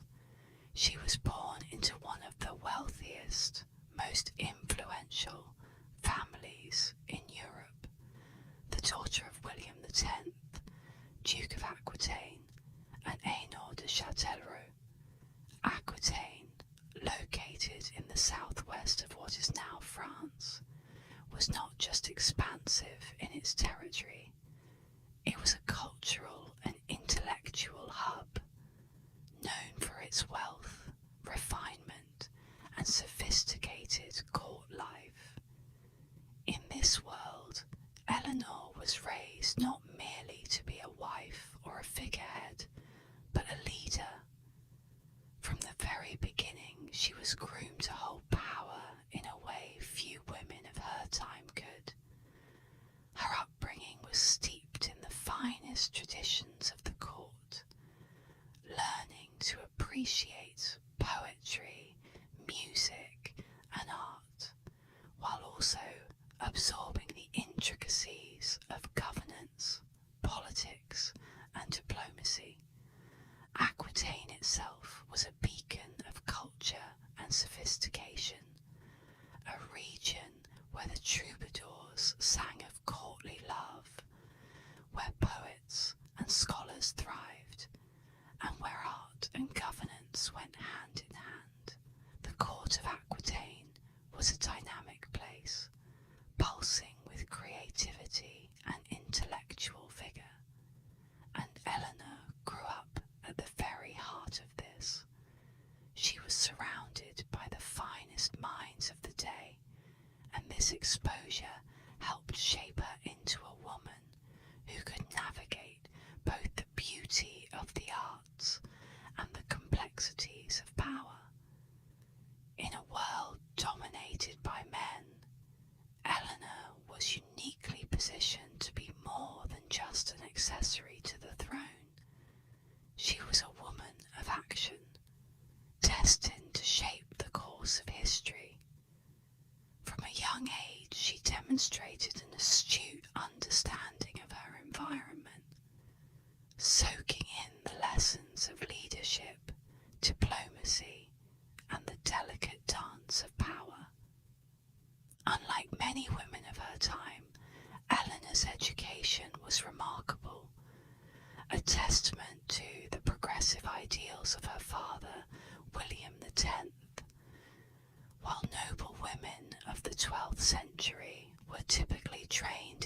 domestic duties and marriage preparation, Eleanor's education was far more expansive. Her father believed in the power of knowledge and ensured that she was trained in governance, military strategy, and administration. It was a rare gift for a young woman in a medieval world that largely relegated women to the private sphere. Ralph V. Turner, a historian of Eleanor's life, once noted, "From an early age, Eleanor was schooled in both governance and the arts, a testament to her family's liberal outlook on female education. This education would serve her well as she moved into the world of politics, a world where women were often underestimated and overlooked. But tragedy struck when Eleanor was just 15 years old. In 1137, her father died suddenly, leaving her as the sole heir to the Duchy of Aquitaine, one of the largest and wealthiest territories in Europe. Overnight, Eleanor became the most eligible heiress on the continent. Her inheritance was vast, not only in terms of land, but in wealth and cultural significance. Aquitaine was a jewel of Europe, coveted by kings and lords alike. Eleanor's future now held immense political weight, for whoever married her would control not just her person, but her vast territories. The eyes of Europe were upon her, and her future marriage would tip the balance of power in whichever direction she chose. It wasn't long before suitors from across Europe sought her hand, but the match that would define her early life came swiftly. That same year, Eleanor married Louis VII, the soon-to-be King of France. This union was a political masterstroke, one that not only brought Aquitaine under French control, but also solidified France's power in Europe. However, while the marriage may have been beneficial for the kingdom, it was far from harmonious for Eleanor herself. Eleanor was a free-spirited and independent young woman, raised in the vibrant cosmopolitan court of Aquitaine, where art, culture, and freedom of thought were celebrated. The French court, on the other hand, was cold, formal, and dominated by a strict adherence to religious piety. Louis VII, deeply devout and committed to the ascetic practices of his faith, was, in many ways, the polar opposite of his new wife. Where Eleanor loved art and culture, Louis was focused on religious devotion and the simplicity of life. Their marriage was not a meeting of hearts, but a political alliance, and the differences between them became painfully obvious as time wore on. The French court stifled Eleanor's vibrant personality, and her independent spirit quickly found itself at odds with the rigid and austere nature of Louis's rule. Marion Mead, in her biography of Eleanor, wrote, "The marriage was as much a political alliance as a personal union, yet Eleanor quickly found herself constrained by Louis's piety and the rigid French court. In a setting where she was expected to conform, Eleanor struggled to find her place. Nevertheless, Eleanor played the role of queen with grace and dignity. She joined Louis on royal tours and participated in diplomatic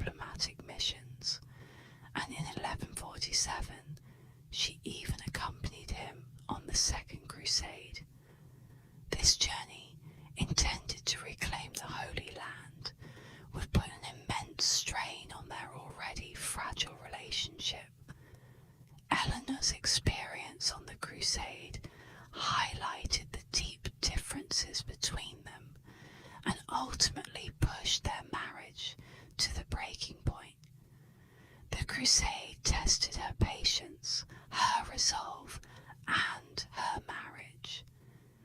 But this was only the beginning of Eleanor's rise.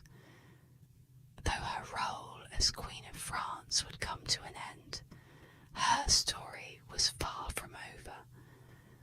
She would soon move beyond the constraints of the French throne and step into a new chapter of her life, one that would see her become one of the most powerful and influential women in medieval Europe. As her marriage to Louis VII began to crumble under the strain of their differences, Eleanor's ambitions would lead her toward a new chapter, one that would see her exchange the crown of France for an even greater realm, and a new husband who would change her life forever. As Queen of France, Eleanor of Aquitaine found herself transported into a world vastly different from the vibrant, artistic courts of her youth in Aquitaine. The French monarchy, ruled by a deeply religious Louis VII, was an institution defined by its austerity, its rigid protocols, and a strong devotion to the church. Eleanor, who had grown up in a realm where culture, art, and intellectual debates flourished, was now thrust into a life that stifled her spirit. Her marriage to Louis was never one of love, but of political necessity, designed to solidify France's hold over the vast and prosperous lands of Aquitaine. However, while this union might have strengthened France's territorial power, it became increasingly clear that it did little to bridge the personal chasm between Eleanor's free-spirited nature and Louis's devout, restrained outlook. Eleanor's independent and dynamic personality quickly became apparent at the French court. Used to the lively debates, freedom of thought, and decision-making that had characterised her upbringing in Aquitaine, she found herself confined in an environment where her role was limited. Her influence as queen consort was curbed by Louis's devotion to religion and the conservative courtiers who viewed Eleanor's passionate spirit with suspicion. While Eleanor longed to recreate the vibrant atmosphere of Aquitaine, Louis was more concerned with his religious duties and pious lifestyle, leaving little room for the cultural flourish that Eleanor had thrived in. Historian Alison Weir observed, "At court, Eleanor was known for her independent spirit, which often clashed with the restrained expectations of a queen. Eleanor's ambition, sharp intellect, and desire for a larger role in governance clashed with the narrow expectations of the French court, where women were expected to be seen and not heard. Louis, though well-meaning, was ill-equipped to meet her halfway, and as the years passed, the couple grew more and more distant. Despite the confines of her role, Eleanor was never content to be a passive figurehead. She refused to fade into the background, asserting her presence in bold and unexpected ways. In 1147, when Louis embarked on the Second Crusade, Eleanor seized the opportunity to break free from the stifling court life and join him on this daring expedition. But her role was anything but traditional. While queens often accompanied their husbands on such ventures, Eleanor took an active and daring part in the journey,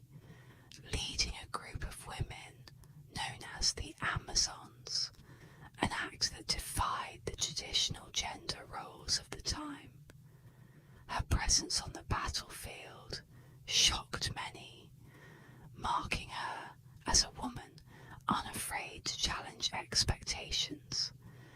In the midst of a world dominated by men, Eleanor made it clear that she was no mere consort, but a participant, determined to leave her mark.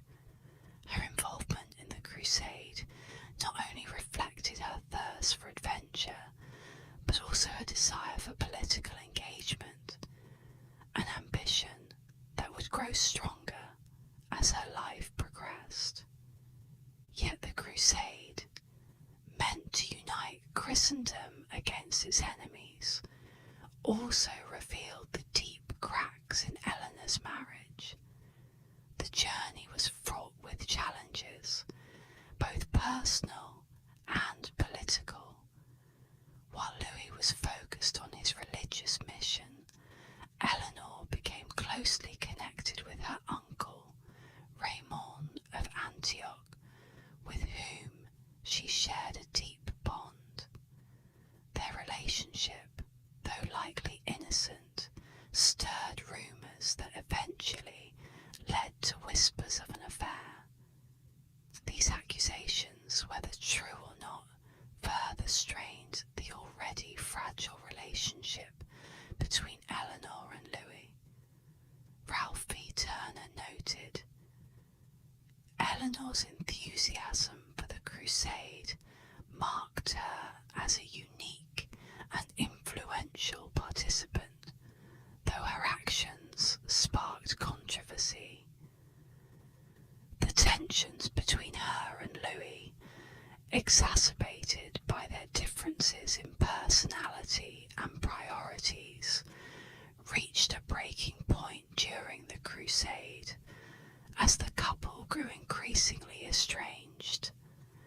Eleanor's bold actions during the crusade, her leadership, her alliance with her uncle, and her willingness to defy traditional roles stood in sharp contrast to Louis's reserved, pious nature.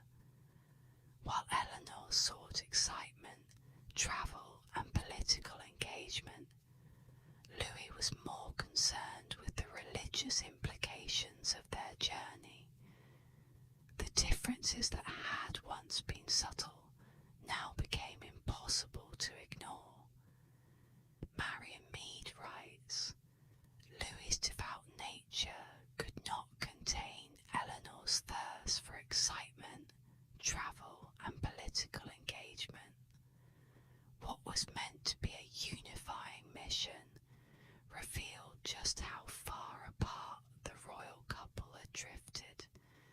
By the time they returned to France, it was clear that their marriage was unravelling, their divergent personalities proving too great a rift to bridge. The failure of the crusade only deepened the chasm between them, while Louis looked to faith as a guiding force.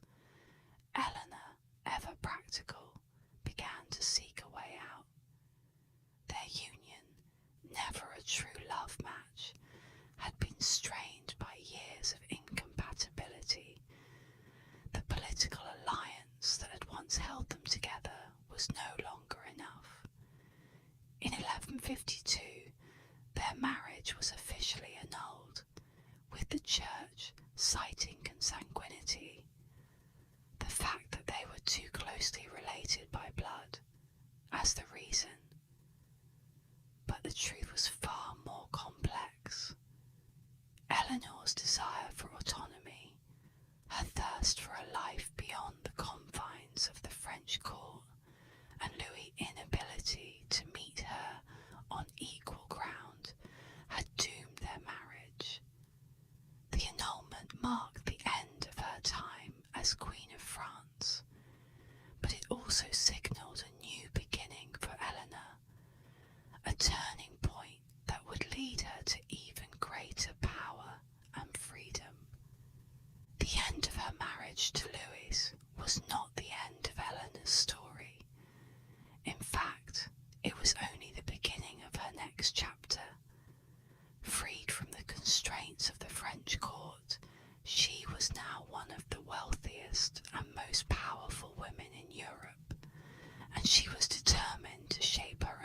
destiny. Eleanor was no longer content to wield power from the shadows.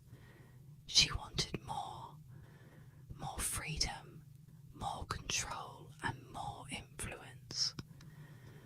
Her path soon led her to Henry Plantagenet, the Duke of Normandy, a young man as ambitious as she was.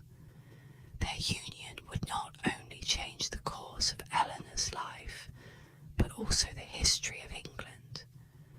Eleanor's marriage to Henry Plantagenet was a whirlwind of passion, politics, and power. After her annulment from Louis, she wasted no time securing her future, marrying Henry just months after parting ways with the French king. Their union was electric. Henry was young, ambitious, and destined for greatness, while Eleanor brought with her the vast and wealthy lands of Aquitaine, along with her formidable political skills. Together they form one of the most powerful couples of their time. But while their marriage began in a blaze of mutual passion and shared ambition, it would soon turn into a battlefield of clashing wills, as both Eleanor and Henry were too strong-willed to easily share power. This second marriage was not just a personal match, it was a political masterstroke. Henry, then a duke, ascended to the throne as Henry VI of England just 2 years after their wedding, making Eleanor queen once more. But this time, her role was different. Eleanor was no longer a consort in name only. She was a partner in power. Henry's vast territories stretched across England, Normandy, and beyond, creating an empire often referred to as the Angevin Empire. Eleanor, ever ambitious, was not content to simply be a queen in name. She ruled Aquitaine with authority, governing her lands while Henry focused on his northern territories. Ralph B. Turner writes, "She was not a mere consort. Eleanor wielded real power, especially in Aquitaine, where she continued to rule in Henry's name." In a world where queens were often expected to fade into the background, Eleanor stood out as a capable and powerful leader. The early years of their marriage were marked by mutual respect and a shared vision of building an empire. However, the qualities that had drawn them together, Eleanor's independence and Henry's ambition, soon became sources of conflict. Both were fiercely independent and strong-willed, and as the years passed, their marriage grew strained. Eleanor, used to power and influence, found herself increasingly at odds with Henry, who sought to control every aspect of his empire. Alison Weir captured the essence of their tumultuous relationship, writing, "Eleanor's second marriage was a union of fiery equals, but it was also fraught with strife and rebellion." As the years passed, the cracks in their marriage deepened, particularly as their family grew. Eleanor bore Henry 8 children, including the future kings Richard the Lionheart and John. While Eleanor poured her energy into raising and guiding her children, Henry's infidelity and his desire to control all aspects of their empire created further tension. Their once united front began to crumble as power plays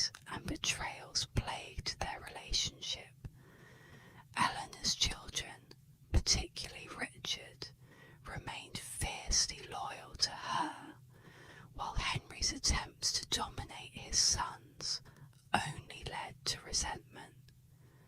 The real breaking point came in 1173, when Eleanor made a decision that would change the course of her life, and that of the English crown forever. Frustrated by Henry's treatment of their sons, Eleanor threw her support behind a rebellion against her husband. The revolt, led by her sons Richard and Henry the Younger, was a direct challenge to Henry's authority. Eleanor's involvement in the uprising was bold, but it was also deeply personal. She believed her sons deserved to inherit their rightful lands and titles, and she saw the revolt as a way to secure their futures. But the rebellion failed, and the price Eleanor paid was steep. In the aftermath of the rebellion, Henry's wrath was swift and unforgiving. Eleanor, once his queen and partner, was now a prisoner. She was placed under house arrest, confined to various castles across England for over a decade. Marion Mead reflects on this painful chapter in Eleanor's life. For over a decade, Eleanor was kept under house arrest, a poignant reminder of the price of rebellion against a king. The queen, who had once ruled vast territories, who had led armies and guided nations, now found herself in isolation, her movements restricted and her voice silenced. But Eleanor was not a woman easily broken. Though she spent years in confinement, she never lost her spirit or her influence. Even from within the walls of her prison, she continued to communicate with her sons, offering advice and encouragement. Richard, in particular, remained devoted to his mother, and it was through his eventual rise to the throne that Eleanor's fortunes would change. In 1189, when Henry II died and Richard ascended the throne as Richard V, one of his first acts as king was to release his mother from her long imprisonment. Eleanor, now in her late 60s, returned to power with all the vigour and determination of her youth. She became a key advisor to Richard, guiding him as he prepared for the Third Crusade and managing the kingdom in his absence. Once again, Eleanor proved that she was not a queen content to remain in the background. She travelled across Europe, arranging alliances, negotiating treaties, and even securing Richard's release when he was captured during his return from the crusade. For Eleanor, her role as queen did not end with her imprisonment. It only evolved. Her resilience in the face of adversity and her ability to navigate the complex politics of the time made her one of the most remarkable queens in English history. Eleanor's legacy as Queen of England is one of strength, resilience, and defiance. She was a woman who refused to be confined by the expectations of her time, whether by her husband, her sons, or her circumstances. Her reign was marked by both triumph and tragedy, but through it all, Eleanor remained a formidable force in the world of medieval politics. While Eleanor's political achievements are well known, her influence extended beyond the throne. As queen, she became a patron of the arts, a supporter of poets, and a central figure in the courtly love movement. A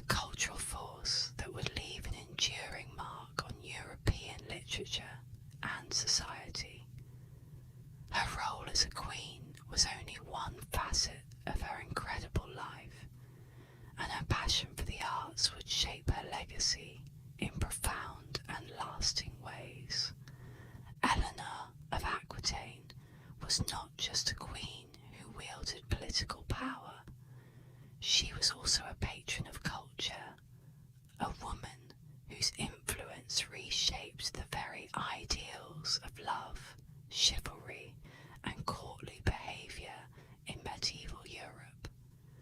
In her courts at Aquitaine and Poitiers, Eleanor fostered an environment where the arts flourished and where the ideals of courtly love, a romanticised view of love and chivalry, took root. The 12th century was an age when power was often defined by the sword, but in Eleanor's world, the heart and the mind were equally prized. She became the centrepiece of a cultural revolution that transformed the aristocracy, influencing poets, musicians, and the very notion of knighthood. One of the most famous figures associated with Eleanor's court was Bernard de Ventador, a troubadour who praised her beauty, grace, and wit. His lyrical compositions, filled with adoration and longing, encapsulated the ideals of courtly love, an elaborate code of conduct that elevated romantic devotion to a near sacred level. Eleanor herself became a symbol of this ideal, a queen whose influence went far beyond the battlefield or the throne room. Her courts became gathering places for poets, musicians, and noblemen, all drawn to the sophistication and culture that Eleanor championed. Amy Kelly, in Eleanor of Aquitaine and the Four Kings, notes, Eleanor's court was a cultural beacon in Europe, shaping the ideals of chivalry and courtly love that would define the medieval aristocracy. In this way, Eleanor's influence extended far beyond politics. She helped to define the very soul of the medieval knight. An important aspect of Eleanor's cultural influence is her supposed establishment of the courts of love in Poitiers. These courts, if the stories are to be believed, were presided over by Eleanor and other noble ladies who deliberated on matters of love, chivalry, and knightly behaviour.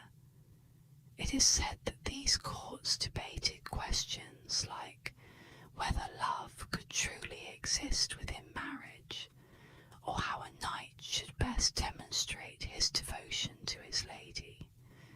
These courts may have been more myth than reality, embellished by later chroniclers eager to romanticise Eleanor's legacy.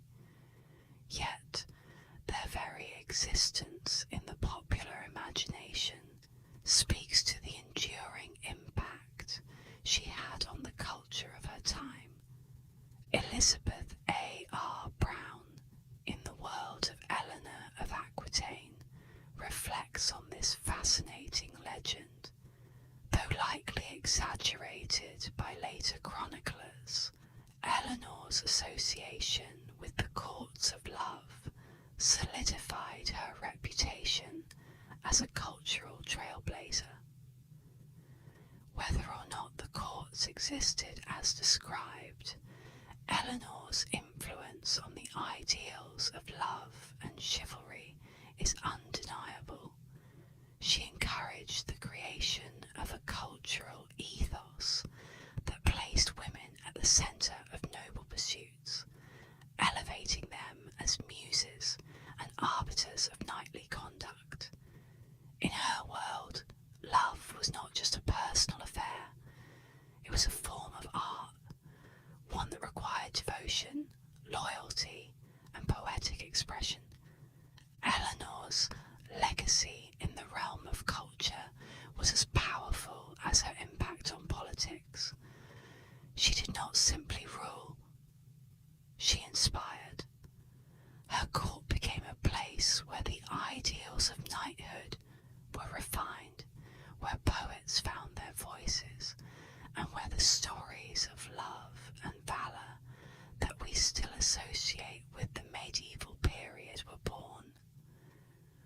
patronage of the arts was not an indulgence. It was an assertion of her belief in the power of beauty, intellect, and the human heart. As Eleanor aged, her life would take yet another dramatic turn. The years of rebellion and imprisonment were behind her, but her role as a mother to kings and as a queen in her own right was far from over. Eleanor's later life was defined by her indomitable spirit, a woman who, even in her twilight years, continued to shape the course of history. Eleanor of Aquitaine's later years were no less remarkable than her tumultuous youth. After the death of Henry II in 1189, she was released from captivity, a decade-long confinement that attested her resilience but never broke her spirit. At nearly 70 years old, Eleanor emerged into the political spotlight once again, proving that age was no obstacle to her ambition or influence. She immediately set to work securing the throne for her favourite son, Richard the Lionheart, who would become one of England's most legendary kings. It was Eleanor's wisdom and political acumen that ensured Richard's smooth succession. In a world where power was often precarious, she was the steady hand that guided her son's ascent. Though Richard was the king, it was Eleanor who effectively managed the kingdom in his absence. When Richard left for the Third Crusade, shortly after his coronation, he entrusted the reins of the realm to his mother. Far from retreating into a ceremonial role, Eleanor was deeply involved in the governance of England. Alison Weir captures this vividly. Eleanor, now in her 70s, was far from politically retired. She was the true force behind Richard's government. From her seat of power, Eleanor managed the affairs of the Angevin Empire, navigating the dangerous waters of medieval politics with the same skill and precision that had defined her earlier years. But her most dramatic role during Richard's reign came after he was captured by Duke Leopold of Austria on his return from the Crusade. News of Richard's imprisonment sent shockwaves through Europe, and it was Eleanor who took on the Herculean task of securing his release. At an age when most would have retired from public life, Eleanor embarked on a journey across Europe, negotiating with monarchs, raising the enormous ransom required, and ensuring her son's safe return. It was a testament to her enduring strength and diplomatic prowess. In the face of enormous odds, Eleanor succeeded, proving once again that she was more than just a queen. She was a force of nature. Eleanor's travels during this period were remarkable, not only for their scope, but for the personal risks she took. Crossing Europe at such an advanced age, she met with kings and emperors, brokered deals, and navigated complex political relationships, all to secure her son's freedom.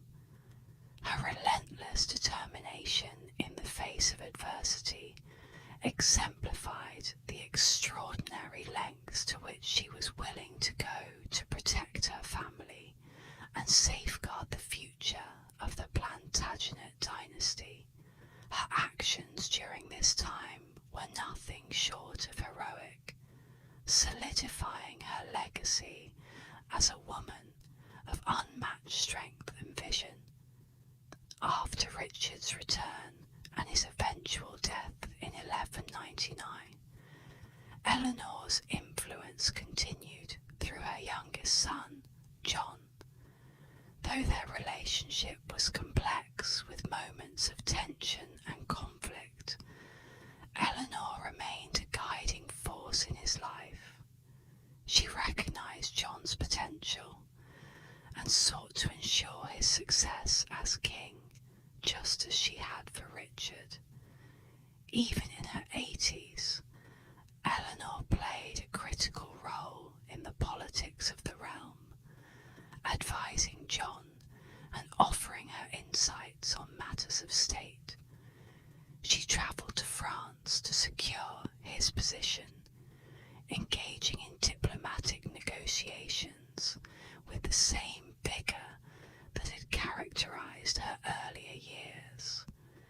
Ralph V. Turner, in Eleanor of Aquitaine, Queen of France, Queen of England, writes, "Even in her final years, Eleanor was a force to be reckoned with, ensuring the Plantagenet dynasty's survival. Her presence was a stabilising force during John's turbulent reign, as she worked tirelessly to protect her family's legacy. Though frail in body, her mind remained sharp, and her influence over English politics was undeniable. Eleanor's later life was a testament to her enduring strength, both as a mother and as a queen. She had survived rebellions, imprisonment, and the deaths of many loved ones, but her indomitable spirit never wavered. In her final years, she retired to the Abbey of Fontevraud, where she sought a measure of peace after decades of political struggle. Yet even in retirement, her legacy was secure. She had shaped the course of two of Europe's greatest kingdoms and left an indelible mark on history. As she approached the end of her life, Eleanor's thoughts must have turned to the future. She had fought so hard to secure the success of her sons and the continuation of the Plantagenet line. In many ways, her entire life had been a testament to the idea that power and influence were not bound by gender or age. She had defied the expectations of her time and crafted a legacy that would endure for centuries. But even as she withdrew from the public stage, Eleanor's legacy was far from complete. For her influence would echo through the ages, shaping the destiny of kings and the fabric of European history. Eleanor of Aquitaine's life was nothing short of extraordinary. Born into one of the wealthiest and most powerful families in France, she became not just a queen, but a force that shaped the destinies of two nations. As the queen of both France and England, Eleanor wielded more power and influence than almost any woman of her time. Her life was marked by moments of intense political strategy, cultural transformation, and personal rebellion. She was a queen who defied the limitations placed on her by a male-dominated world and carved out a legacy that still resonates today. As historian Marion Mead aptly put it, few women in history can claim such an indelible mark on both politics and culture as Eleanor of Aquitaine.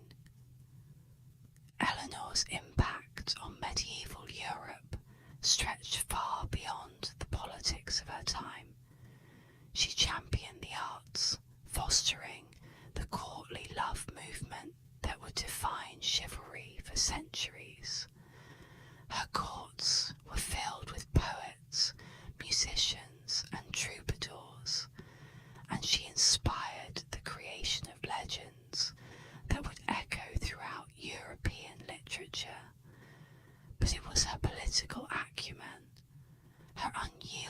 resolve and her ability to navigate the turbulent waters of medieval kingship that truly set her apart.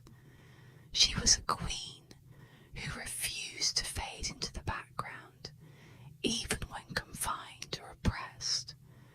Instead, she adapted, grew stronger, and emerged as a defining figure in European history.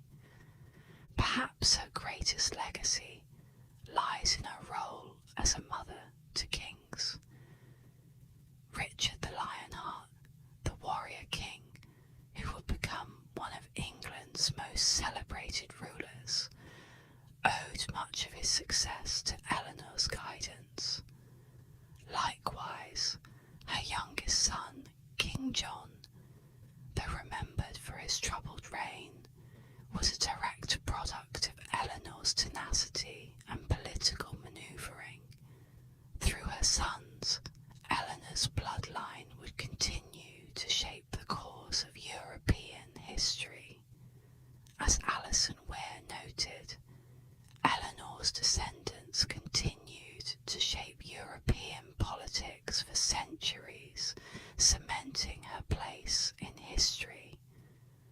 Her grandchildren would marry into royal families across the continent, spreading her influence far and wide.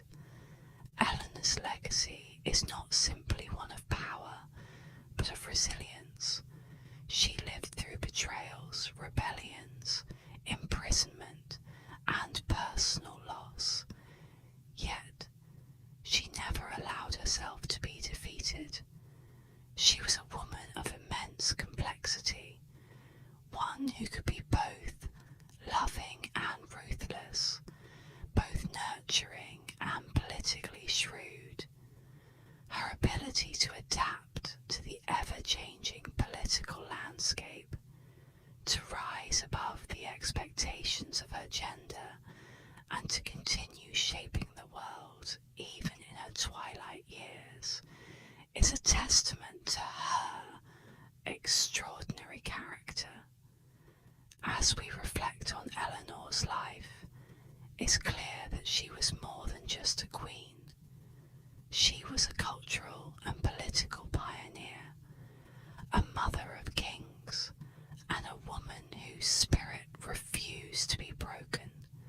Her legacy endures, not just in the annals of history, but in the ideals of leadership, resilience, and ambition that she embodied.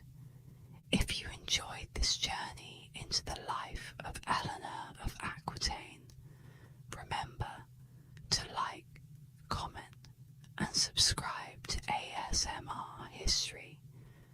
Together we will continue exploring the captivating lives of history's most fascinating figures, journeying through stories that will both relax and inspire. I hope that this video has relaxed you, and until next time, sleep well.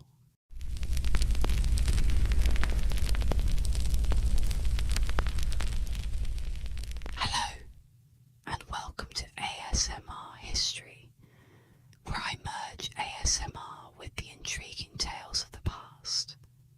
My name is Sophie, and today we'll journey back to one of the darkest times in human history, the Black Death. This catastrophic pandemic, also known as the bubonic plague, forever altered the course of history. So, find a comfortable spot, close your eyes if you wish, and let the whispers of history guide you through this harrowing yet fascinating chapter of our past. The Black Death, also known as the bubonic plague, is recognised as one of the most devastating pandemics in human history, causing widespread destruction across Europe from 1347 to 1351. It is believed that the origins of this deadly disease can be traced back to Asia. The plague travelled along the Silk Road, a network trade routes connecting the east and west, eventually making its way to Europe. The primary mode of transmission was through fleas that infested rats, which were common passengers on merchant ships of the time. As the plague swept through towns and cities, it left a trail of death and despair, drastically reducing populations and instilling deep fear and chaos among the survivors. It is estimated that the Black Death claimed the lives of between 30% and 60% of Europe's population, leading to profound and lasting changes in the continent's social and economic fabric. At the time of the 1347 plague outbreak, the term the Black Death was not used specifically to refer to this pandemic in any European language. Historically, the phrase had been employed to describe various deadly diseases. It was not until the 1750s that Black Death became associated with the 1347 plague, a translation from the Danish term Den sorte død. This terminology gained popularity through the writings of Swedish and Danish chroniclers during the 15th and early 16th centuries, and eventually spread to other languages, including Icelandic and German. Meanwhile, French artworks from the era vividly depict the horrors of the plague, providing a visual testament to the devastation it caused. Before the widespread adoption of the term Black Death, many European languages use phrases derived from Latin to describe the illness. For example, magna mortalitas, meaning great death, was commonly used. Magna meaning great and mortalitas, referring to death. The concept of death being black has ancient roots, with Homer using it in the Odyssey to describe the monstrous Scylla, whose mouths were full of black death. Seneca the Younger might have been one of the earliest to use Black Death, or mors atra in Latin, to describe an epidemic, emphasizing the severe and grim nature of such diseases rather than their colour.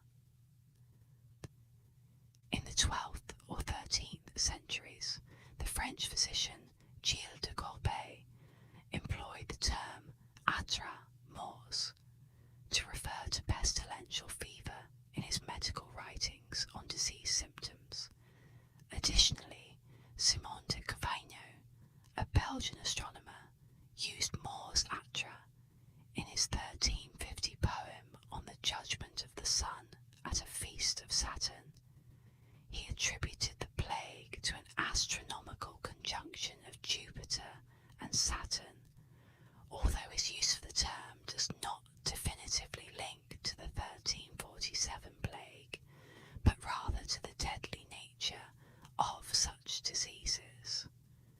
In 1893, the historian Cardinal Francis Aidan Gasquet put forth the idea that the pandemic, commonly referred to as the Black Death, was a type of the Easter or bubonic plague. Expanding on his research, Gasquet noted in 1908 that the term atra mors was used to describe the 14th century epidemic, and first appeared in 1361 in a Danish history book authored by J.I. Pontanus. This book stated, commonly and from its effects, they called it the Black Death, suggesting a widespread recognition of the plague's devastating impact. Delving into the origins of this catastrophic plague, it is widely believed that it was introduced to Europe by Genoese traders returning from the port city of Kaffa in Crimea in 1340. During a prolonged siege of Kaffa by the Mongol Golden Horde, led by Janibek, between 1345 and 1346, the Mongols, themselves afflicted by the plague, engaged in early biological warfare. They catapulted infected corpses over the city walls in an effort to spread the disease among the inhabitants of Kaffa, hoping to break the siege through this gruesome tactic. While the dramatic image of catapulted infected corpses is a well-known aspect of the story, it is also highly likely that infected rats managed to cross the siege lines, contributing to the spread of the epidemic among Caffe's residents.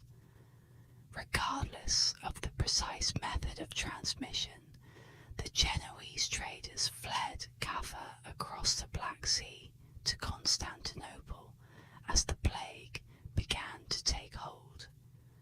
By the summer of 1347, the situation in Constantinople had become dire, with the disease causing widespread mortality.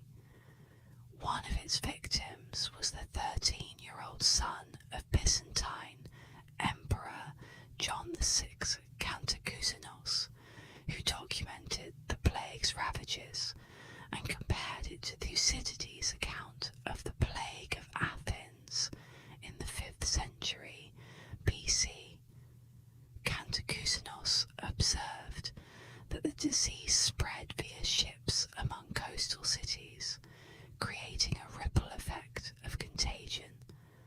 Another contemporary observer, Nicephorus Gregoras, wrote to Demetrius Sidonis, detailing the staggering death toll and the futility of medical interventions, which only served to heighten the pervasive panic. The initial outbreak in Constantinople lasted for about a year, but the plague re-emerged several times until 1400, causing recurrent waves of fear and death. Each year, the inhabitants of Constantinople awaited the dreaded plague season with trepidation, never knowing how severe the next outbreak would be. By October 1347, the plague had reached Sicily aboard 12 Genoese galleys, rapidly spreading across the island. From there, these galleys continued their voyages, bringing the disease to Genoa and Venice by January 1348. An outbreak in Pisa shortly thereafter marked the plague's entry into northern Italy. By the end of January 1348, a galley expelled from Italy carried the plague to Marseille, from where it continued to spread throughout Europe. The epidemic soon engulfed France, Spain, Portugal, and reached England by June 1348. The disease continued its relentless march through Germany, Scotland, and Scandinavia from 1348 to 1350. It reached Norway in 1349 when a ship docked at Askøy, and from there it spread to Bergen, modern-day Bergen, eventually reaching northwestern Russia by 1351. Some regions with less developed trade networks, such as parts of the Basque country, isolated areas of Belgium and the Netherlands, and secluded alpine villages, experienced the plague to a much lesser extent, illustrating the role of commerce and travel in the dissemination of the disease. Epidemiologists have proposed a compelling theory regarding the factors that may have contributed to the widespread outbreaks of the plague during the 14th century. They suggest that adverse weather conditions played a crucial role in decimating the populations of plague-infected rodents. As a result, the fleas that depended on these rodents for survival were forced to seek alternative hosts, including humans, leading to significant outbreaks of the disease. These outbreaks often reached their peak during the hot summers in the Mediterranean region and the cooler autumn months in the southern Baltic regions. Furthermore, the widespread malnutrition that plagued the European population at the time significantly weakened people's immune systems. This malnutrition, caused by a combination of poor harvests, economic instability, and social upheaval, made individuals more susceptible to the deadly effects of the plague, greatly contributing to the dramatic decline in the European population during this period. An interesting contemporary account by Geoffrey the Baker in his work Chronicon Angliae provides a vivid and harrowing description of the plague's impact in England. He writes, "The 7th year after it began, it came to England, and first began in the towns and ports joining on the sea coast in Dorsetshire, whereas in other counties it made the country quite void of inhabitants, so that there were almost none left alive. But at length it came to Gloucester, yea, even to Oxford, and to London, and finally it spread all over England, and so wasted the people that scarce the 10th person of any sort was left alive." This passage clearly illustrates the devastating situation in England, where the plague caused such widespread mortality that entire towns and regions were left virtually depopulated, with only a fraction of the population surviving the onslaught. By the autumn of 1347, the plague had reached Alexandria in Egypt, carried by a merchant ship from Constantinople that was transporting slaves. This event marked the beginning of the pandemic spread throughout the Middle East and North Africa, regions that experience significant depopulation and long-lasting changes in their economic and social structures. By late summer 1348, the plague had reached Cairo, the capital of the Mamluk Sultanate and a major cultural centre of the Islamic world. As the largest city in the Mediterranean basin at that time, Cairo suffered devastating effects, with over a third of its 600,000 inhabitants perishing. The death toll was indiscriminate, affecting men, women, and children alike. The young Sultan al-Nasir Hassan managed to escape the city. Despite Cairo's advanced medical facilities, including the renowned medieval hospital of the Kalawun complex, the scale of the disaster overwhelmed the city's infrastructure. The Nile River became choked with corpses as the city's residents succumbed to the disease in vast numbers. The historian Al-Makrizi recorded the plague's dramatic impact on Cairo, noting an increased demand for grave diggers and individuals to perform funeral rites. He reported that the plague recurred in Cairo more than 50 times over the following 150 years, highlighting the long-lasting and recurrent nature of this devastating pandemic. In 1347, the relentless advance of the plague reached Gaza, located in modern-day Palestine. By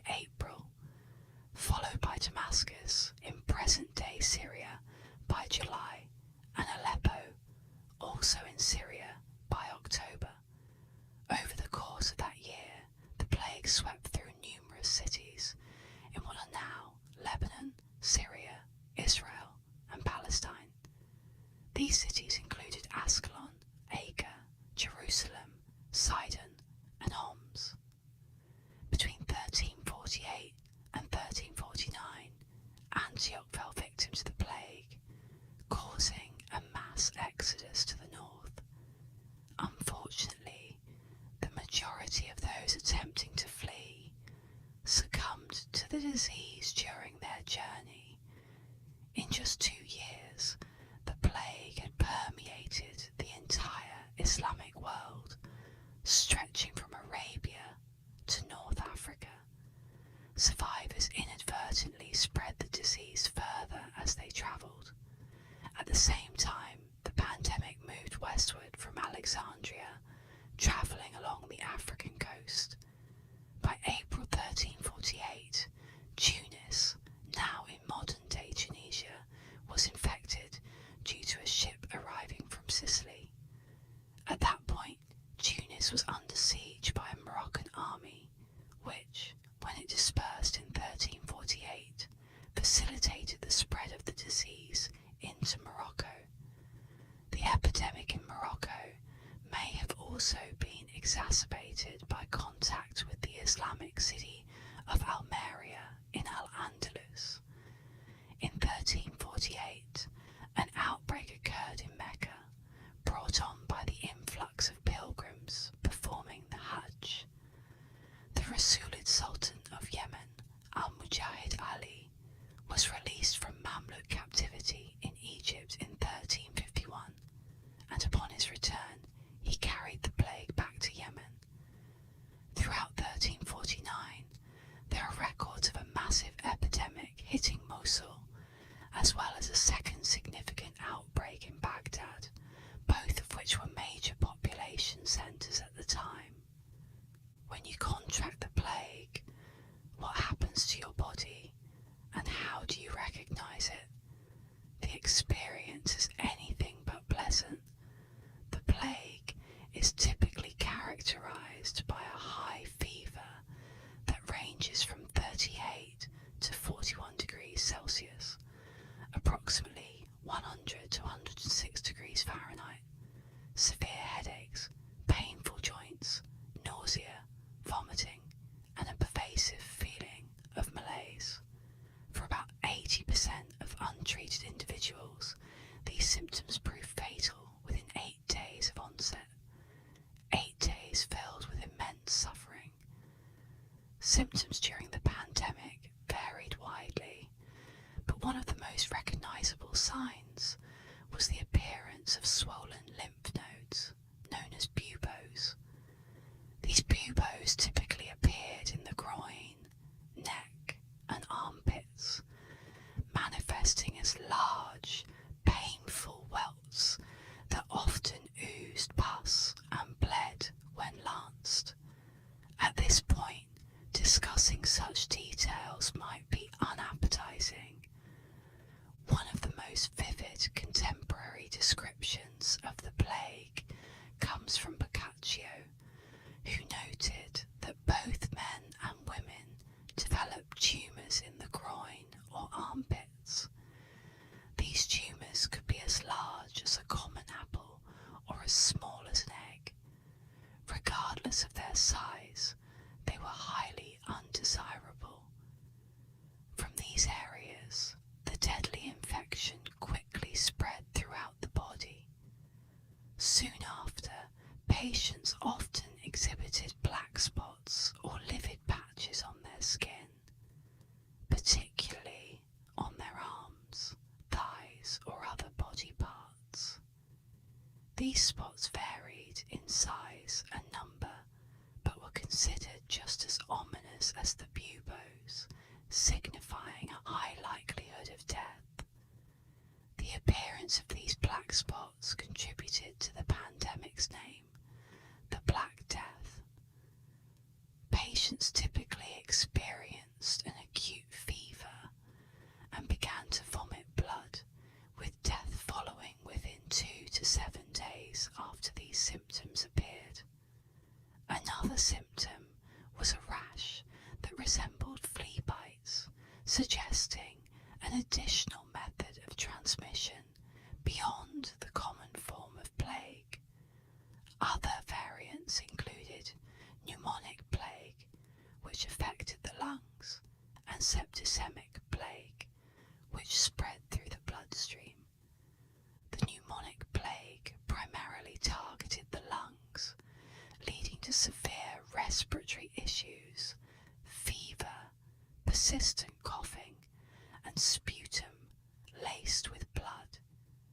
As this form of the plague advanced, the sputum would become bright red and much more copious. The mortality rate for pneumonic plague was astonishingly high, ranging from 90% to 95%. These statistics paint a grim picture of the disease's lethality. Yet, if you think this is alarming, the septicemic plague was even more deadly, although it occurred less frequently. This type of plague was nearly always fatal, boasting a mortality rate of almost 100%. Symptoms included high fevers and distinctive purple skin patches caused by disseminated intravascular coagulation. Unlike the bubonic plague, the septicemic and pneumonic forms progress so swiftly that the characteristic buboes, or swollen lymph nodes, often didn't have time to develop before death ensued. The plague is estimated to have claimed the lives of up to 75 million people in the 14th century alone, during a time when the global population was less than 500 million. The estimates of the death toll vary significantly as ongoing historical research continues to revise these figures. In Europe, the impact was devastating, with estimates suggesting that between 1/3 and half of the population died between 1347 and 1351. In some regions, mortality rates soared to as high as 80%. Contemporary accounts, like those of Jean Froissart, estimated that 1/3 of the population perished, potentially drawing on biblical references from the Book of Revelation to underscore the catastrophic scale of the plague. The distribution of deaths across Western Europe was uneven. Some areas experienced minimal impact, while others faced near total depopulation. Urban centres were particularly hard hit due to their high population density and poor sanitary conditions, which facilitated the rapid spread of the disease. Major cities like Florence saw their populations plummet from about 120,000 in 1338 to just 50,000 by 1351.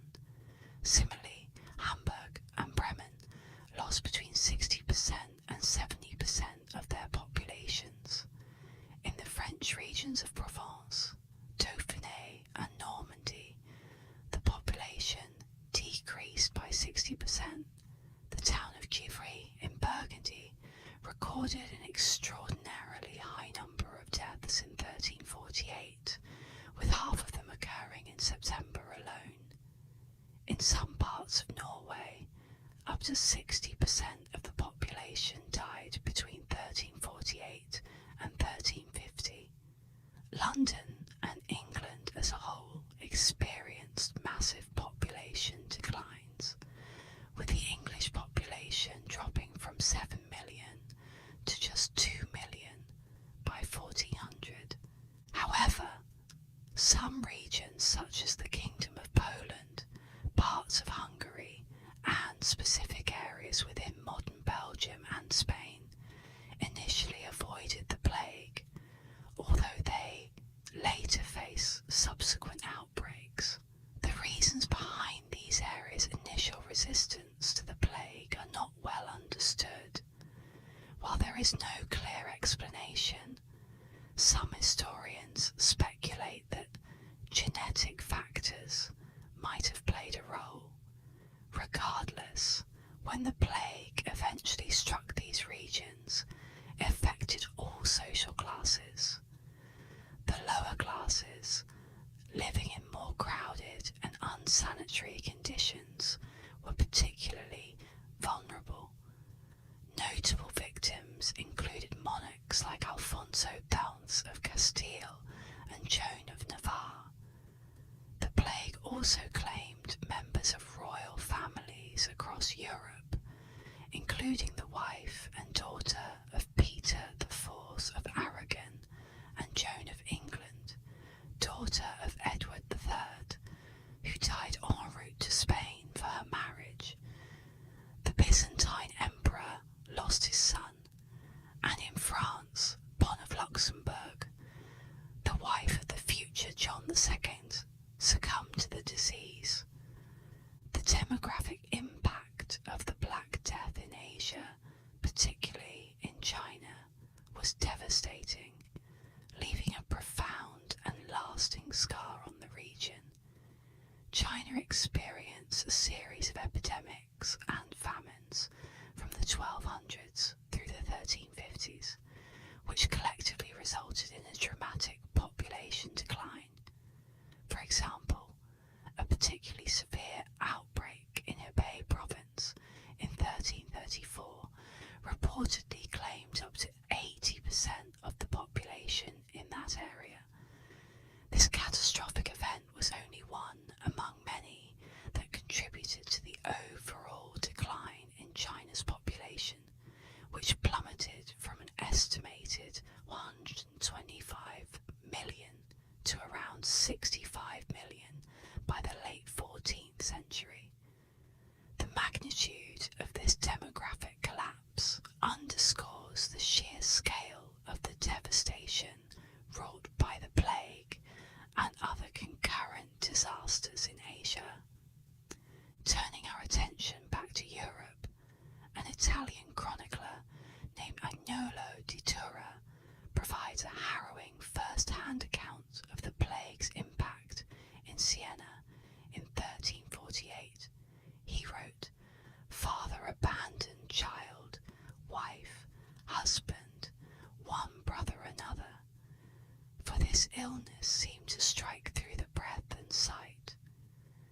And so they died, and none could be found to bury the dead for money or friendship. Members of a household brought their dead to a ditch as best they could, without priest, without divine offices.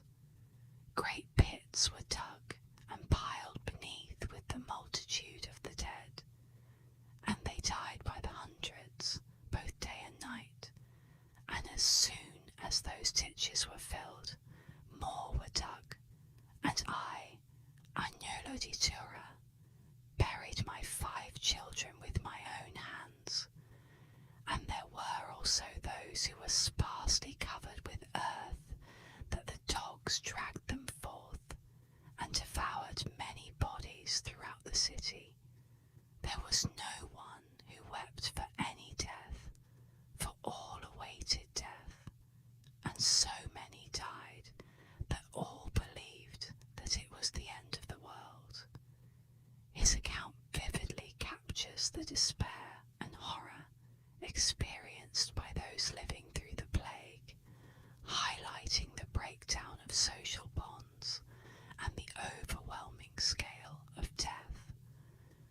In the Middle East, determining the exact demographic effects of the plague is challenging due to the scarcity and variability of historical records.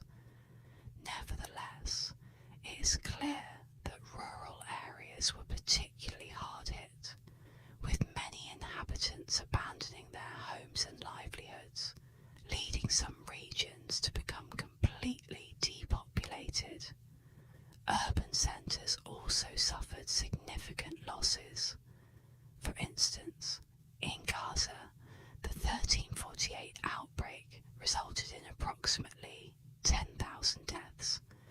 Aleppo experienced death rates as high as 500 per day during the height of the outbreak, and in Damascus, daily deaths peaked at 1 nos during September and October of 1348.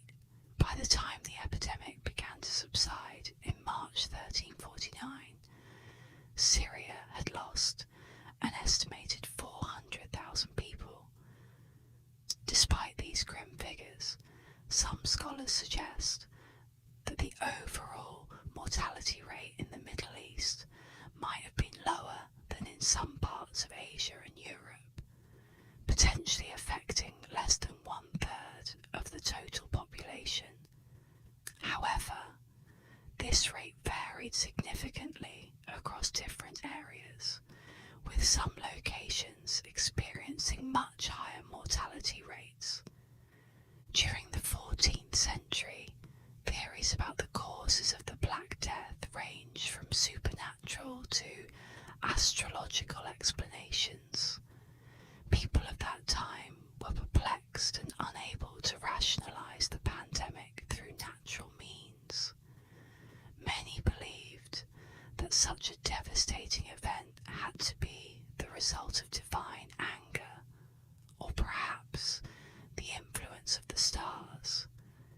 Giovanni Boccaccio, an Italian writer of that era, pondered whether the plague was a divine punishment or the result of some celestial phenomenon. Amidst this confusion and fear, scapegoating became rampant. European Christians devised various conspiracy theories, including baseless accusations that Jews were poisoning wells and plotting to destroy Christian society. These unfounded accusations led to widespread massacres of Jewish communities. Those who weren't killed were often expelled from their cities. One of the most horrific incidents occurred in Strasbourg in February 1349, where about 2,000 Jews were murdered. Later that year, large Jewish communities in Mainz and Cologne were also completely eradicated. These tragic events highlight the dark and violent side of human reaction to the unknown and the fear that gripped societies during the Black Death. Authorities responded to the crisis with a variety of measures, which were often ineffective or even counterproductive. Governments across Europe and Asia attempted to manage the situation by implementing policies such as banning food exports, instituting price controls on grain, and prohibiting large-scale fishing in an effort to stabilise prices and maintain food supplies. However, these regulations were difficult to enforce and were frequently ignored by the populace. The ban on food exports, coupled with widespread crop failures due to a significant labour shortage caused by the plague, meant that countries like England were unable to produce enough grain to meet their needs. Additionally, they were unable to import grain from other countries. As a result, the limited available grain was often seized by pirates or sold on the black market, exacerbating the food crisis. England and France, already weakened by the ongoing 100 Years' War that had begun around 1337, faced additional strain from rampant inflation, malnutrition, and pervasive poverty. These conditions made the continent particularly vulnerable to the devastation wrought by the plague. Some historians argue that the Black Death initially had a levelling effect on society. The drastic reduction in population increased the value of labour and decreased the value of land,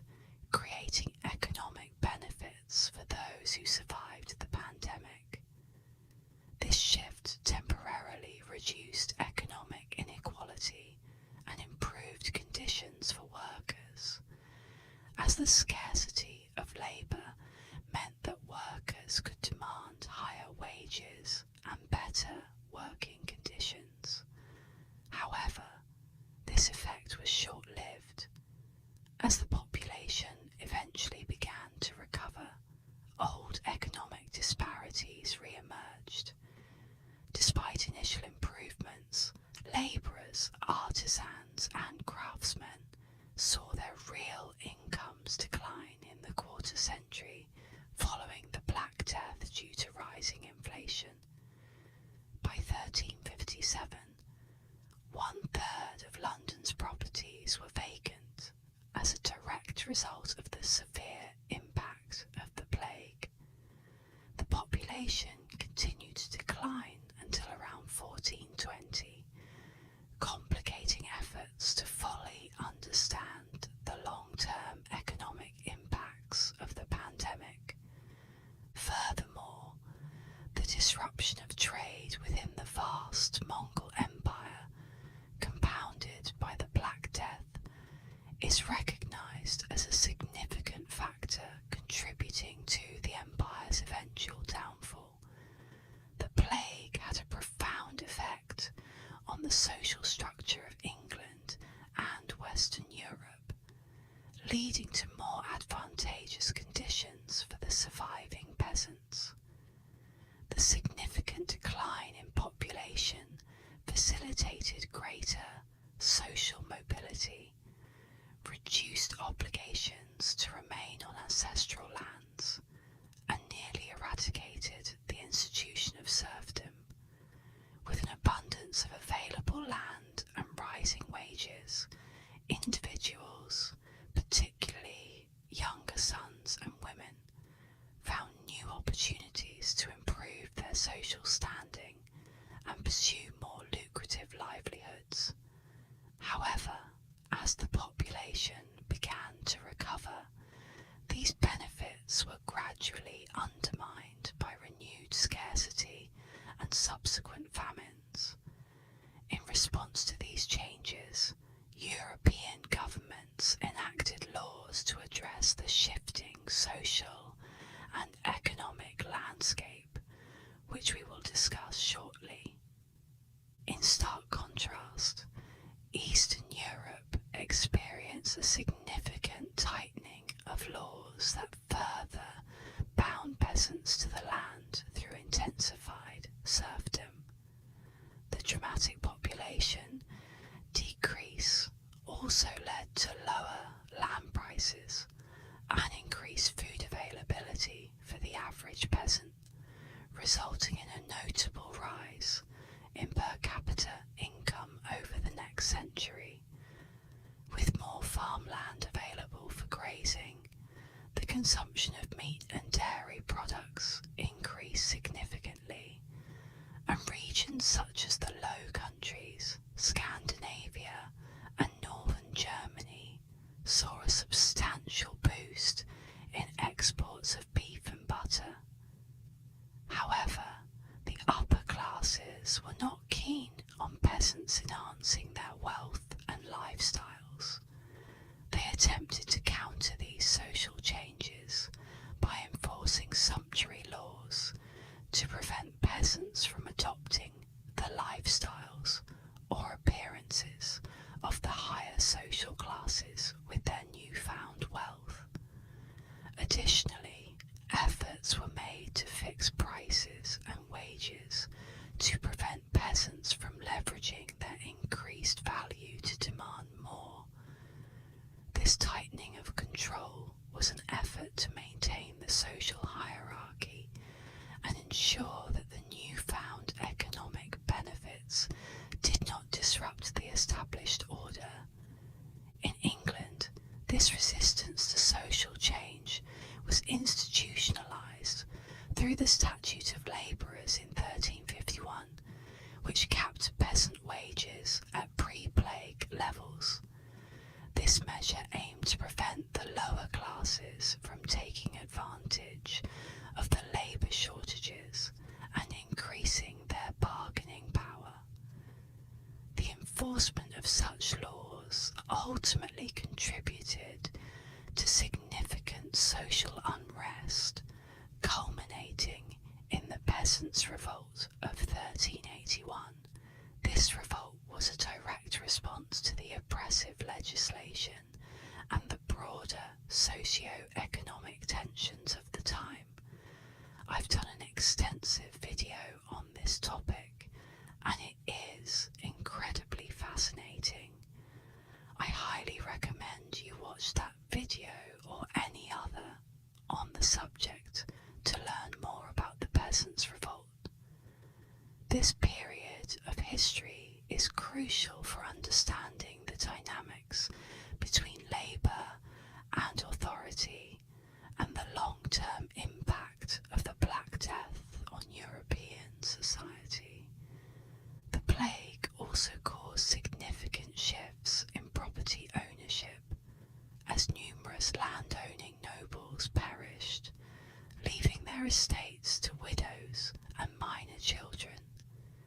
This sudden change in property dynamics may have hastened the adoption of new land use practices, as the traditional landowners were replaced by those who might have been more open to innovation. However, it wasn't just the rural areas affected by these changes. Urban workers also experienced a sharp rise in wages due to labour shortages. In response, Western European authorities, including those in England, tried to control this economic shift through the Ordinance of Labourers in 1349 and the Statute of Labourers in 1351. These laws aimed to freeze wages at pre-plague levels and restrict worker mobility, preventing them from seeking better employment opportunities. Despite these efforts, enforcement proved challenging, and farm wages in England eventually doubled between 1350 and 1450, although they remained stable until the 19th century. These regulations were likely driven more by the elite's fear of the lower classes' newfound power and independence than by a desire to maintain wage levels. This anxiety stemmed not only from economic upheavals, but also from social unrest, including the Flagellant movement, where individuals publicly whipped themselves as penance for what they saw as a divine curse. The period was marked by a complex interplay of economic, social, and religious factors that reshaped European society in profound ways. The social unrest extended beyond the Flagellant movement, leading to the persecution of various groups such as Jews, Catalans in Sicily, and beggars, who were viewed as direct results of the societal stresses induced by the Black Death. This period saw a surge in hostility towards these communities, as people desperately sought scapegoats to blame for their suffering and the devastation around them. The catastrophic population loss also spurred significant technological and agricultural changes. Labour-saving innovations emerged, increasing productivity and efficiency in various sectors. There was a notable shift from labour-intensive grain farming to less demanding animal husbandry, which was more feasible given the reduced population. This transition was facilitated by the reduced population's need for less farmland, allowing more land to revert to pasture. The widespread deforestation and cultivation that had characterised Europe up until 1200 began to reverse as abandoned fields returned to their natural states. This rewilding of the landscape marked significant change in the European environment. The drastic population decline also accelerated the decline of serfdom in Western Europe. The already weakening manorial system effectively ended in many parts of Western and Central Europe by 1500, primarily due to the critical shortage of agricultural labourers caused by the plague. This transformation paved the way for more modern agricultural practices and a shift towards a market-oriented economy. The labour shortage led to entire villages being abandoned, as there simply weren't enough people to maintain them.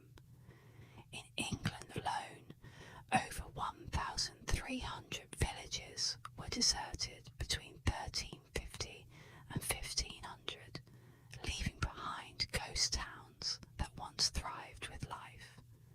The lack of workers forced landlords to offer better tenure terms, which significantly reduced rents across Western Europe. By 1500, a new form of tenure known as copyhold emerged, providing peasants with the use of the land in exchange for a fixed annual payment to the landlord, with both parties keeping a copy of the agreement. This new system gave peasants a more secure and stable form of land tenure compared to the previous feudal arrangements. However, serfdom continued in some parts of Western Europe and was introduced to Eastern Europe after the Black Death. This divergence in the development of labour systems created distinct economic and social trajectories within Europe. Inheritance laws also changed post-plague. Before the Black Death, typically only the eldest son inherited property, but the significant loss of life led to changes allowing all children, sons and daughters, alike to inherit. This shift in inheritance practices reflected the broader societal changes brought about by the pandemic and its aftermath. Persecutions increased during and after the plague as communities sought scapegoats for the devastation. Jews were often targeted due to their lower infection rates, which some attributed to them poisoning the wells. This led to widespread massacres and the destruction of numerous Jewish communities across Europe. Other marginalised groups, such as friars, beggars, pilgrims, lepers, foreigners, and the Romani, also faced persecution during this tumultuous period. Women, too, experienced increased persecution during this period. In Cairo, Muslim women were scapegoated for the plague, resulting in restrictive laws that prohibited them from appearing in public to prevent the alleged temptation of men. These laws were only relaxed when the upper classes protested due to the impact on their domestic arrangements.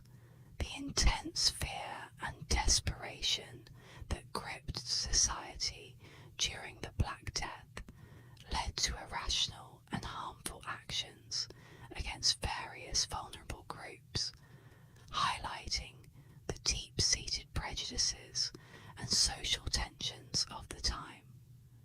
These persecutions left a lasting impact on European and Middle Eastern societies, altering social dynamics and contributing to a legacy of discrimination and violence against marginalised communities.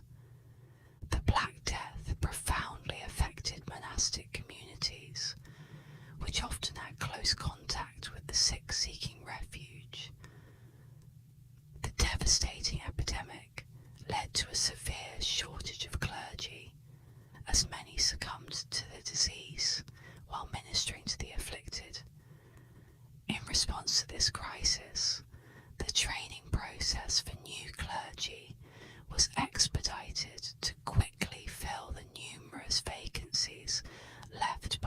ceased. New colleges were established at universities specifically to meet the heightened demand for clergy. However, this often resulted in hastily trained clergy who lacked the depth of knowledge and experience of their predecessors. This rush to fill the ranks led to a decrease in the overall quality of the clergy. The shortage of priests also created new opportunities for laywomen, who began to play more significant roles in church services and community religious life. The period saw the rise of flagellant groups who engaged in self-flogging as penance, believing it could atone for sins and end the plague by demonstrating their remorse to God. This movement gained popularity as people desperately sought ways to appease divine wrath, but later faced criticism for its extreme practices and the hedonism that some members adopted in contradiction to their penitential lifestyle. Despite the turmoil, one group that largely avoided criticism was the church. The clergy and ecclesiastical authorities managed to maintain their position and influence, and their handling of the situation was seldom questioned by the public. Instead, society's attention turned to the arts and literature, which adopted a notably morbid tone after 1350. Artistic works such as the Danse Macabre emerged, depicting skeletons dancing with people from various social classes, symbolizing the universality of death.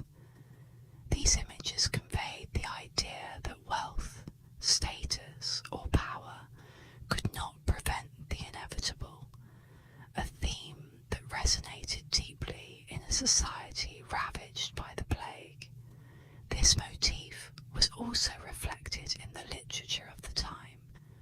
Writers such as Boccaccio in Italy vividly described the horror and societal collapse caused by the plague, highlighting the massive death toll and the overwhelming nature of the epidemic. His work, along with others, serves as a stark reminder of the human cost of the Black Death and the pervasive sense of doom that enveloped Europe. Amidst this chaos and despair, many people adopted a fatalistic attitude, epitomized by the notion of, we're all going to die, it's the end of the world, let's just get drunk and party. This hedonistic response was a way for individuals to cope with the seemingly inescapable reality of death. On my bookshelf, I have a skull, not a real one, which we call a memento mori, a reminder of death. This object serves as a constant reminder of our own mortality, suggesting that keeping death close in mind might encourage us to live our lives more wisely and with greater purpose. The memento mori embodies the idea that an awareness of our finite existence can lead to a more meaningful life. Regarding medicine, the Black Death exposed the limitations of contemporary medical knowledge, but also spurred advances in medical science. There was an increased emphasis on anatomical investigations, and the role of surgeons became more prominent. These changes marked a shift towards a more direct engagement with the human body in various states of health and disease. Additionally, there was a gradual move away from the miasma theory,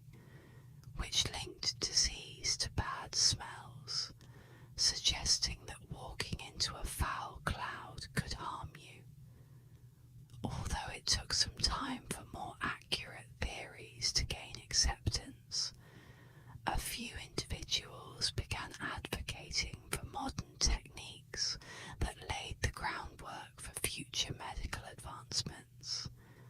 This shift represented an important step toward understanding the true causes of diseases and developing more effective treatments, even if the precise mechanisms of infection were not yet fully understood.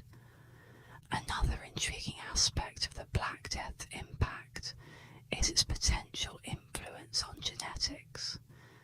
The plague may have played a role in the high frequency of the CCR532 genetic mutation found among people of European descent, a trait that provides resistance to diseases like HIV and smallpox. Initially thought to be associated with plague resistance, this theory has been challenged by findings that the mutation was equally common in Bronze Age populations. Nevertheless, the Black Death's impact on the human gene pool is a fascinating area of study, highlighting how such a catastrophic event can have long-term biological consequences. This genetic mutation serves as a reminder of how human populations adapt to and are shaped by the diseases they encounter throughout history. Thank you for joining me on this somber exploration of the Black Death. Despite its grim nature, understanding this pandemic helps us appreciate the resilience and adaptability of humanity. If you enjoyed this historical journey and found solace in our gentle storytelling, please consider liking this video and subscribing to ASMR History for more serene dives into the past. Until next time, may the lessons of history keep you grounded and the whispers of time bring you peace. And, as always, sleep well.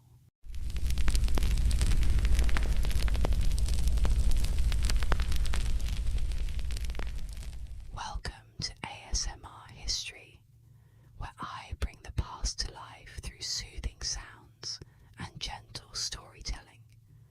Today we will explore the captivating and intricate reasons behind the Viking raids that took them to distant lands. Imagine yourself in the harsh yet beautiful landscapes of Scandinavia, surrounded by fjords, longships, and a society driven by exploration and conquest. Our journey will also delve into the dynamics of Viking settlements, particularly in Ireland and Great Britain, where new archaeological discoveries challenge long-held notions. Close your eyes, relax, and let the gentle sounds of history transport you to a time of fierce warriors, intricate cultural exchanges, and profound transformation.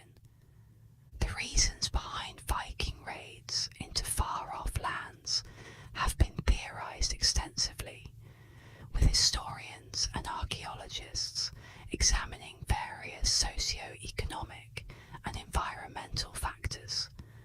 Viking settlements, particularly in Ireland and Great Britain, provide a wealth of evidence suggesting that these ventures were initially male-driven, as seen in the nature of the raids and the roles of men in combat and exploration. However, the discovery of graves containing nearly equal numbers of men and women challenges this long-held notion. Traditional methods for determining sex relied heavily on the types of burial artifacts found with the deceased, which could be influenced by cultural practices and gender roles of the time. Modern Modern techniques such as osteology and isotope analysis now provide more precise information about the sex and origin of individuals, though DNA sampling, while highly accurate, is often impractical due to the degradation of genetic material over time. For instance, on the Isle of Man, male graves from the Viking era frequently feature names of Norse origin, while female graves typically have names that are local and indigenous. This suggests a blending of cultures where Viking men settled and intermarried with local women. Old texts about the founding of Iceland, such as the Landnámabók, mention the presence of Irish and British women among the settlers. This indicates that Viking explorers either brought these women with them, possibly through marriage alliances or as captives taken during raids. Genetic studies in the Western Isles and the Isle of Skye have shown that Viking settlers were predominantly male who interbred with local women. In contrast, the Shetland Islands present evidence suggesting that Viking migration involved whole family units, including women and children. This is likely because the Shetland Islands' proximity to Scandinavia made it easier for entire families to relocate, unlike the more distant and challenging settlements further north and west, which were probably the domain of ambitious single male colonizers looking to establish new territories. Having discussed the motivations and the people involved in Viking expansions, let's turn to the chronology and locations of their activities. Vikings are often associated with their notorious raids on England, Scotland and Wales, regions that were relatively short sea journeys from their Scandinavian homelands. The Vikings first arrived in England in 786 during the reign of King Bertric of Wessex. Mistaken for merchants, 3 Norse ships landed at Portland Bay in Dorset. The local reeve, an official of the king, directed them to a royal estate where the Vikings betrayed his trust and killed him and his men.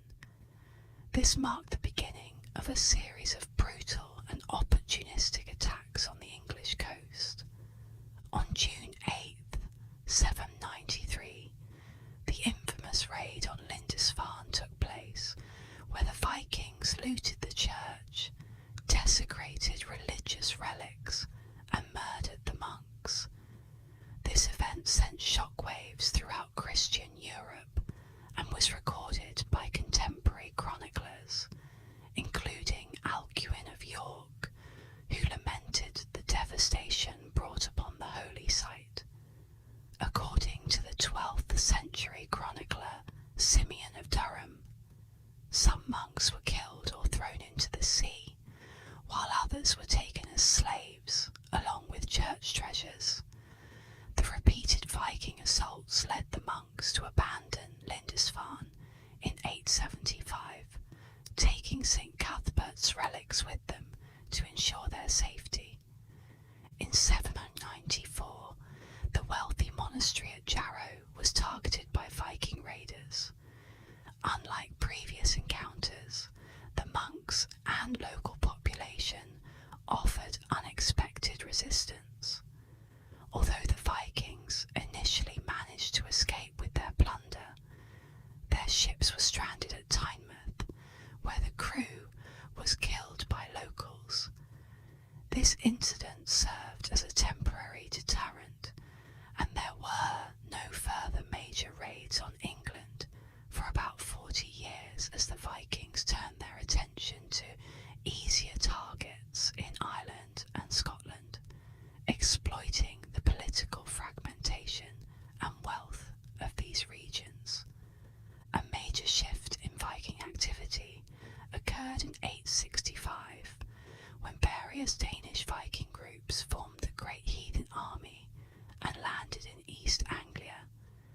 This coalition of warriors, led by legendary figures such as Ivar the Boneless and Halfdan Ragnarsson, began a sustained campaign of conquest.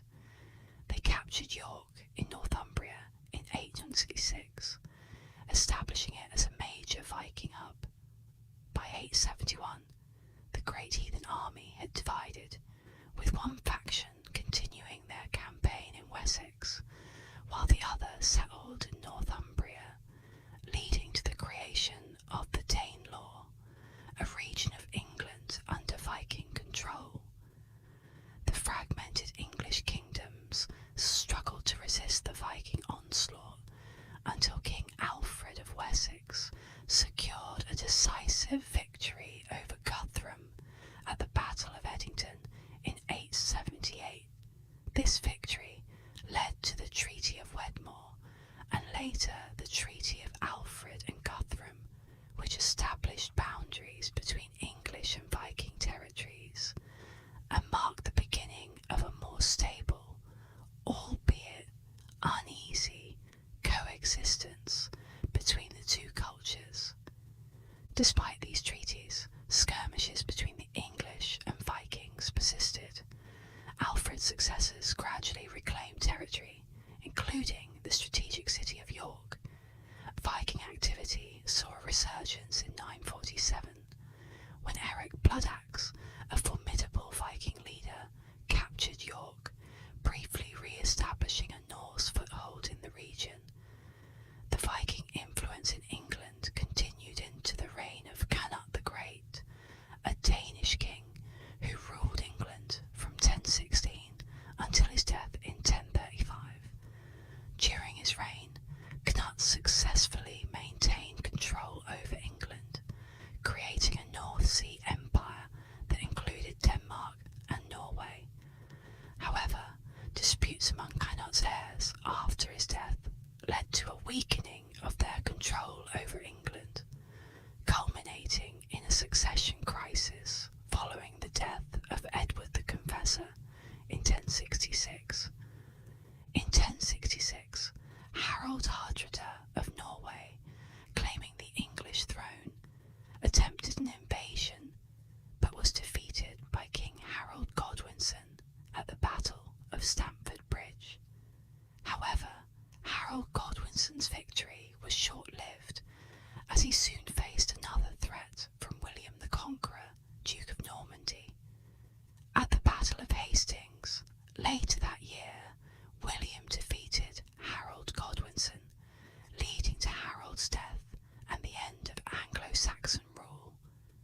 William's coronation on Christmas Day, 1066, marked the beginning of Norman rule in England, although it took several years of campaigning and consolidation to fully establish his control over the kingdom.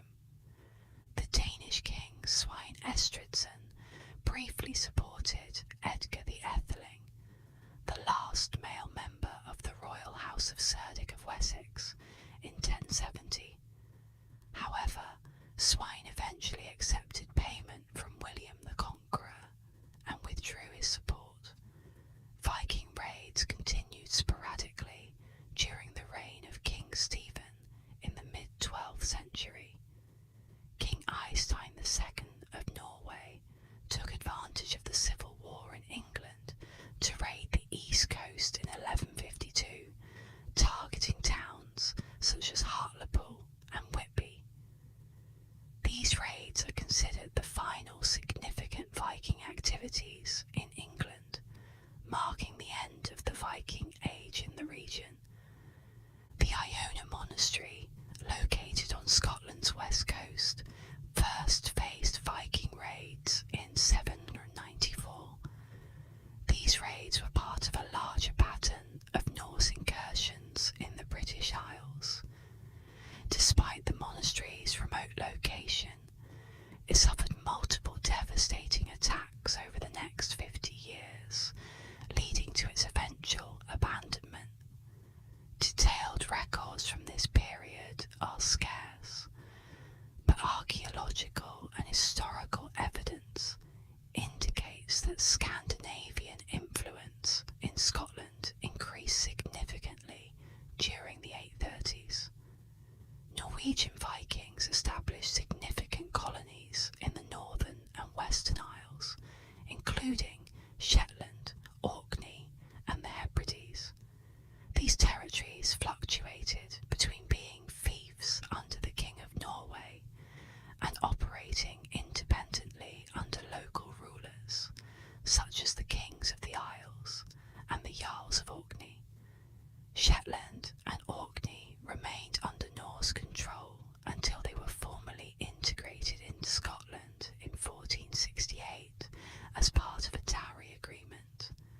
Unlike other parts of the British Isles, Viking settlements were scarce in Wales. This scarcity is often attributed to the robust and unified defences led by Welsh kings, particularly Rhodri the Great. His effective military strategies and leadership thwarted Viking attempts to establish permanent bases or gain significant territorial control in Wales. Viking activities in Wales were mostly limited to occasional raids and trade engagements.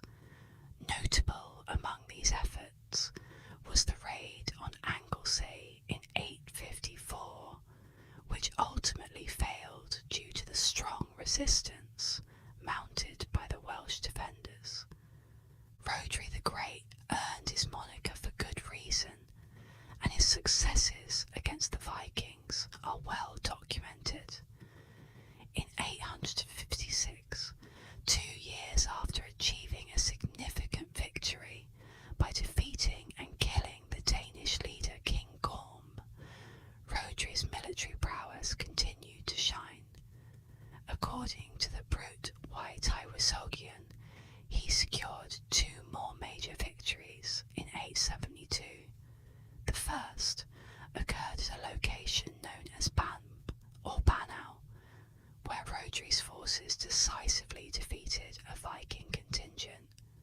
The second battle took place at Manigid, where the remaining Viking forces were ruthlessly exterminated by Rhodri's army. Additionally, the Anglo-Saxon Chronicle records that in 893, a coalition of West Saxons and North Welsh forces pursued Viking armies along the River Severn, culminating in a significant Viking defeat at the Battle of Buttington in Wales. This event further demonstrated Rhodri's effective leadership and the strong resistance put up by the Welsh against the Viking incursions. The early Normans, with their rich maritime heritage, often adopted Viking names, significantly influencing place names in the region. This Norse legacy is particularly evident in many coastal names in Wales that diverge from their original Welsh forms. For instance, the English name for Anglesey, derived from Old Norse, contrasts with its Welsh name, Ynys Mon. Similarly, the English names for other islands like Caldy Islands, Ynys Baer, and Flatholm, Ynys Egni, reflect their Viking origins, showcasing the extent of Norse influence in the area. Swansea's English name, originating from the Old Norse Swine's Eye, Swine's Island or Inlet, highlights its roots in Viking history, specifically linked to Sweyn Forkbeard's trading post.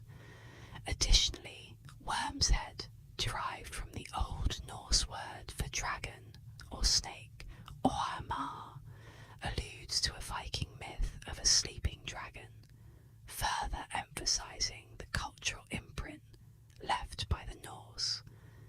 In Cornwall, Viking raids are documented as early as 833 in the Anglo-Saxon Chronicle, with attacks on places like Charmouth and the devastation of Lidford in 997. These early incursions were part of a broader pattern of Viking activity in the British Isles. By 1001 to 1003, Vikings occupied Exeter, demonstrating their ability to penetrate deep into the English territory. Cornwall eventually fell under English control in 936 during King Athelstan's reign, and was fully integrated into England after the Norman Conquest. Early Viking raids also targeted monastic settlements in Gaelic Ireland around 795, including a significant raid in Howth in 821, where many inhabitants were captured. By the 840s, Vikings began establishing permanent bases in which remains a significant city today. These bases facilitated further raids and the expansion of Viking influence to major inland settlements like Armagh and Kells. Viking dominance in Ireland featured notable figures like Amlaib, Olaf, the Viking king of Dublin in 853, and power struggles involving the Uí-Emer dynasty, which re-established Dublin as a major Viking base around 914. This era saw the emergence of Ireland's first large towns like Waterford and Limerick, which became significant trading hubs, particularly in the slave trade, linking to Moorish Spain. Over time, the integration of Viking and Irish cultures led to the rise of the Norse Gaels, with Viking leaders extending their influence beyond Ireland to territories including the Kingdom of the Isles and York. By 980, Viking influence in Ireland began to wane, highlighted by Miles Segnal Mor's victory over the Dublin Vikings. The decline continued with the rise of Brian Boru, a powerful Irish king who sought to unite the country under his rule.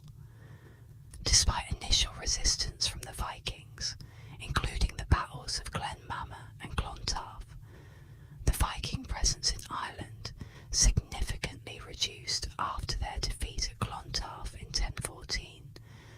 This battle, while not completely eliminating the Viking threat, curtailed their influence and paved the way for a more unified Irish kingship.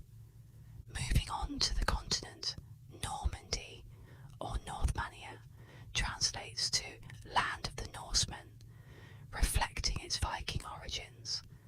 The region experienced frequent Viking raids starting in the mid-9th century, with Norsemen targeting significant locations such as Rouen, Paris, and Jumièges Abbey.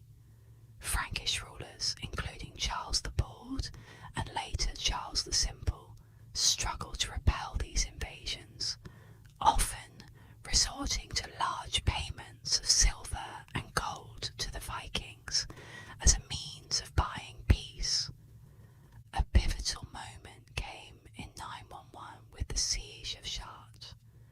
Following this siege, Rollo, a prominent Viking leader, was granted control of the region through the Treaty of Saint-Clair-sur-Epte by King Charles the Simple.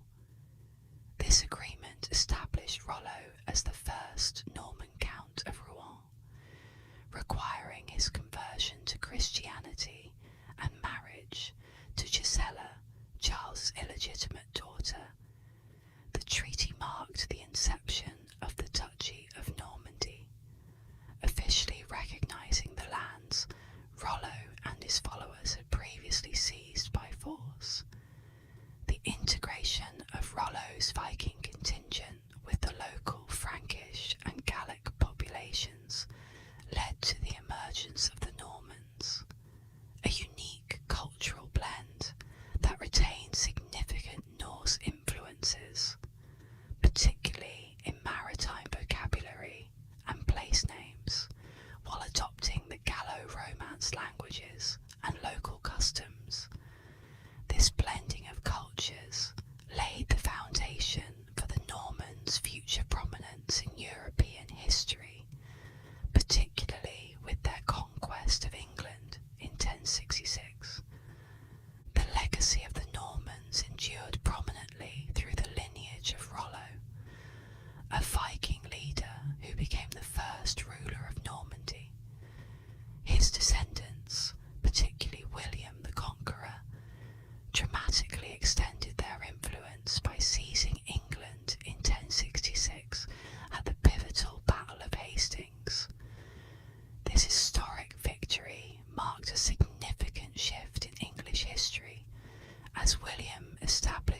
sparked by France's confiscation of Gascony in 1337, which was a crucial possession for the English crown. In the 9th century, Viking raids were particularly severe in West Francia and Middle Francia, regions corresponding roughly to modern-day France and parts of Germany, respectively. The Viking incursions were more frequent and destructive in these areas compared to East Francia, which encompasses parts of present-day Germany and Central Europe. During the reign of Charles the Bald, who ruled from 843 to 877, some of the worst invasions took place. To counter these threats, Charles implemented several defensive measures, most notably the Edict of Pistres in 864. This edict was a comprehensive military reform that established a permanent cavalry force and ordered the construction of fortified bridges to protect against inland Viking raids. Despite these efforts, the Vikings formed alliances with local powers, such as the Bretons, and regional leaders, like Robert the Strong of Neustria. These alliances complicated Charles's efforts to defend his realm, leading to significant battles, like the Battle of Brissaarth in 865, where both Robert and Ranulf of Aquitaine were killed. During Charles's early reign in the 840s, internal strife within the Frankish territories, particularly in Aquitaine, created opportunities for Viking incursions. The civil discord was so severe that Pepin II, one of Charles's rivals, enlisted Viking support against him. This collaboration led to Viking settlements at strategic river mouths, including the Garonne and the Loire, which facilitated further raids. Defenders of these regions, such as the Gascony Dukes Seguin II and William thus, made valiant but ultimately unsuccessful efforts to protect cities like Bordeaux from Viking attacks. Sancho Mitara, another local leader, eventually negotiated with the Vikings, settling some of them at the mouth of the Ardor near Bayonne. This settlement was a precursor to the Treaty of Saint-Clair-sur-Epte in 911, which formalised the creation of the Viking-controlled territory of Normandy, marking a significant turning point in the history of Viking integration into European society. Throughout the 9th and 10th centuries, Viking raids continued to plague the towns along the Low Countries coast and rivers. The Vikings established lasting bases and were sometimes recognised as lords in areas like Saint-Florent-le-Vieil and Thionville. Notable Viking settlements included Noirmoutier, Bayonne, and along the Seine in what would become Normandy. Significant raids during this period targeted Antwerp in 836, followed by attacks on other major cities such as Ghent, Courtrai, Tournai, Leuven, and areas along the Meuse and Rhine rivers. These raids led to the establishment of raiding bases in strategic locations such as Asselt, Beringen, and Elburg, allowing the Vikings to launch further incursions into the heart of Europe. In this historical context, Viking leaders like Rorik of Dorestad and his brother Harold played influential roles in the Low Countries. By 850, Lothair I, the Emperor of the Carolingian Empire, recognised Rorik as a ruler over much of Frisia, marking a significant moment in Viking integration into European political structures. Later, in 870, Rorik swore allegiance to Charles the Bald, further solidifying his position. Despite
Most knowledge of Viking presence in Iberia comes from later written sources, which are often ambiguous and sometimes unreliable regarding the exact origins or ethnicity of the raiders.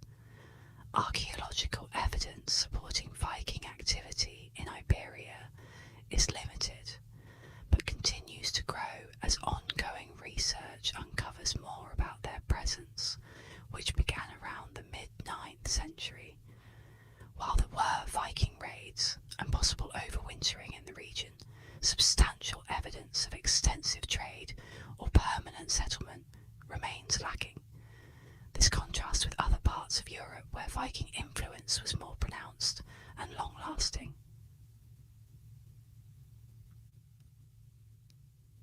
Expanded paragraphs. One notable incident occurred in 844 when Viking raiders, renowned for their seafaring prowess and ferocious attacks, sailed up the Guadalquivir River, launching a series of destructive attacks on the regions of Galicia and Asturias in the northwestern part of the Iberian Peninsula. Their approach brought them face to face with the formidable defences of King Ramiro of Asturias, whose forces were well prepared for the Viking onslaught.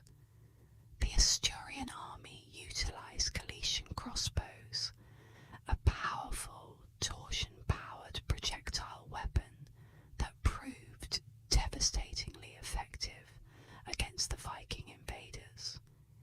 In the ensuing battle, the Vikings suffered a severe defeat, with many of their warriors falling to the lethal crossbow bolts. In a decisive and symbolic act of victory, the Asturians captured 70 Viking ships, which were subsequently burned on the beach as a stark warning to other would-be invaders. Following their defeat in Asturias, the Vikings redirected their focus southward, continuing their campaign of terror by raiding coastal cities such as Lisbon and Seville. The raid on Seville was particularly significant, marking one of their more notable and destructive attacks on the Iberian Peninsula. Between 859 and 861, the intensity of Viking raids in the region increased, largely attributed to a cohesive group of marauders targeting both northern Iberia and Al-Andalus, the Muslim-ruled territories of southern Spain. In a bold and unprecedented move in 859, these Vikings managed to capture King Garcia Iñiguez of Pamplona, holding him hostage and demanding an enormous ransom for his release. Their reach extended beyond the Iberian Peninsula, striking various Mediterranean locations and possibly overwintering in Francia after their raids. However, after the 860s, records of Viking activities in Iberia diminish, only to re-emerge in the 960s and 970s. During this period, historical accounts from sources like Dudo of St. Quanta, Ibn Hayyan, and Ibn Idari, along with Christian Iberian charters, provide credible evidence of renewed Viking raids. Interestingly, archaeological evidence from the 10th or 11th century, including fragments of mouse bones found in Madeira, suggests that Vikings reached the island and introduced mice well before its official colonisation by Portugal. In the early 11th century, various sources, including Icelandic sagas and northern Iberian charters, reported ongoing minor Viking raids in the region.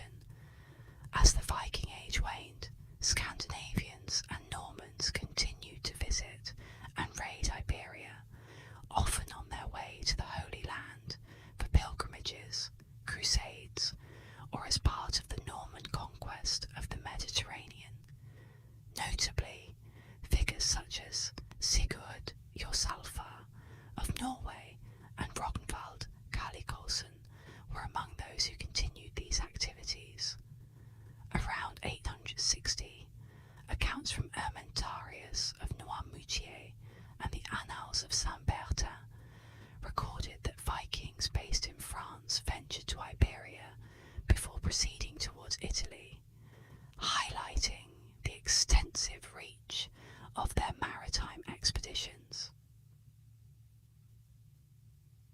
In the late 11th century, several Swedish runestones commemorated warriors who perished in Langbardaland, the Old Norse name for southern Italy or Langobardia.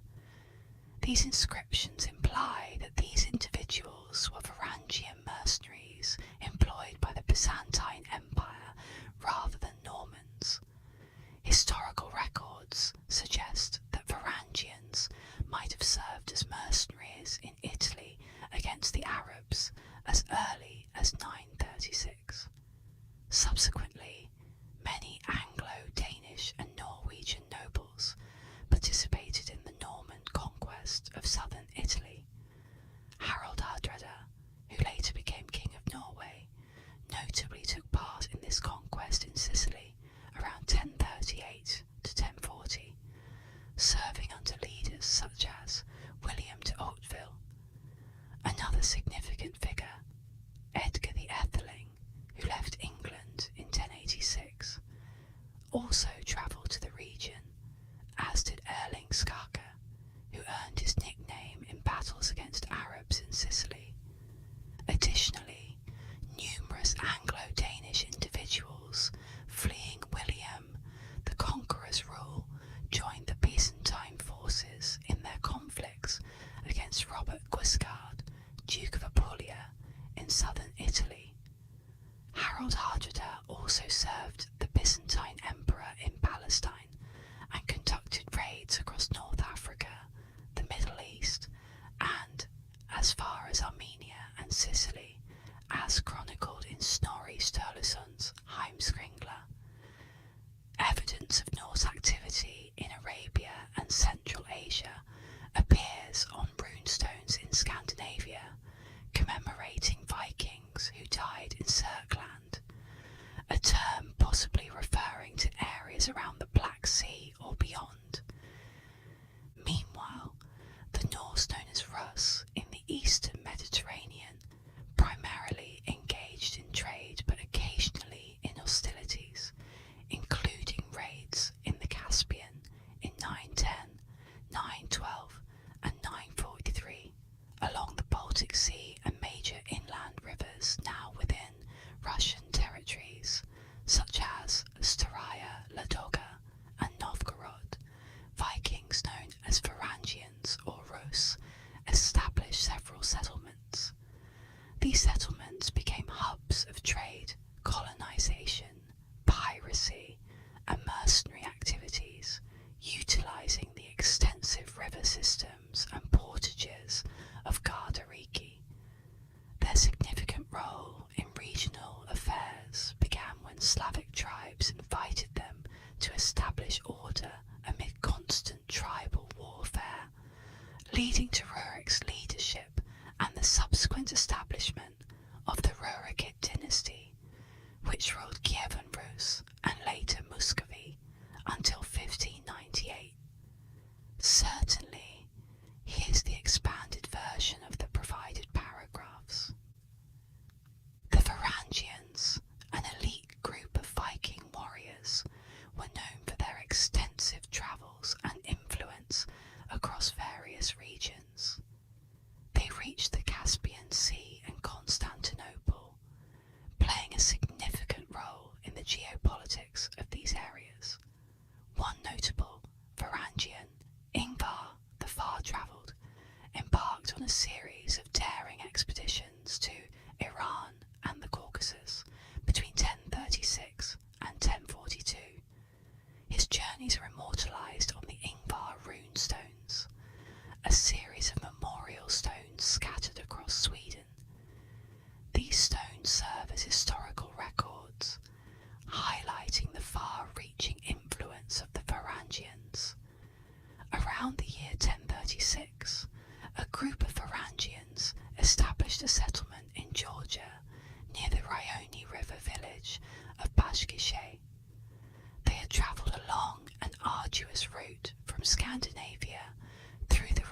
Russia, navigating the Dnieper River, and finally crossing the Black Sea.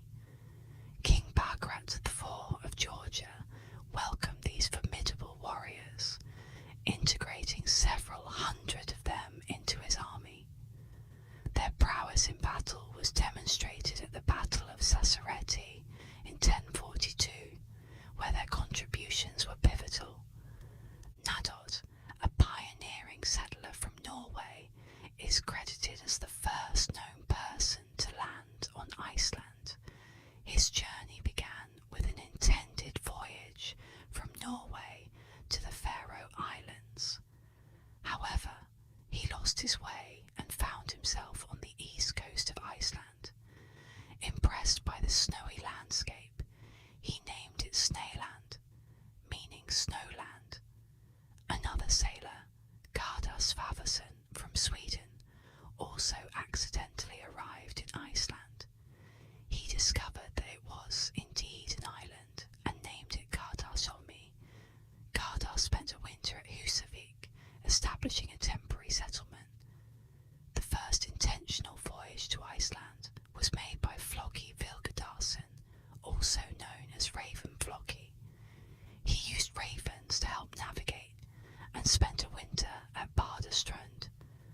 Observing drift ice in the fjords, he aptly named the island Island or Iceland. These early explorers set the stage for future settlements. The official settlement of Iceland began around 870 AD, with Ingolfur Arnarsson recognised as the first permanent settler. According to Icelandic sagas, Ingolfur threw 2 carved pillars into the sea, vowing to settle wherever they landed. These pillars were eventually found on the southwestern peninsula, now known as Reykjanes. Around 874, Ingolfur established his home in what is now Reykjavik, named for the geothermal steam he observed in the area. This act marked the beginning of a new era for Iceland. However, there are claims that Natfari, a slave abandoned by Garda Svavarsson, might have been the first permanent settler, living there before Ingolfur's arrival. In 985, Eric the Red, a fiery and ambitious explorer, discovered Greenland after being exiled from Iceland for murder, a crime that typically resulted in expulsion. By 986, Eric returned with 14 of the 25 ships he had initially set out with, establishing settlements on Greenland's southwestern coast. These early Norse communities thrived modestly, benefiting from a warm period that allowed for the cultivation of rye and barley and the raising of livestock. Their primary export was walrus ivory, which they traded for essential imports like iron. By 1261, Greenland came under the sovereignty of the Norwegian king. At its peak, the settlements housed around 5,000 people, organised around 250 farms within 14 church-centred communities, including an impressive cathedral at Garda. Despite their early success, the settlements eventually declined due to a worsening climate and increasing isolation. By 1450, they had disappeared, having lost contact with both Norway and Iceland.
construction to a carbon-14 spike caused by a significant solar storm in 993, providing an accurate timeline for the settlement's establishment.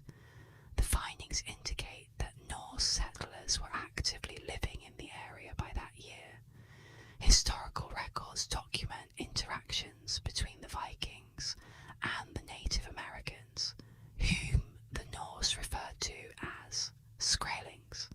This term, depending on the context and translation, could imply a view of the indigenous people as either barbarians or weaklings. Despite some instances of trade, tensions and conflicts arose, primarily due to the advanced native weaponry, such as bows and arrows. These hostilities ultimately led to the Norse abandoning their attempts to maintain a presence in the region. The Norse explorers named the territory they ventured into Vinland, a name that has sparked considerable debate among historians. Traditionally, it was interpreted as wineland, suggesting the presence of wild grapes. More recent interpretations propose that it could mean meadow or pasture land, reflecting the landscape's potential for grazing. Regardless of the etymology, the Norse efforts to establish a permanent colony in Vinland were unsuccessful. The strong presence and resistance of native groups, equipped with formidable weaponry and tactics, forced the Norse to retreat back to their settlements in Greenland, marking an end to their colonization attempts in North America. Speculation exists that the Vikings may have discovered Svalbard as early as the 12th century, referring to it in Norse records as Svalbard, which translates to cold shores. This name might have also been used to describe Jan Mayen or certain regions of eastern Greenland. However, the first widely recognised and undisputed discovery of the Svalbard archipelago was made by the Dutch explorer Willem Barents in 1596. His exploration added a significant chapter to the history of Arctic exploration long after the Norse records. Further research suggests that Norse explorers could have reached the Azores between 700 and 750 AD. A compelling 2015 study found significant mitochondrial DNA similarities between mice from the Azores and those from Scandinavia. This genetic link indicates that the mice may have been transported aboard Viking ships, mirroring patterns observed in other regions visited by the Norse. This period also aligns with an increase in 5-beta-stigmastanol, an organic compound associated with ruminant feces, detected in sediment layers from this era across 5 lakes in the Azores. The presence of this compound, along with a noted decrease in native tree pollen and an increase in carbon particles, suggests significant deforestation, likely to create pasture land for livestock. These environmental changes imply the presence of human settlers who needed land for their animals. Subsequent studies highlight consistent levels of livestock, fecal sterols, and carbon particles after 950 AD. Climate models from the period suggest that prevailing northeast winds could have facilitated direct Viking navigation from Scandinavia to the Azores, bypassing Portugal. This direct route is further supported by trade route analysis, showing how a Scandinavian mouse could reach Portugal and then the Azores, showcasing the extensive and interconnected nature of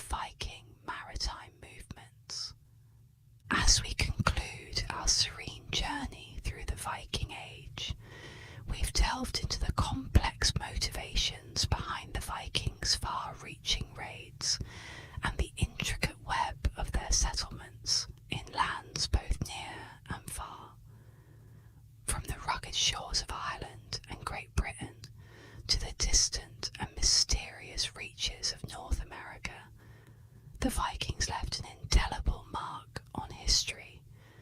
Their narrative is one of relentless exploration, fierce conquest, and rich cultural fusion, challenging traditional perceptions and illuminating the interconnectedness of the medieval world. As you slowly return to the present, let the echoes of Norse sagas and the gentle waves of history remind you of the resilient spirit and enduring legacy of the Vikings. Thank you for joining me here at ASMR History. Until our next adventure, may you find peace and wonder in the stories of the past, and, as always, sleep well.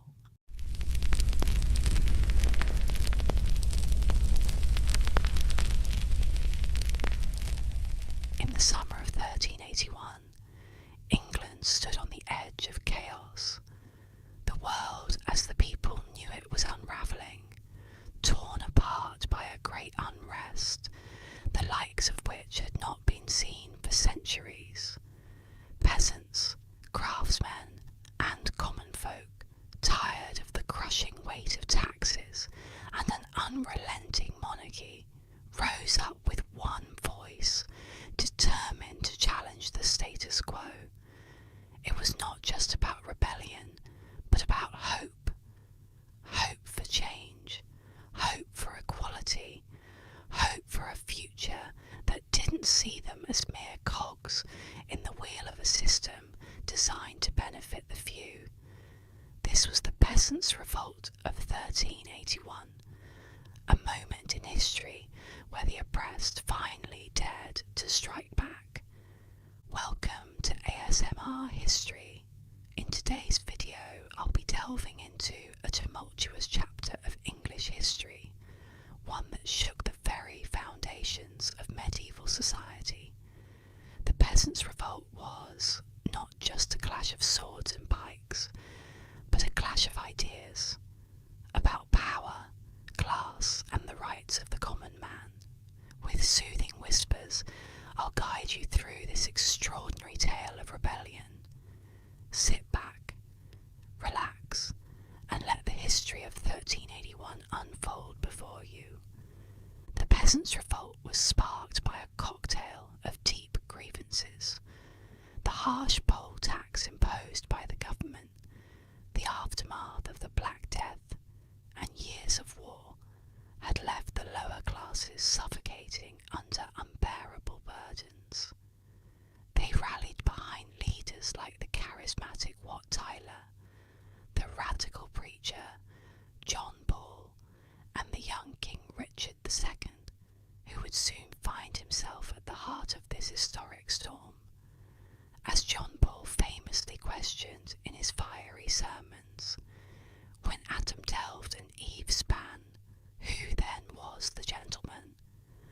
This simple yet profound statement captured the essence of the peasants' anger, challenging the rigid social hierarchies that had long kept them at the bottom.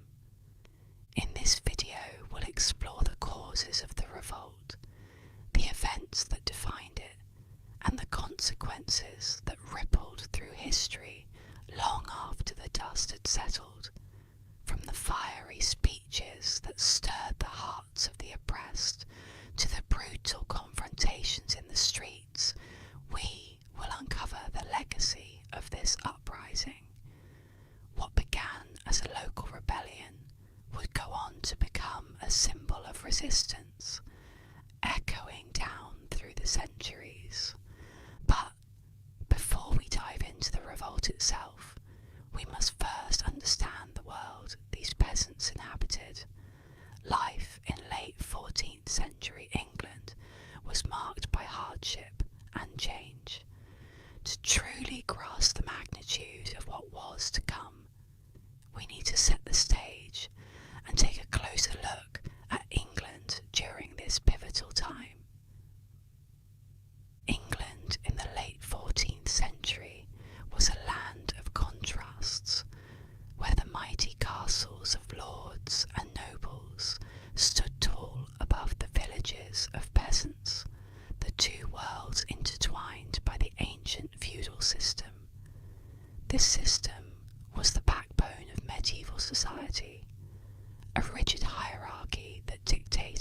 every aspect of life.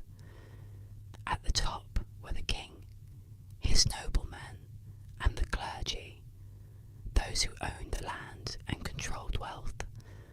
At the bottom, toiling endlessly, were the peasants.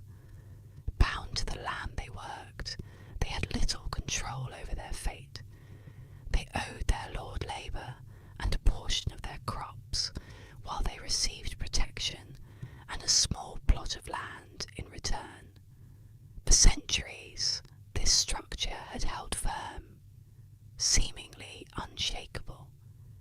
But by the late 1300s, the ground beneath it was beginning to crack. Life for the peasants, who made up the vast majority of the population, was a constant struggle. They worked long hours in the fields, lived in small cramped homes, and were subjected to heavy taxes and strict laws that governed nearly every part of their existence.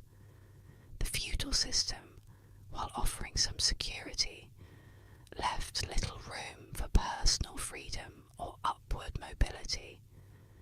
A peasant's life was one of subsistence, always at the mercy of the elements, disease, or the demands of the local lord.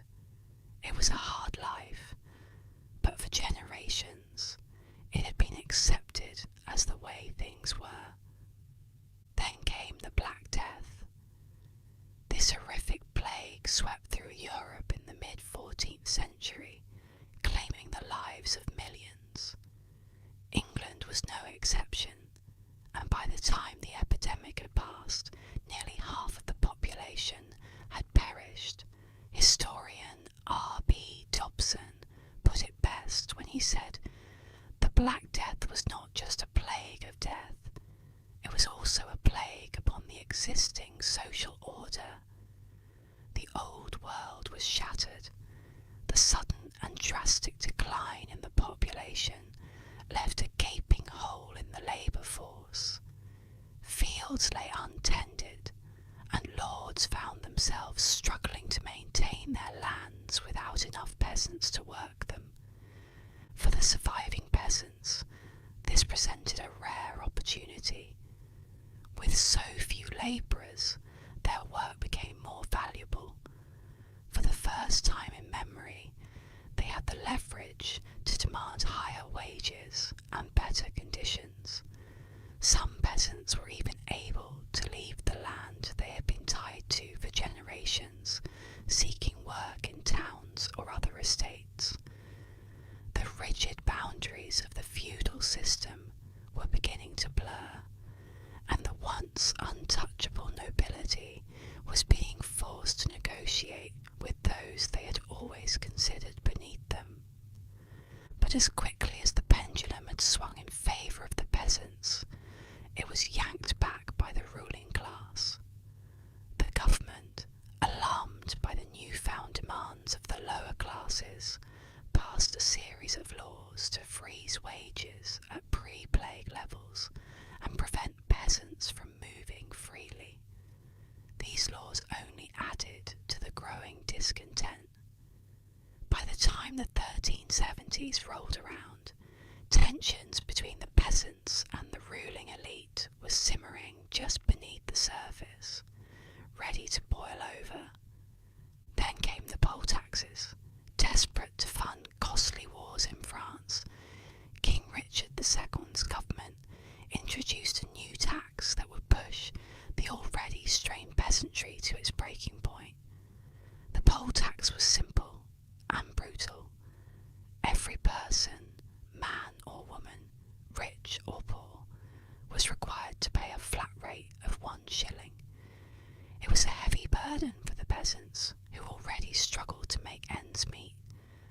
As the taxes increased year after year, resentment turned to anger. The poll tax was not just an economic strain, it was seen as deeply unfair. While the rich could afford the shilling without a second thought, for the poor it could mean the difference between feeding their families and going hungry. The proclamation of the poll tax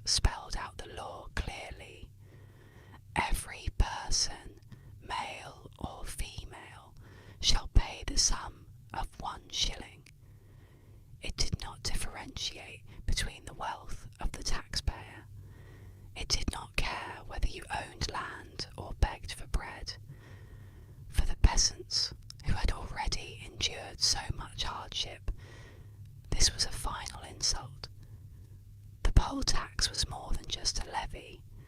It was the last straw, a symbol of the oppression they had endured for generations.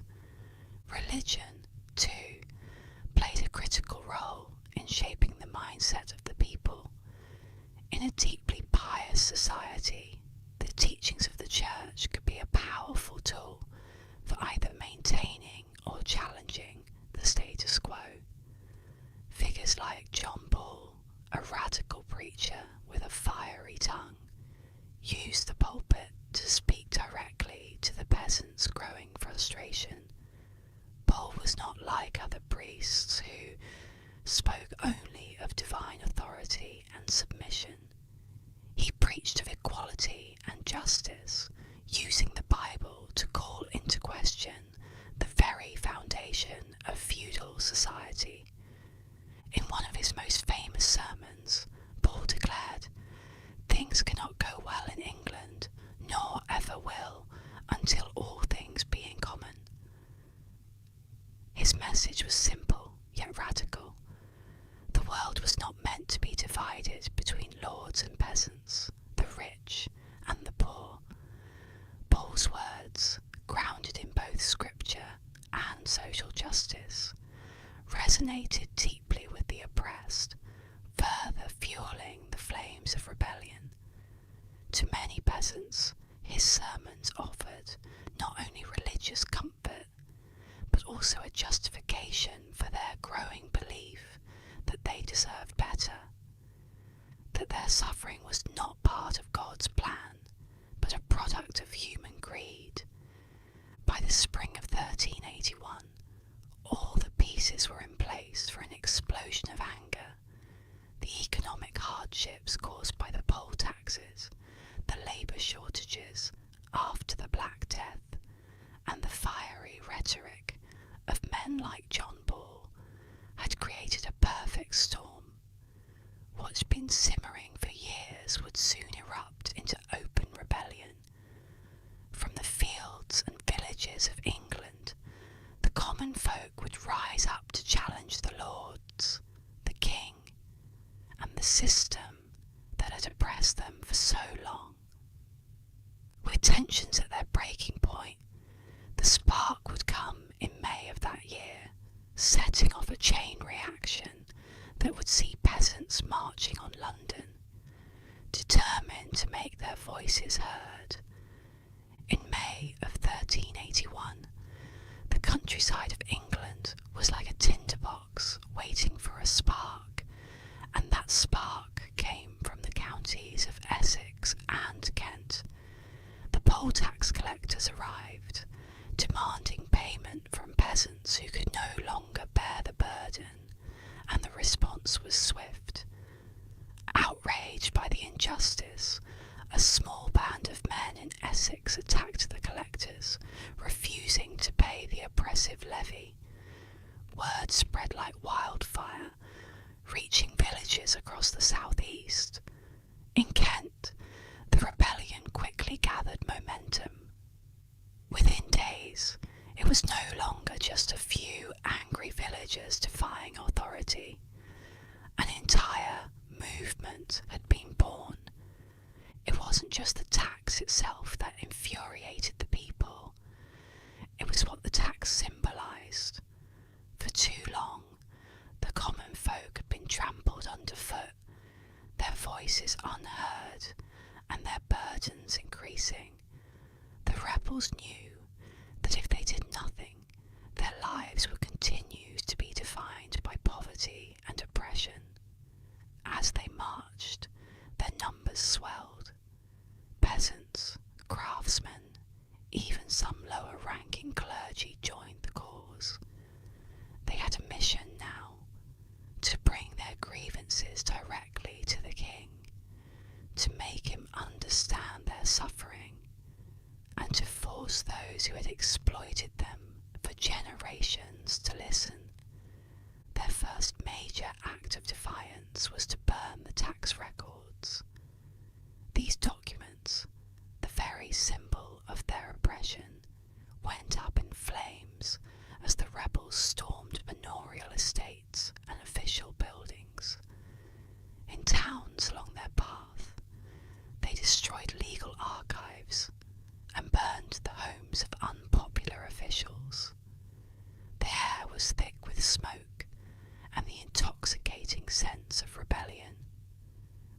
every step they took toward London, they grew more emboldened.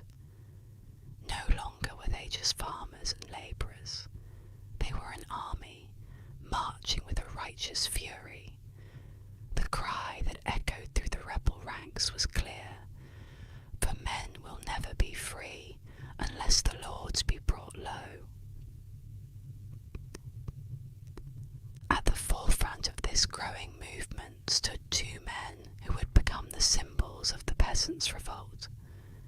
The first was Wat Tyler, a man whose name would soon strike fear into the hearts of England's nobility.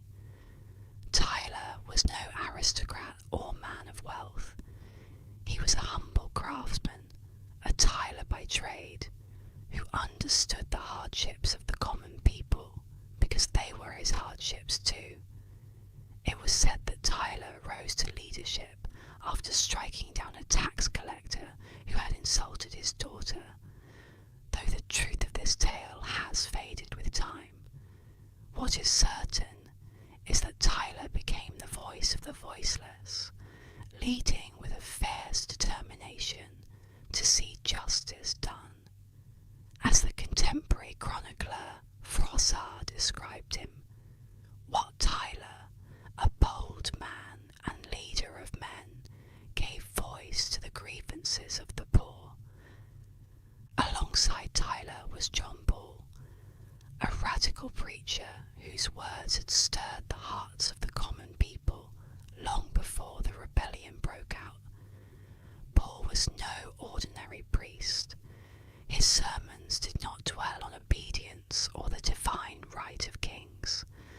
Instead, he preached equality and fairness, planting seeds of revolt in the minds of those who listened. "Things cannot go well in England," he had once proclaimed, "nor ever will, until all things be in common." Paul believed that the feudal system was not only unjust, but also contrary to the teachings of Christ. In his eyes, the revolt was not just a political uprising. It was a moral and spiritual duty. It was said that when Paul spoke, the people felt as though they were hearing the voice of God calling them to rise up against their oppressors. As the rebels moved closer to London, their numbers grew into the tens of thousands. This was no longer a local uprising, but a full-blown rebellion, with men and women from across the southeast of England marching together. The capital was their destination, and there they hoped to confront King Richard II himself, to demand an end to the poll taxes, to call for justice, and to see their grievances addressed. But this was not a peaceful petition. The rebels were angry, and they intended to be heard by any means necessary. Their arrival in London would shake the city to its core. The streets of the capital were not prepared for what was coming. As the rebels marched through the gates of London in June 1381, they carried with them the fury of a people pushed to the brink. Once inside, they set to work, targeting the symbols of their oppression. They stormed the Savoy Palace, the grand residence of John of Gaunt, the king's powerful uncle, and set it ablaze. They destroyed the prison at Fleet, releasing those held within.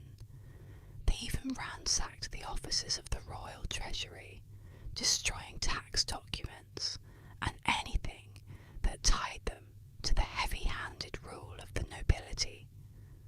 The city was in chaos, and the once untouchable ruling class was now under direct threat. But burning records and storming buildings were only part of the rebellion. The rebels had demands that they believed could reshape the very fabric of English society.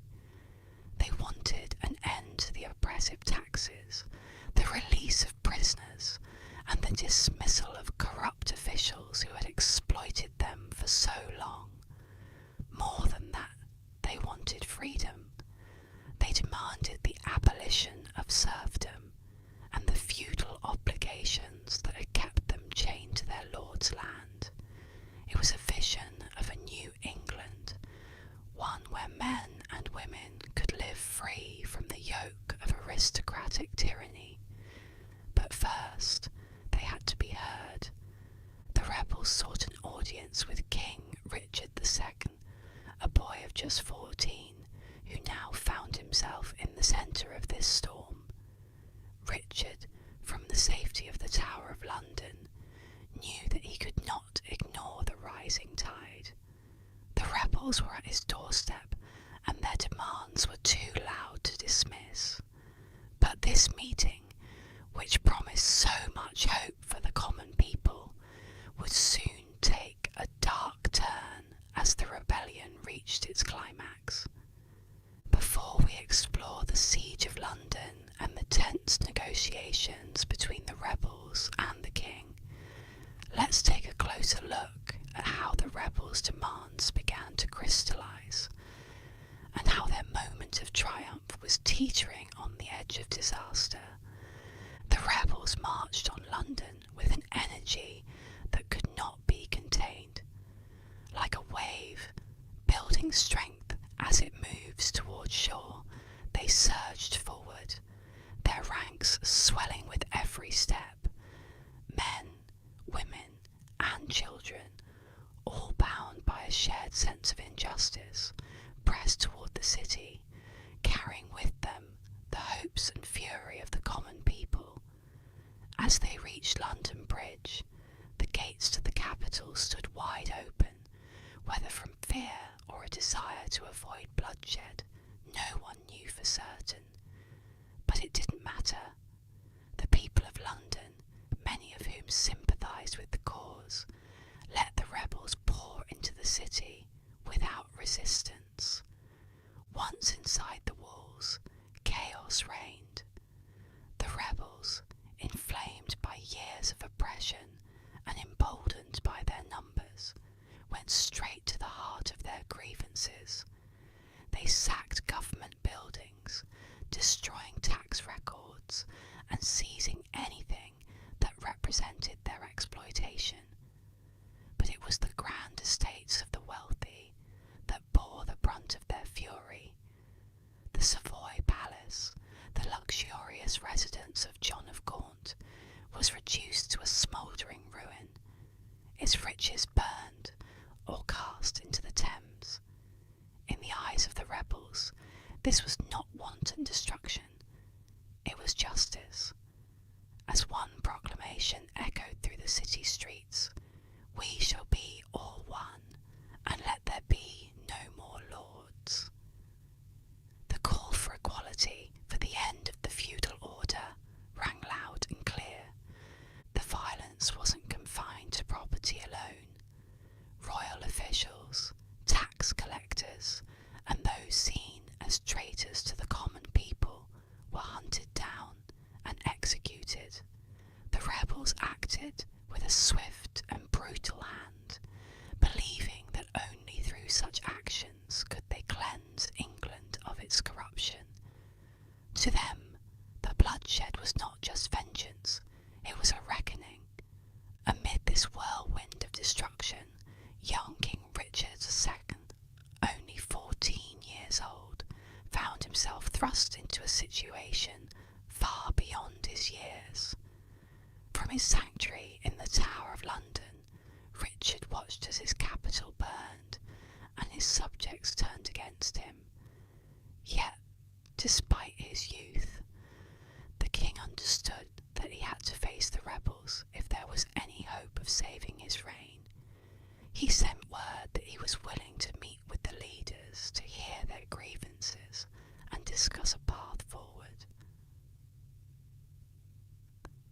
The first meeting took place at Mile End on June 14th, 1381. As Richard rode out to face the throng of rebels, the weight of the kingdom seemed to press on his shoulders. The young monarch devastation were upon him. Thousands of angry peasants surrounded him, and among them their charismatic leader, Wat Tyler. It was a tense encounter, with the future of England hanging in the balance. But Richard, perhaps surprisingly, handled the moment with poise. "You shall have no captain but me," he declared, offering himself as the one who could deliver their demands. It was a bold statement, a promise that he alone could bring the changes they sought. At Mile End, the rebels laid out their demands. They called for the complete abolition of serfdom, the reduction of oppressive taxes, and the removal of corrupt officials who had profited off their misery. They wanted nothing less than a transformation of the social order, a new England where men were no longer bound to the land or subject to the whims of the nobility. A letter to the king summed up their desires. "We seek the freedom of all men and the just treatment of the poor." These were not minor reforms. They were asking for a revolution. Richard, whether out of fear or a desire to buy time, agreed to many of their demands. He promised to end serfdom and to grant pardons to the rebels, offering them a sense of hope that their grievances would finally be addressed. With these assurances, many of the rebels began to disperse, believing that they had won. But the most radical among them, including Wat Tyler, remained unconvinced. They sought more than promises. They wanted concrete action. The following day, on June 15th, another meeting was arranged at Smithfield, a large open area just outside the city walls. Here, Tyler and the rebels would confront the king one last time, determined to see their demands fulfilled. The meeting at Smithfield was fraught with tension from the start. As Richard approached with his retinue, Tyler stepped forward to present his final demands. What exactly was said during this exchange remains unclear, but it was enough to escalate the situation rapidly. Accounts differ on the details, but the outcome is well known. As tempers flared, Tyler was struck down by the king's men, either in an act of treachery or a response to a perceived threat. With their leader dead, the rebels' unity began to crumble. Despite the shock and confusion that followed, Richard showed unexpected resolve.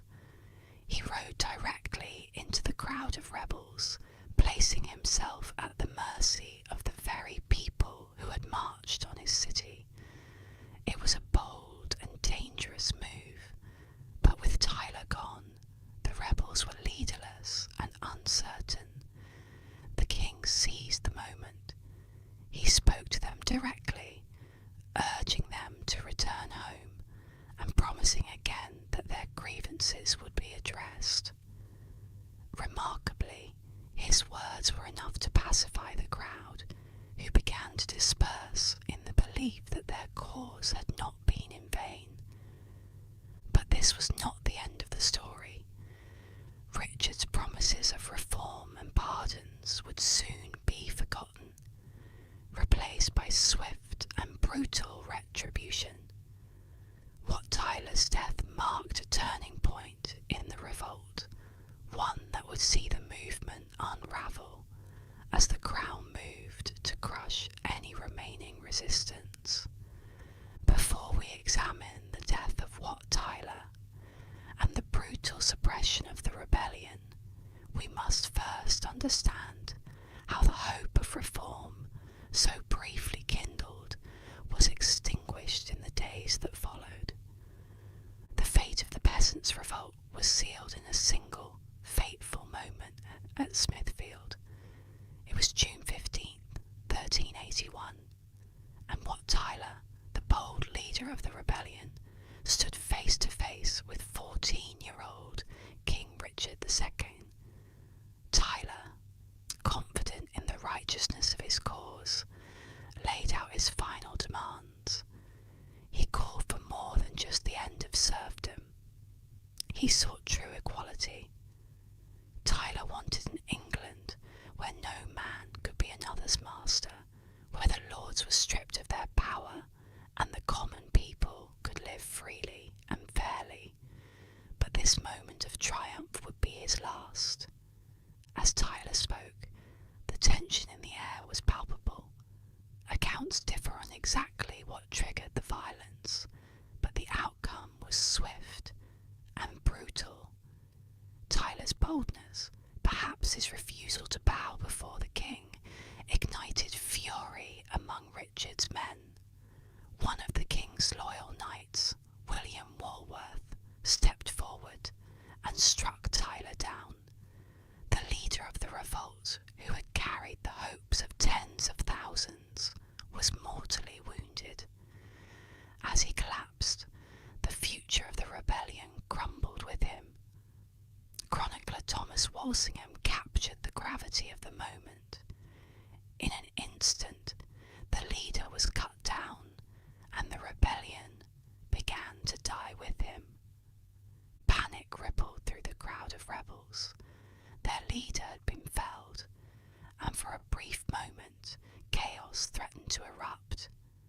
The peasants, who had marched on London with hope and fury, now faced the terrifying reality that their uprising might collapse. But in this tense and dangerous moment, it was Richard who stepped forward. The young king, remarkably calm in the face of the mob, rode out alone into the throng. It was an act of boldness, or perhaps desperation, but it worked. "I am your king," he called out, his voice cutting through the glamour. "You shall have no captain but me." With what Tyler dead, the rebels found themselves at a crossroads. Many were unsure what to do next, but the sight of the king, just a boy, speaking directly to them, calmed their fury. Richard promised once again that their demands would be met, that he would personally see to the reforms they sought. Tired and shaken by the day's events, many of the rebels accepted the king's word. They began to disperse, believing that their cause had not been in vain. But those promises, like so many others, were nothing more than words. As the rebels retreated, Richard's true intentions came into focus. The king, who had spoken so smoothly to the crowd, had no intention of following through on his pledges.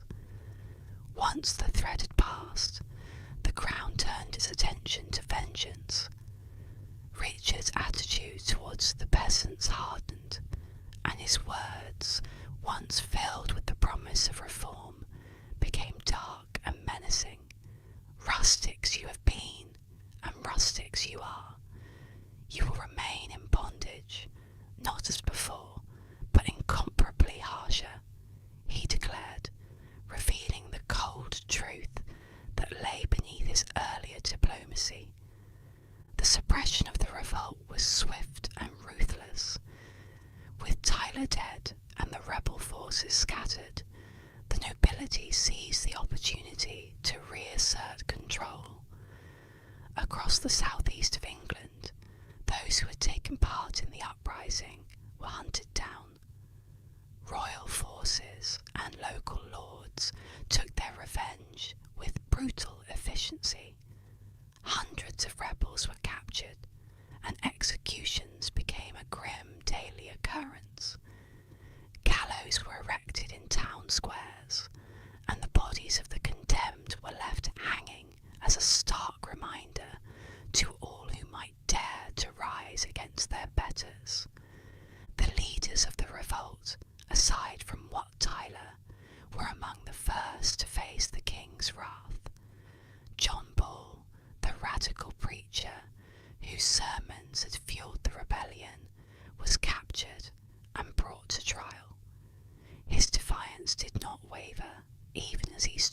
his judges. He was convicted of treason, and in July 1381 he was hanged, drawn and quartered, his body torn apart as a public spectacle. It was a brutal end to a man who had inspired so many with his dream of a more equal world. The common folk who had dared to dream of a better life now found themselves facing an even harsher reality. The promises of freedom, of an end to serfdom, had been replaced by the sharp edge of the sword.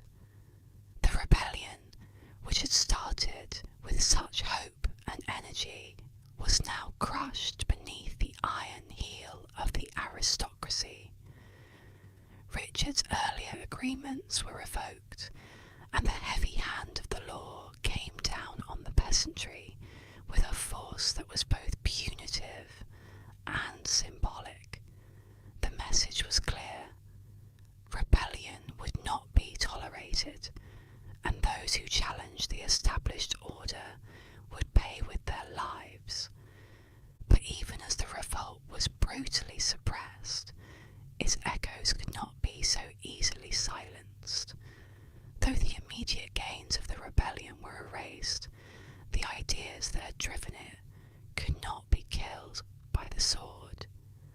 Wat Tyler and John Ball may have been dead, but their vision of a more just and equal society lingered in the minds of the people. The revolt of 1381, despite its failure, had shown the common folk that they could rise up, that they could challenge the seemingly unbreakable chains of feudalism.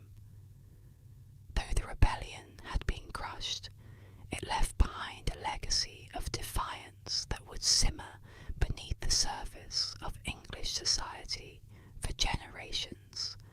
As we turn now to the aftermath and consequences of the revolt, we must ask, what lasting impact did this uprising have on the future of England?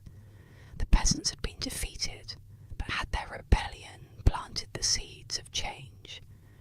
In the immediate aftermath of the Peasants' Revolt, the kingdom of England trembled under the weight of its own violence. The rebellion, once so full of promise and passion, had been shattered, and its remnants were swiftly hunted down. Across the southeast, the king's men moved relentlessly to crush any flicker of resistance. What had started as a cry for justice was now silenced by the cold efficiency of royal retribution. Those who had dared to rise up were brought to justice, though for many, justice was little more than a death sentence. The executions were swift and brutal. Gallows dotted the landscape, their grim silhouettes casting long shadows over the fields. Rebel leaders were rounded up, put on trial, and condemned without mercy. The king's message was clear. Defiance would not be tolerated. This new England, the one the peasants had briefly imagined, would not come to pass. Instead, the old order reasserted itself with a vengeance. John Ball, whose fiery sermons had lit the spark of rebellion, was one of the first to meet his end. His death was as violent as his ideas had been radical. Hanged, drawn, and quartered, his remains scattered as a warning to any who might think to follow in his footsteps. Wat Tyler's assassination at Smithfield had signalled the end of the revolt, but, in truth, the movement had begun to unravel the moment the first heads rolled. Local lords, emboldened by the Crown's ruthless suppression, took the opportunity to reclaim their authority with force. Across the country, anyone suspected of having ties to the revolt was swiftly dealt with. For the rebels who had fought for a fairer world, there was no escape. As historian Rodney Hilton remarked, rebellion was swiftly punished, but the ideas could not be so easily erased. Indeed, while the revolt had failed in its immediate aims, its impact would be felt long after the bloodshed had ceased. The peasants may have been defeated, but their cries for freedom had been heard. In the years that followed, the ruling class would work hard to forget the uprising, but the common people could not forget what they had experienced. They had risen up once, and even in failure, they had proven that the unbreakable chains of feudalism could in fact be shaken. The long-term consequences of the Peasants' Revolt stretched beyond the gallows and the shattered dreams of those who had fought for change. In the short term, the Crown imposed stricter laws to prevent any future uprisings. Serfdom, the system that had bound peasants to the land for generations, was reaffirmed, and the king and his nobles took great pains to ensure that no such rebellion could happen again. The poll taxes were quietly abandoned, but little else changed in the immediate aftermath. However, beneath the surface, the revolt had planted the seeds of something much larger, a shift in the social and political landscape of England. For centuries, the feudal system had been the foundation of medieval society. Peasants owed their labour to their lords, and in return they received protection and land to work. It was a system as old as the land itself. But the revolt of 1381 showed that this system, once thought to be unshakable, was beginning to crack. The Black Death had already weakened the feudal structure by decimating the population and creating labour shortages. Now, the revolt had made it clear that the peasants would not remain docile forever. Although the rebellion was crushed, it marked the beginning of a slow but steady erosion of the feudal system. In the decades that followed, more and more peasants found ways to buy their freedom from servitude. Landlords, facing the economic realities of labour shortages, began to offer better terms to workers. The harsh laws imposed in the wake of the revolt were difficult to enforce, and over time the grip of feudalism began to loosen. Historian Christopher Dyer captures this sentiment perfectly. The Peasants' Revolt marked the beginning of the end for serfdom in England. This wasn't an immediate transformation, far from it. The changes brought about by the revolt would take generations to fully materialise. But the spark had been lit, and there was no turning back. The revolt had shown the peasants that they were not powerless, and that the system that had governed their lives could be challenged. The old social contract between lord and peasant was beginning to unravel, and as it did, it opened the door for a new era in English society. In the political sphere, the revolt left a lasting mark as well. While the nobles and the crown managed to hold on to power in the short term, the rebellion shook the very foundation of medieval governance. The peasants had called not just for economic relief, but for political representation. They demanded a say in how they were governed, and though their demands were not met in 1381, their call for reform would echo through the centuries. The seeds of future movements, such as the English Civil War and the rise of parliamentary power, can be traced back in part to the demands made by the rebels battles during the Peasants Revolt. Even as the immediate effects of the uprising faded, its long-term influence continued to shape the course of English history. It was not just a rebellion, it was a moment of awakening for the common people. They had tasted the possibility of a different world, one in which they were not bound by the chains of feudalism, one in which they could determine their own fate. That vision, though crushed in 1381, would inspire future generations to continue the fight for justice and equality.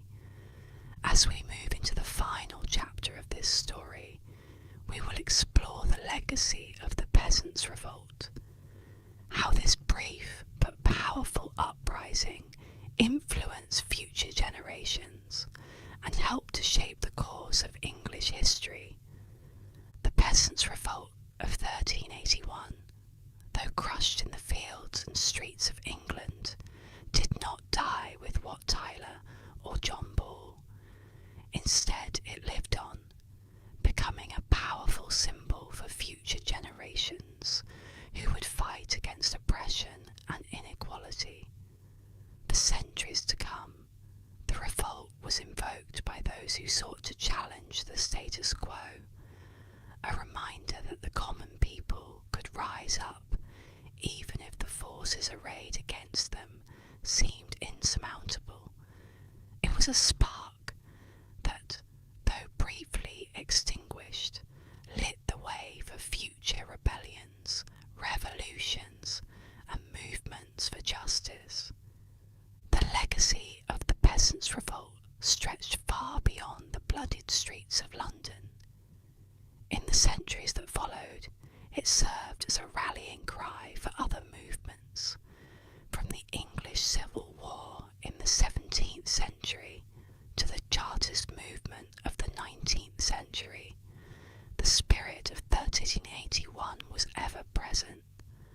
The Chartists, who fought for political reform and the extension of voting rights to the working class, saw themselves as the heirs to the struggle begun by Tyler and Ball.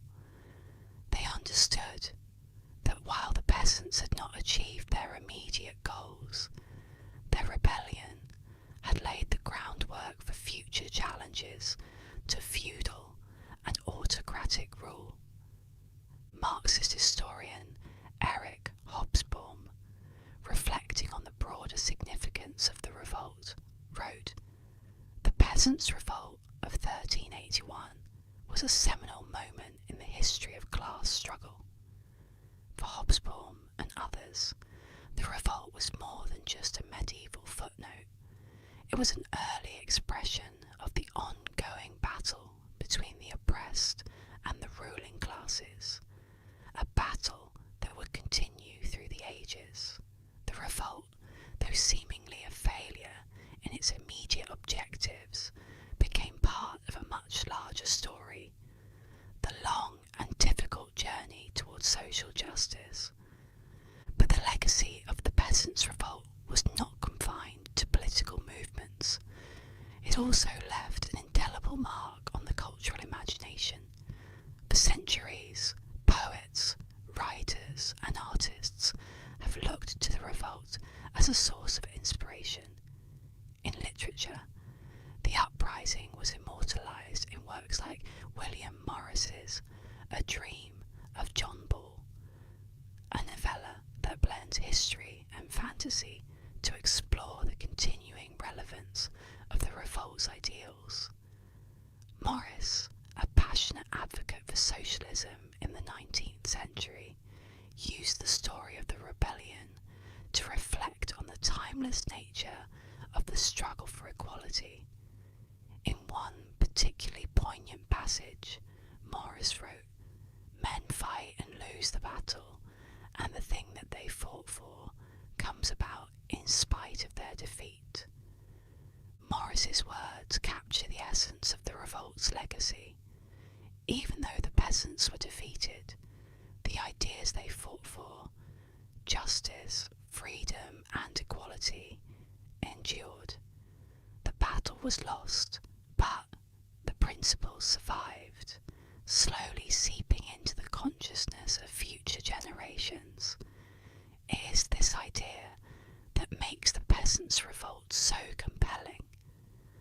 The notion that even in failure there is victory, that the ideals of a movement can outlive the lives of its participants.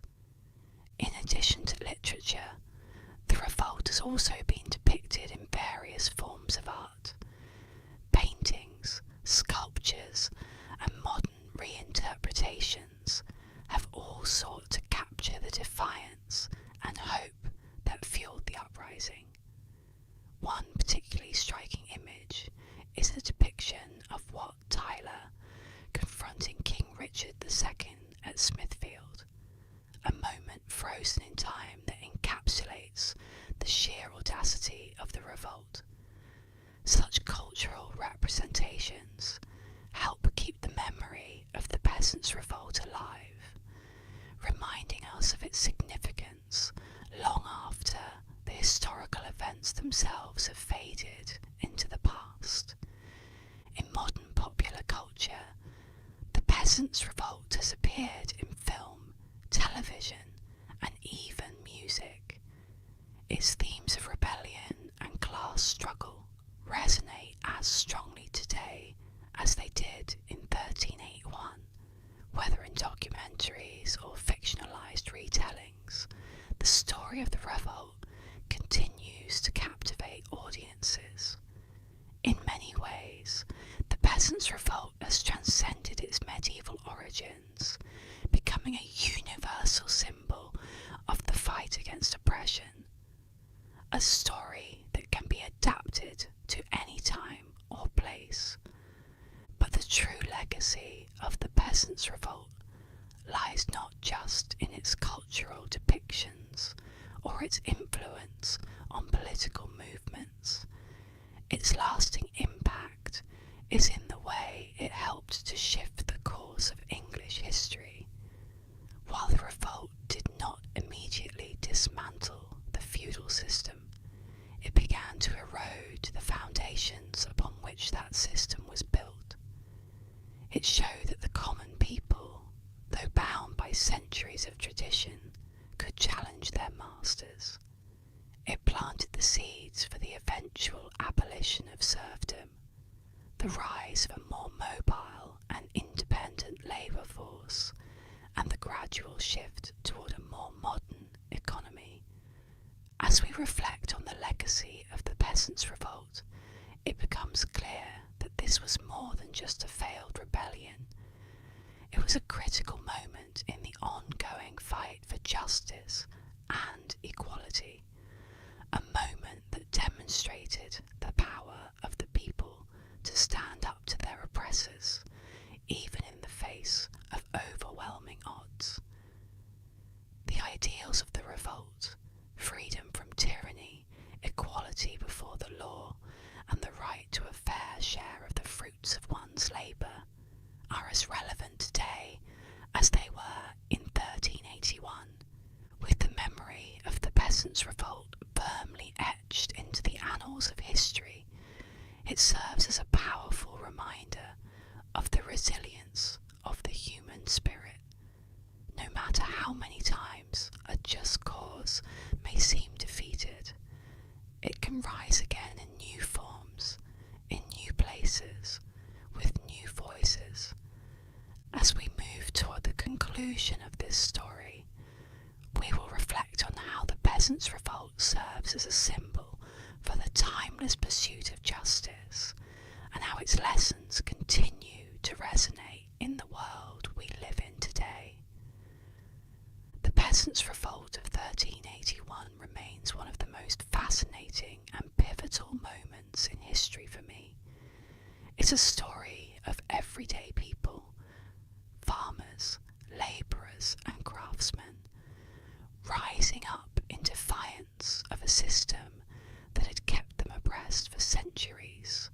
Though they were defeated, their courage and bold demands for justice left a lasting mark on the course of English society.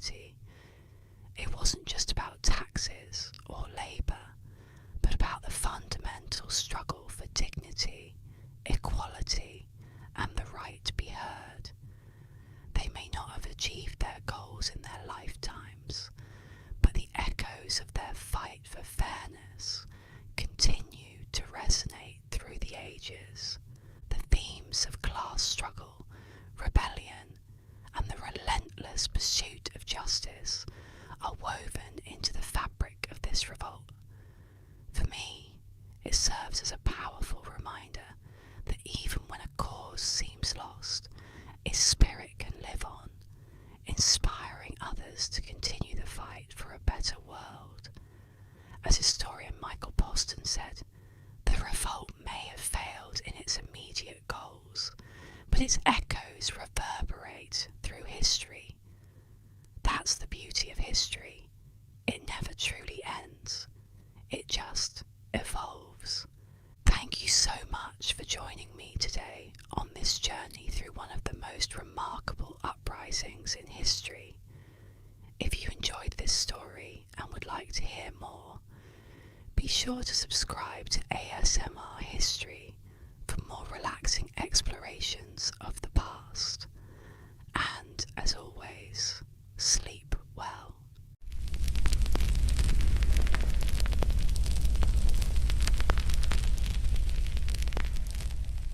Imagine a dark, stormy night in the 15th century, where the shadows of medieval castles loom large, and tales of ruthless warriors spread fear across the lands.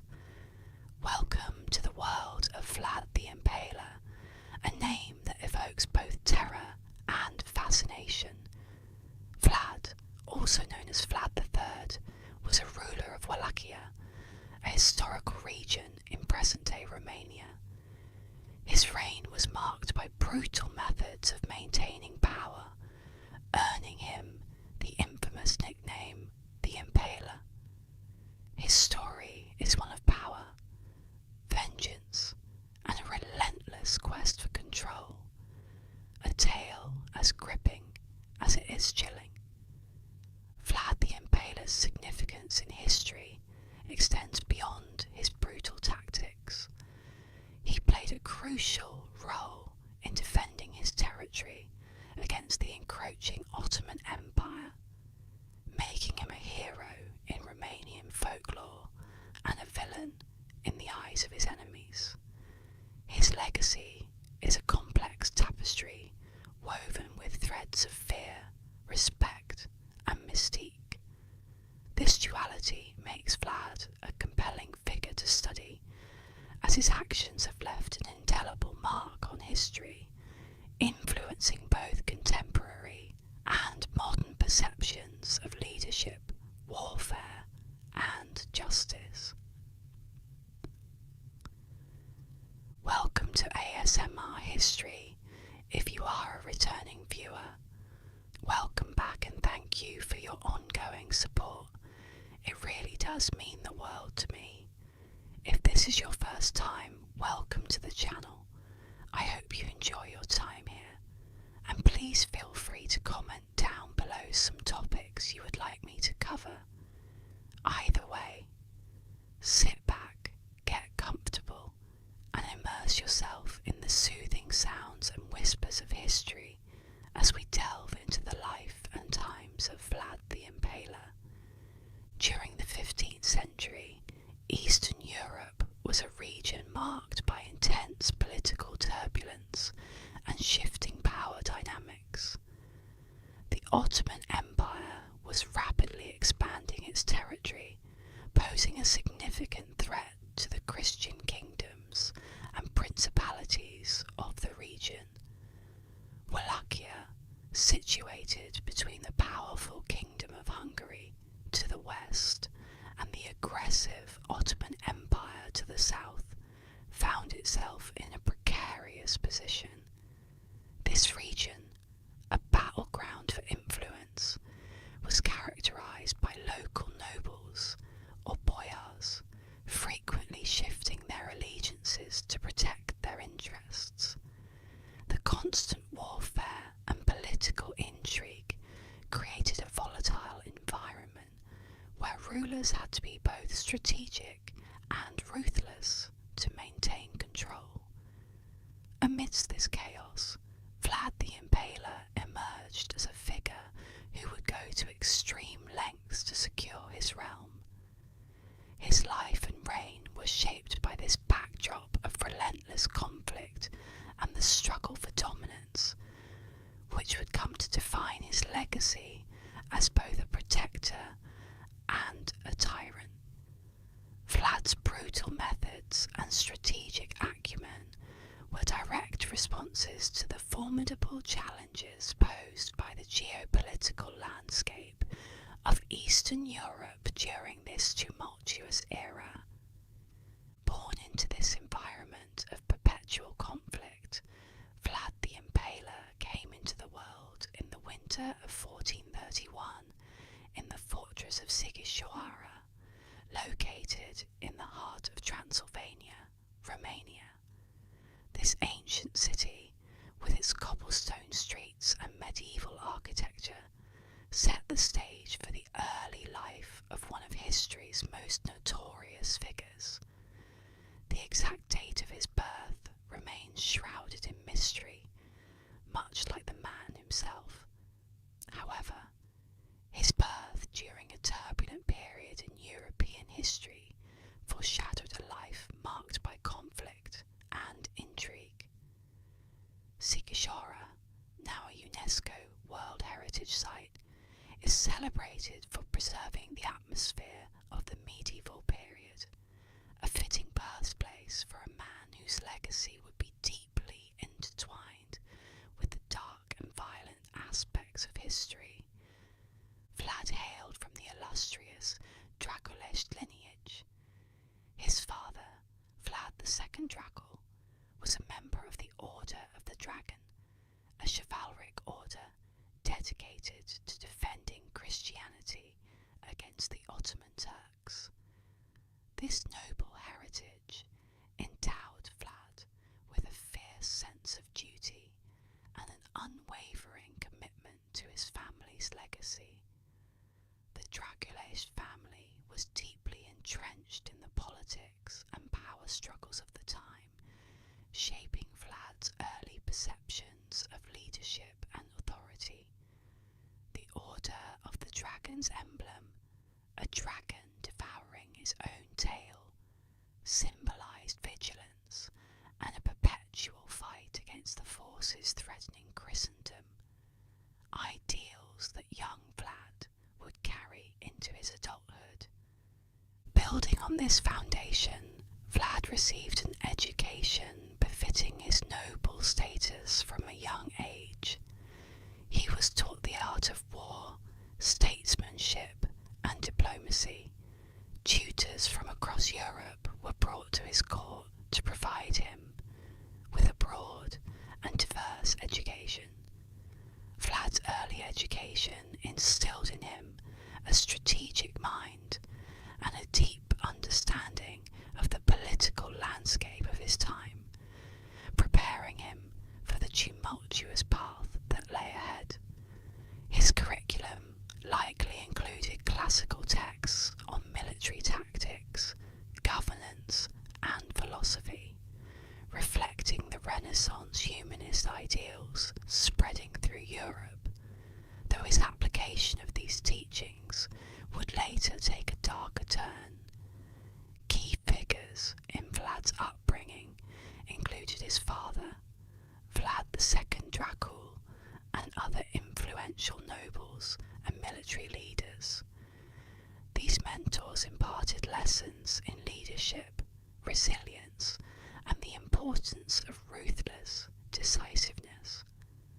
The harsh realities of court politics and the constant threat of betrayal ingrained in Vlad a survivalist mentality and a relentless drive to secure his power. His father's own tumultuous reign, marked by alliances and conflicts with both Christian and Muslim forces, served as a stark reminder of the precariousness of power and the necessity of maintaining a firm grip on authority. This environment, steeped in intrigue and danger,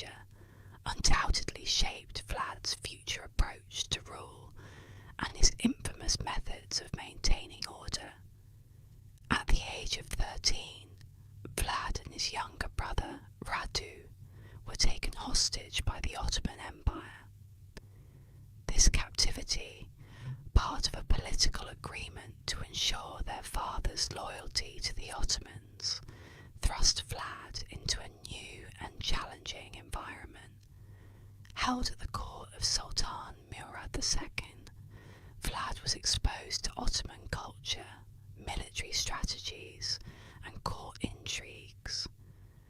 This period of captivity was a formative experience that would profoundly influence his later methods of rule and his deep-seated animosity towards his captors.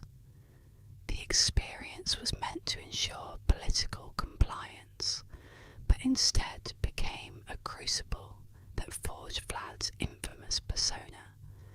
His time in the Ottoman court also exposed him to advanced military tactics and a different perspective on governance, which he would later adapt with his uniquely brutal modifications. The years spent in Ottoman captivity left an indelible mark on Vlad. The brutality and cunning he witnessed and endured shaped his worldview and leadership style. Upon his release, Vlad returned to Wallachia with a hardened resolve and a ruthless approach to governance. The lessons learned during his captivity fueled his notorious reputation for impalement and other severe punishments, tactics he used to instill fear and maintain control over his dominion.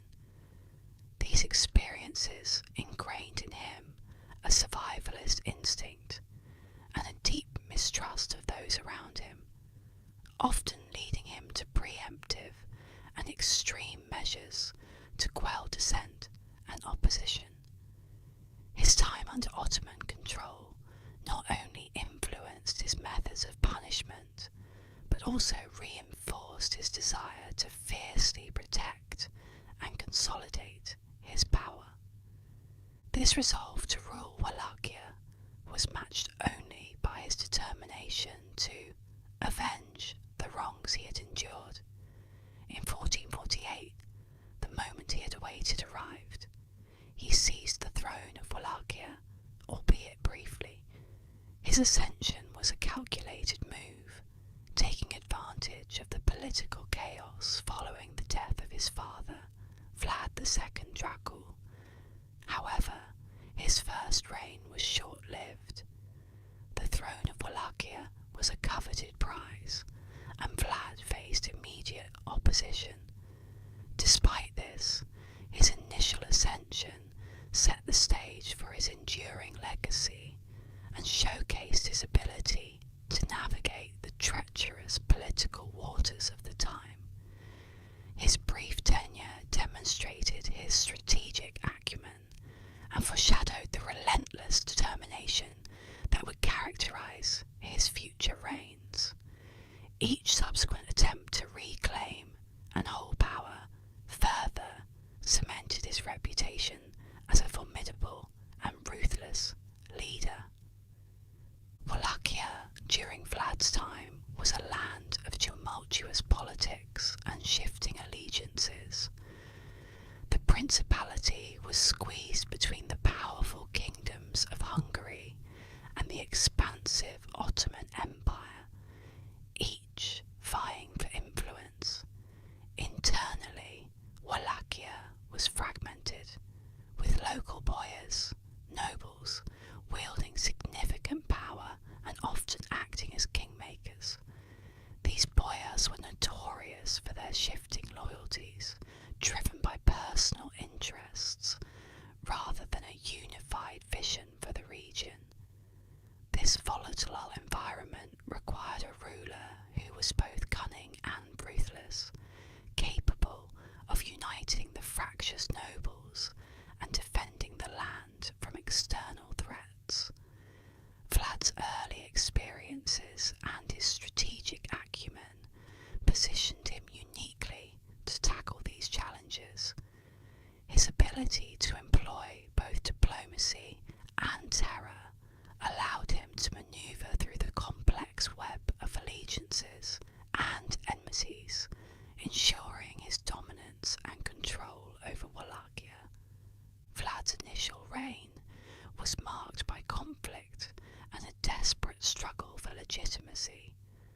After seizing the throne, he faced immediate threats from rival claimants and the ever-looming Ottoman Empire. Recognising the precariousness of his position, Vlad sought support from the Kingdom of Hungary. This alliance was crucial, as Hungary provided both military aid and political backing. The Hungarian king, recognising Vlad's potential as a bulwark against Ottoman expansion, supported his claim to the Wallachian throne. This support was instrumental in Vlad's initial survival and set the stage for his later efforts to consolidate power. Despite the constant warfare and political intrigue, Vlad's first taste of rulership revealed his strategic brilliance and unwavering ambition. His alliance with Hungary not only bolstered his military capabilities, but also lent him a degree of legitimacy and stability that was otherwise lacking in the fractious political landscape of Wallachia.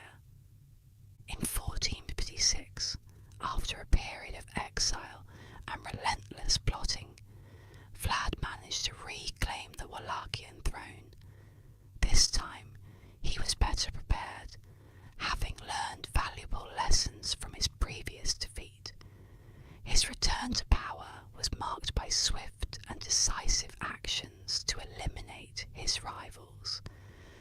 Vlad's reclamation of the throne was not just a return to power, but a statement of his enduring resolve and strategic brilliance. He leveraged alliances, cunning diplomacy, and sheer force to re-establish his rule, demonstrating a formidable combination of patience and ferocity. The period of exile has sharpened his political instincts and hardened his resolve, making him more adept at navigating the treacherous political environment. Once back on the throne, Vlad wasted no time in consolidating his power. He understood that to secure his reign, he needed to neutralize the influence of the boyars who had previously destabilized Wallachian politics. Vlad's approach was both strategic and ruthless. He initiated a series of purges, executing or imprisoning those who posed a threat to his authority. Additionally, Vlad implemented reforms to centralize power, reducing the autonomy of the boyars and bringing key military and administrative functions under his direct control. This consolidation of power was essential in stabilizing Wallachia and ensuring that his authority remained unchallenged. His reforms were aimed at creating a more centralized and efficient governance structure, which allowed him to respond swiftly and decisively to any internal or external threats. Vlad's path to uncontested rule was fraught with challenges. His enemies were numerous, both within Wallachia and beyond its borders. Internally, he faced constant plots and rebellions from discontented boyars. Externally, the Ottoman Empire and rival claimants to the throne posed significant threats. To overcome these rivals, Vlad employed a combination of military prowess, psychological warfare, and unrelenting brutality. His use of impalement as a method of punishment and deterrence became infamous, instilling fear in his enemies and securing his rule. Vlad's ability to overcome these formidable challenges underscored his effectiveness as a ruler and cemented his legacy as one of history's most formidable leaders. His reign, characterized by a blend of strategic acumen and ruthless enforcement, ensured that his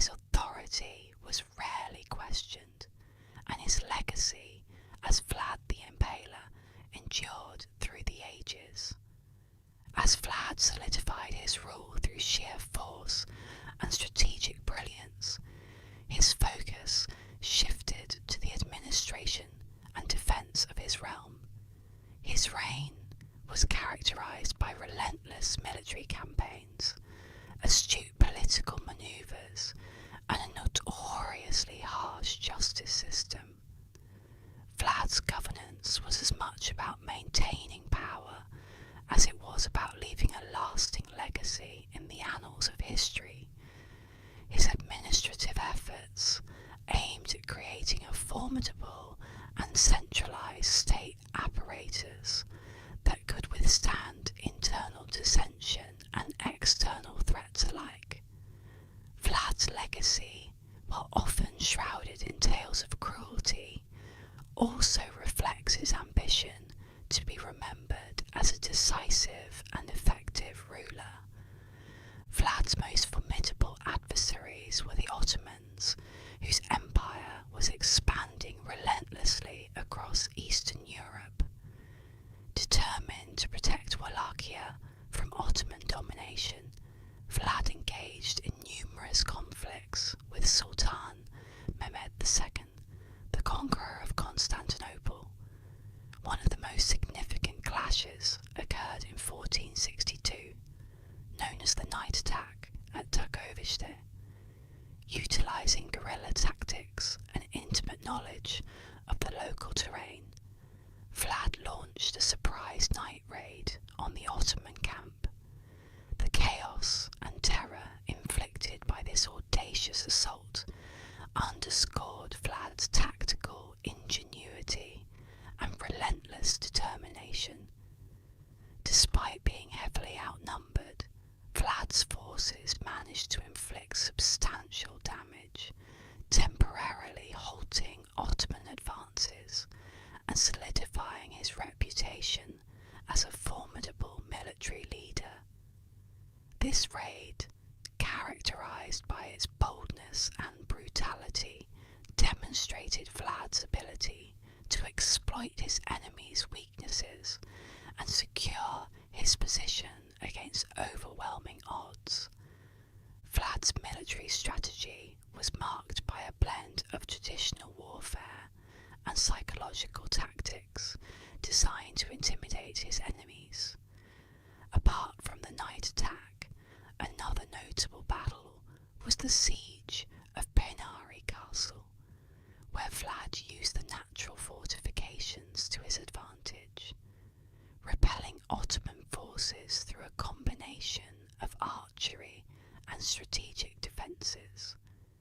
His use of impalement was not merely punitive, but served as a psychological weapon, deterring invasions by instilling fear.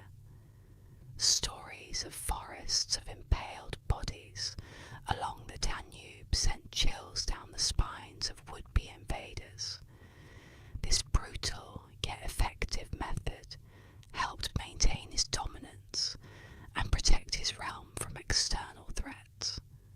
By employing such ruthless tactics, Vlad ensured that his reputation would precede him, often discouraging potential adversaries from challenging his authority directly.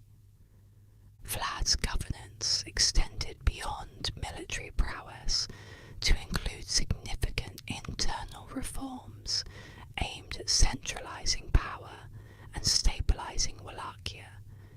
He implemented strict measures to curb the influence of the boyars, reducing their capacity to challenge his authority.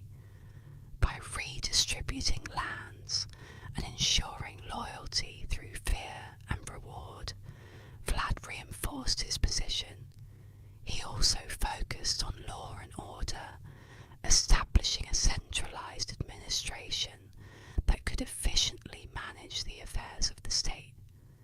These reforms, while ruthless, brought a degree of stability and order to a region long plagued by internal strife and power struggles.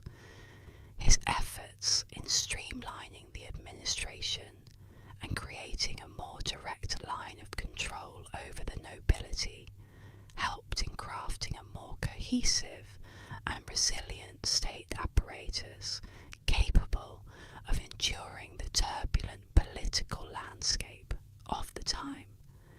Vlad maintained a complex web of relationships with neighbouring states, balancing diplomacy and intimidation. His alliances with Hungary were instrumental in securing military support against the Ottomans. Simultaneously, negotiations with other regional powers to ensure Wallachia security and autonomy.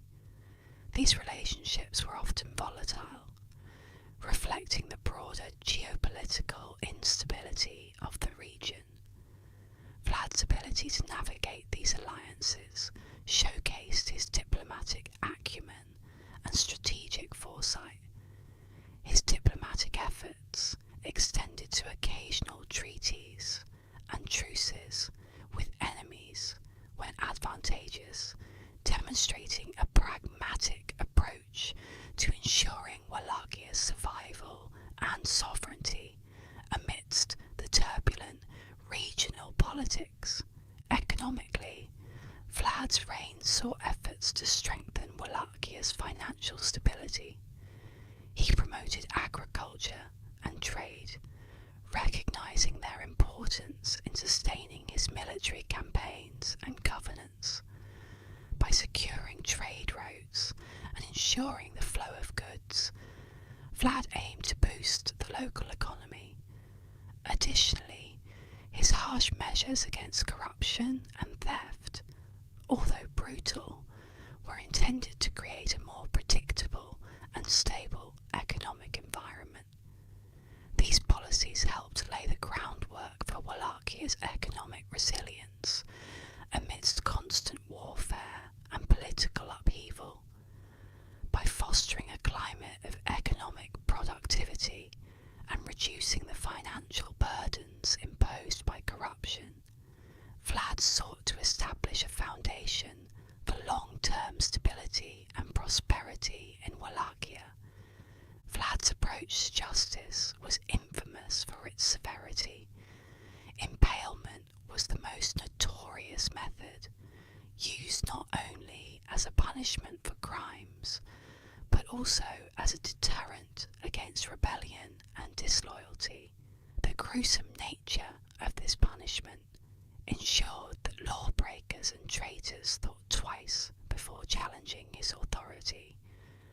Other methods included mutilation and public executions, all designed to instill a sense of fear and maintain strict order. This harsh justice system, while brutal, was effective in curbing crime and dissent, reinforcing Vlad's iron grip on power. His use of such extreme measures was intended to create an environment where the consequences of defying the law were clear and immediate, thereby ensuring a higher degree of compliance from his subjects. Beyond the brutality, Vlad's efforts to establish law and order were driven by a genuine desire to create a stable and secure realm. He instituted a code of laws that, while draconian, provided clear guidelines for his subjects. By enforcing these laws rigorously, Vlad aimed to reduce the arbitrary violence and lawlessness that had previously plagued Wallachia. His legal reforms, coupled with his unyielding enforcement, brought a semblance of order and predictability to his rule. This structured approach to governance helped consolidate his power and ensured the continuity of his reign amidst the chaotic political landscape of the time. By creating a more predictable legal environment, Vlad aimed to foster a society where stability and order were paramount, reducing the chaos that had long undermined the region's governance. As Vlad's reign progressed, his strict enforcement of laws and unrelenting punishment methods cemented his reputation, creating a legacy that extended far beyond his lifetime. His approach to governance and justice became the foundation of his moniker, the Impaler, and contributed to a complex and enduring legend. The name encapsulated not only his methods, but also the fear and respect he commanded, reflecting the duality of his rule as both a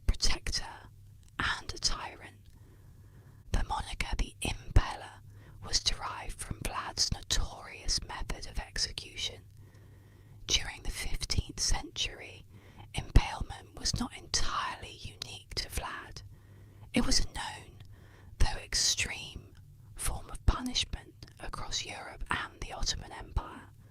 However, Vlad's prolific and public use of this gruesome method set him apart.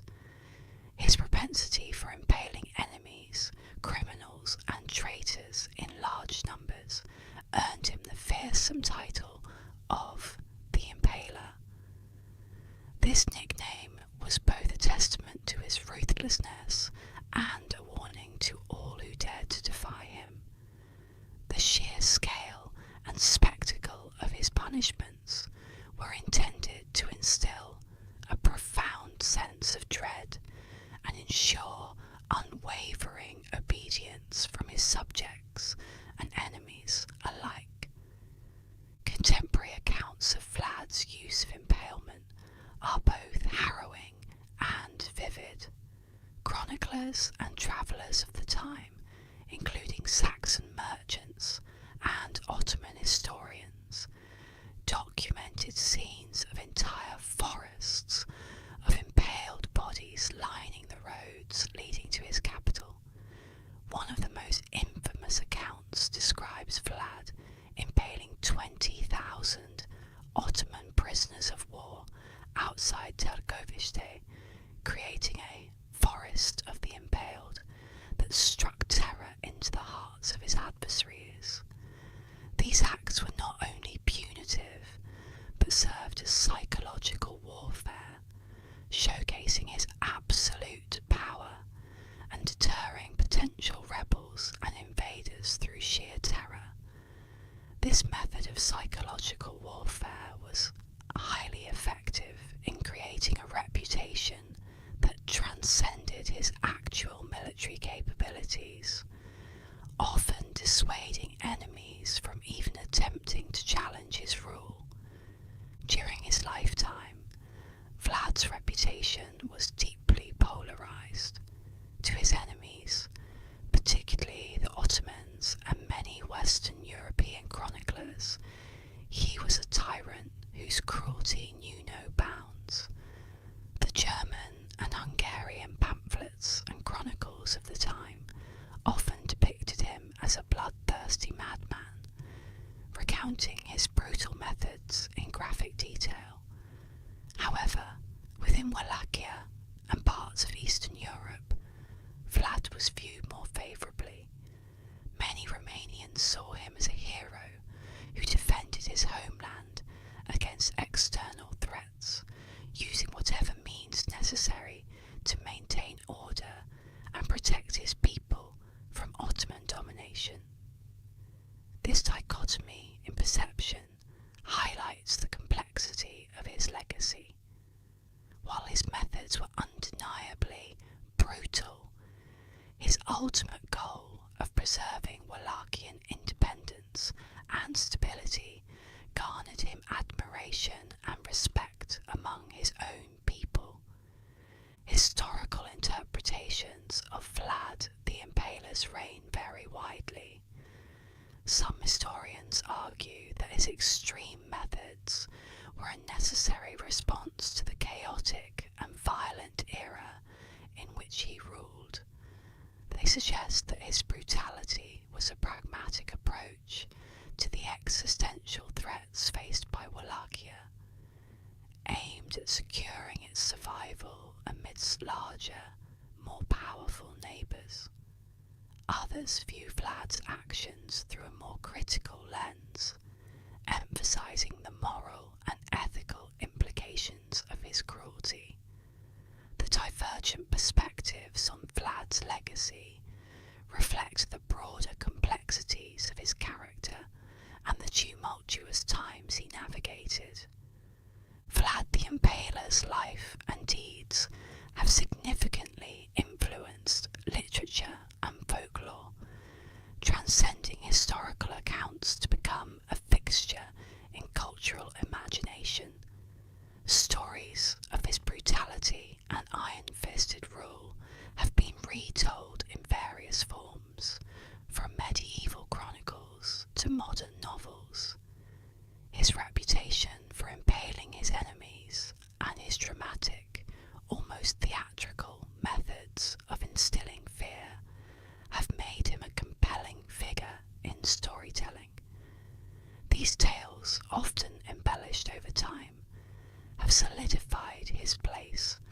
as a symbol of ruthless power and dark justice, resonating through the centuries as a cautionary example of absolute authority.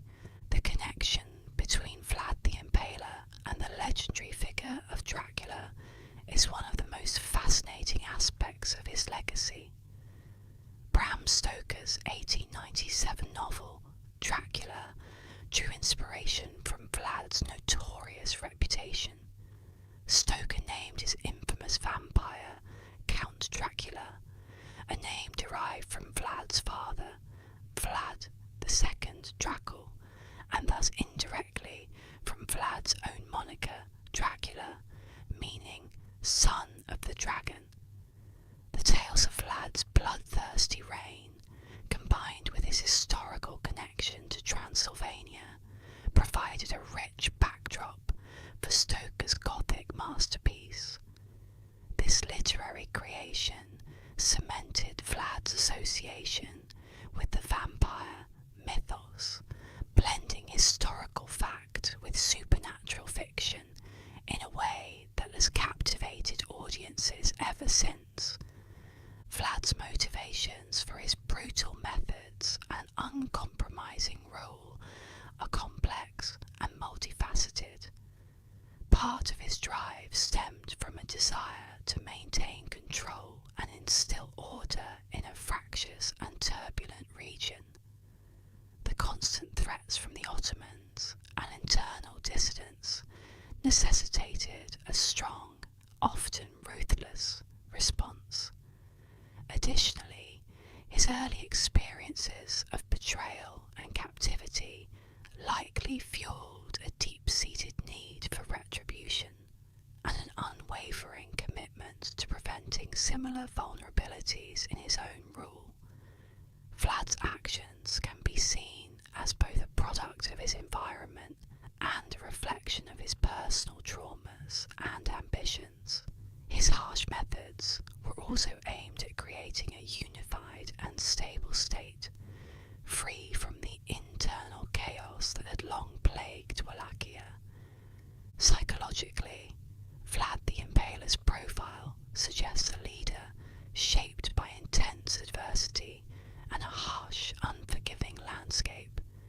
His experiences likely contributed to a personality characterized by paranoia, a need for control, and a willingness to use extreme measures to achieve his goals.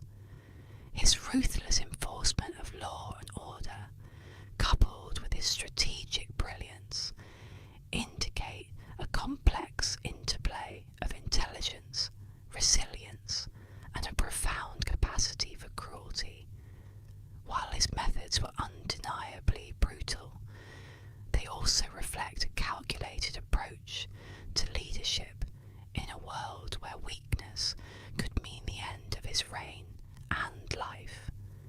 Vlad's psyche, moulded by early trauma and continuous conflict, created a ruler who saw fear and intimidation as necessary tools for survival and governance. Vlad's relentless drive for control and his ruthless methods, while effective in maintaining power for many years, ultimately set the stage for his eventual downfall. His complex personality, shaped by paranoia and a need for absolute control, made it difficult to sustain alliances and navigate the ever-shifting political landscape of the region. His uncompromising stance alienated potential allies and created an environment where trust was scarce. This lack of dependable support structures meant that when his power began to wane, there were few who remained loyal to defend his reign. Despite his formidable reign, Vlad's grip on power began to weaken towards the end of his life. The constant conflicts with the Ottomans and the internal strife within Wallachia took a toll on his resources and alliances.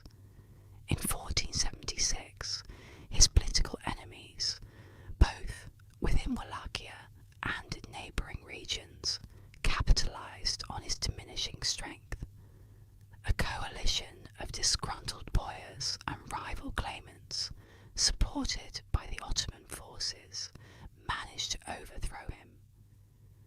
This loss of power was a stark contrast to the unyielding control he had maintained for so long, signalling the beginning of the end for the once indomitable ruler. The swift and coordinated attack by his enemies underscored the precarious nature of his rule, which had relied heavily on fear and intimidation rather than genuine loyalty and support.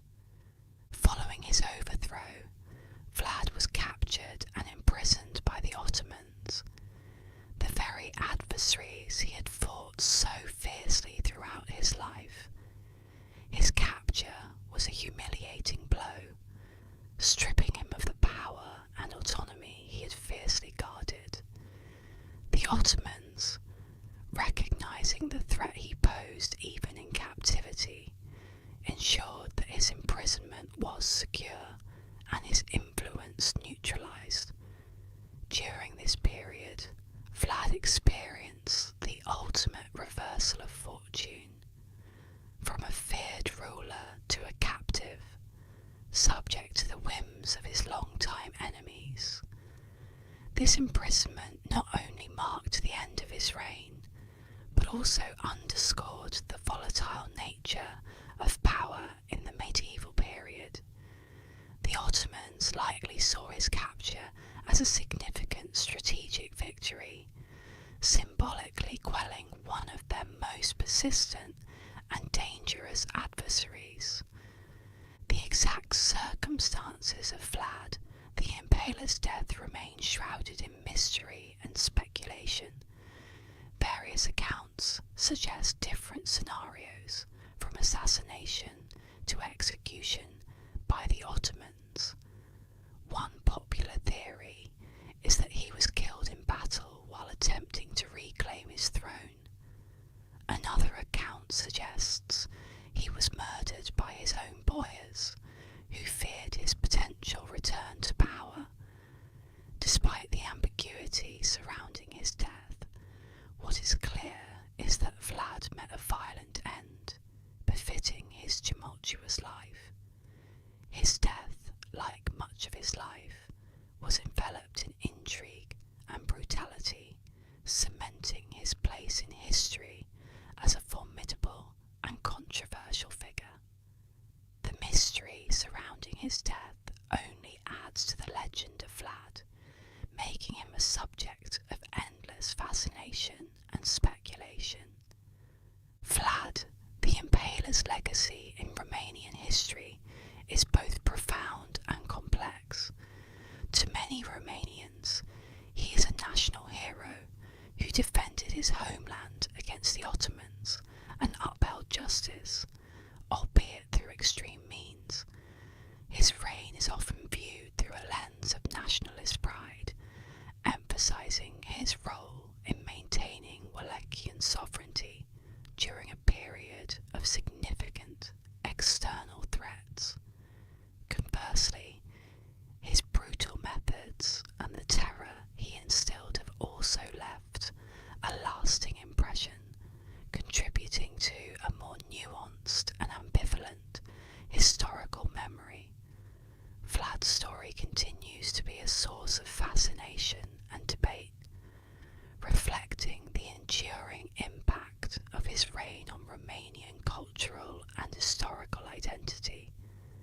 This duality in his legacy highlights the broader struggles and triumphs of Wallachia during his time, encapsulating the era's harsh realities and the fierce resistance against foreign domination. In his final years, Vlad's legacy was already being forged, not only through his actions, but also through the stories and legends that would come to surround his life and death. His reign, marked by both extraordinary resilience and unparalleled brutality, remains a powerful chapter in the history of Wallachia and beyond, illustrating the complex interplay of power, fear and legacy. The tales of his exploits, both real and exaggerated, have cemented him as a historical figure whose life continues to be examined and reinterpreted. Vlad's ability to invoke both fear and admiration underscores the lasting influence of his rule and the indelible mark he left on the history of his region. Vlad the Impaler's life was a tapestry woven with pivotal events that defined his legacy. Born into the tumultuous world of 15th century Wallachia, Vlad's early years were marked by an education in the arts of war and statesmanship, alongside a brutal captivity under the Ottomans. His first brief reign in 1448 was followed by years of exile and plotting, culminating in his dramatic return to power in 1456. During his reign, Vlad employed ruthless tactics to consolidate his power, most notoriously through impalement. His military campaigns against the Ottomans and efforts to stabilise Wallachia through stringent laws and severe punishments exemplified his iron-fisted approach to leadership. Despite being overthrown and imprisoned, his relentless efforts to reclaim his throne and his mysterious death added a final layer of intrigue to his storied life, making him a figure of enduring fascination. The significance of Vlad the Impaler extends beyond his brutal methods. He was a complex figure whose actions were driven by the desire to maintain sovereignty and establish order in a chaotic period. His defiance against the Ottoman Empire showcased his determination to protect his homeland, earning him a place of respect in Romanian history. However, his extreme measures and the fear he instilled cannot be overlooked. Vlad's reign highlighted the thin line between tyrannical rule and heroism, demonstrating how historical figures can embody both saviour and villain in the collective memory. His legacy is a testament to the multifaceted nature of power and the enduring impact of strong leadership, for better or worse. This duality makes Vlad a compelling study in how the harsh realities of leadership can shape and often distort the perception of rulers through time. The legacy of Vlad the Impaler remains a subject of intense debate among historians and scholars. Some view him as a sadistic tyrant whose brutal tactics were a manifestation of a deeply troubled psyche. These interpretations often emphasize the cruelty of his punishments and the pervasive fear he propagated. Conversely, others argue that Vlad's actions, while extreme, were necessary responses to the constant threats facing Wallachia. They highlight his strategic brilliance and his role in defending against Ottoman encroachment, portraying him as a national hero. This duality in his legacy underscores the complexities of historical interpretation, where the same actions can be seen in vastly different lights depending on the perspective taken. This ongoing debate reflects the broader challenges in assessing historical figures, who often defy simple categorizations of hero or villain. In modern times, historical perspectives on Vlad the Impaler have evolved to encompass a more nuanced understanding of his life and reign. Contemporary historians often contextualize his actions within the brutal realities of medieval politics and warfare. There is an increasing recognition of the challenges he faced in securing his rule and protecting his territory. Some modern scholars argue that while his methods were harsh, they were not unprecedented in his time and were perhaps exaggerated by his enemies.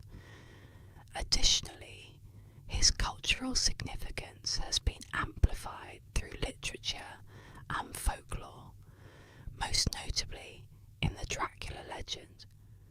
This blending of historical fact and myth has contributed to a richer, if more complex, portrayal of Vlad the Impaler in popular culture and academic discourse.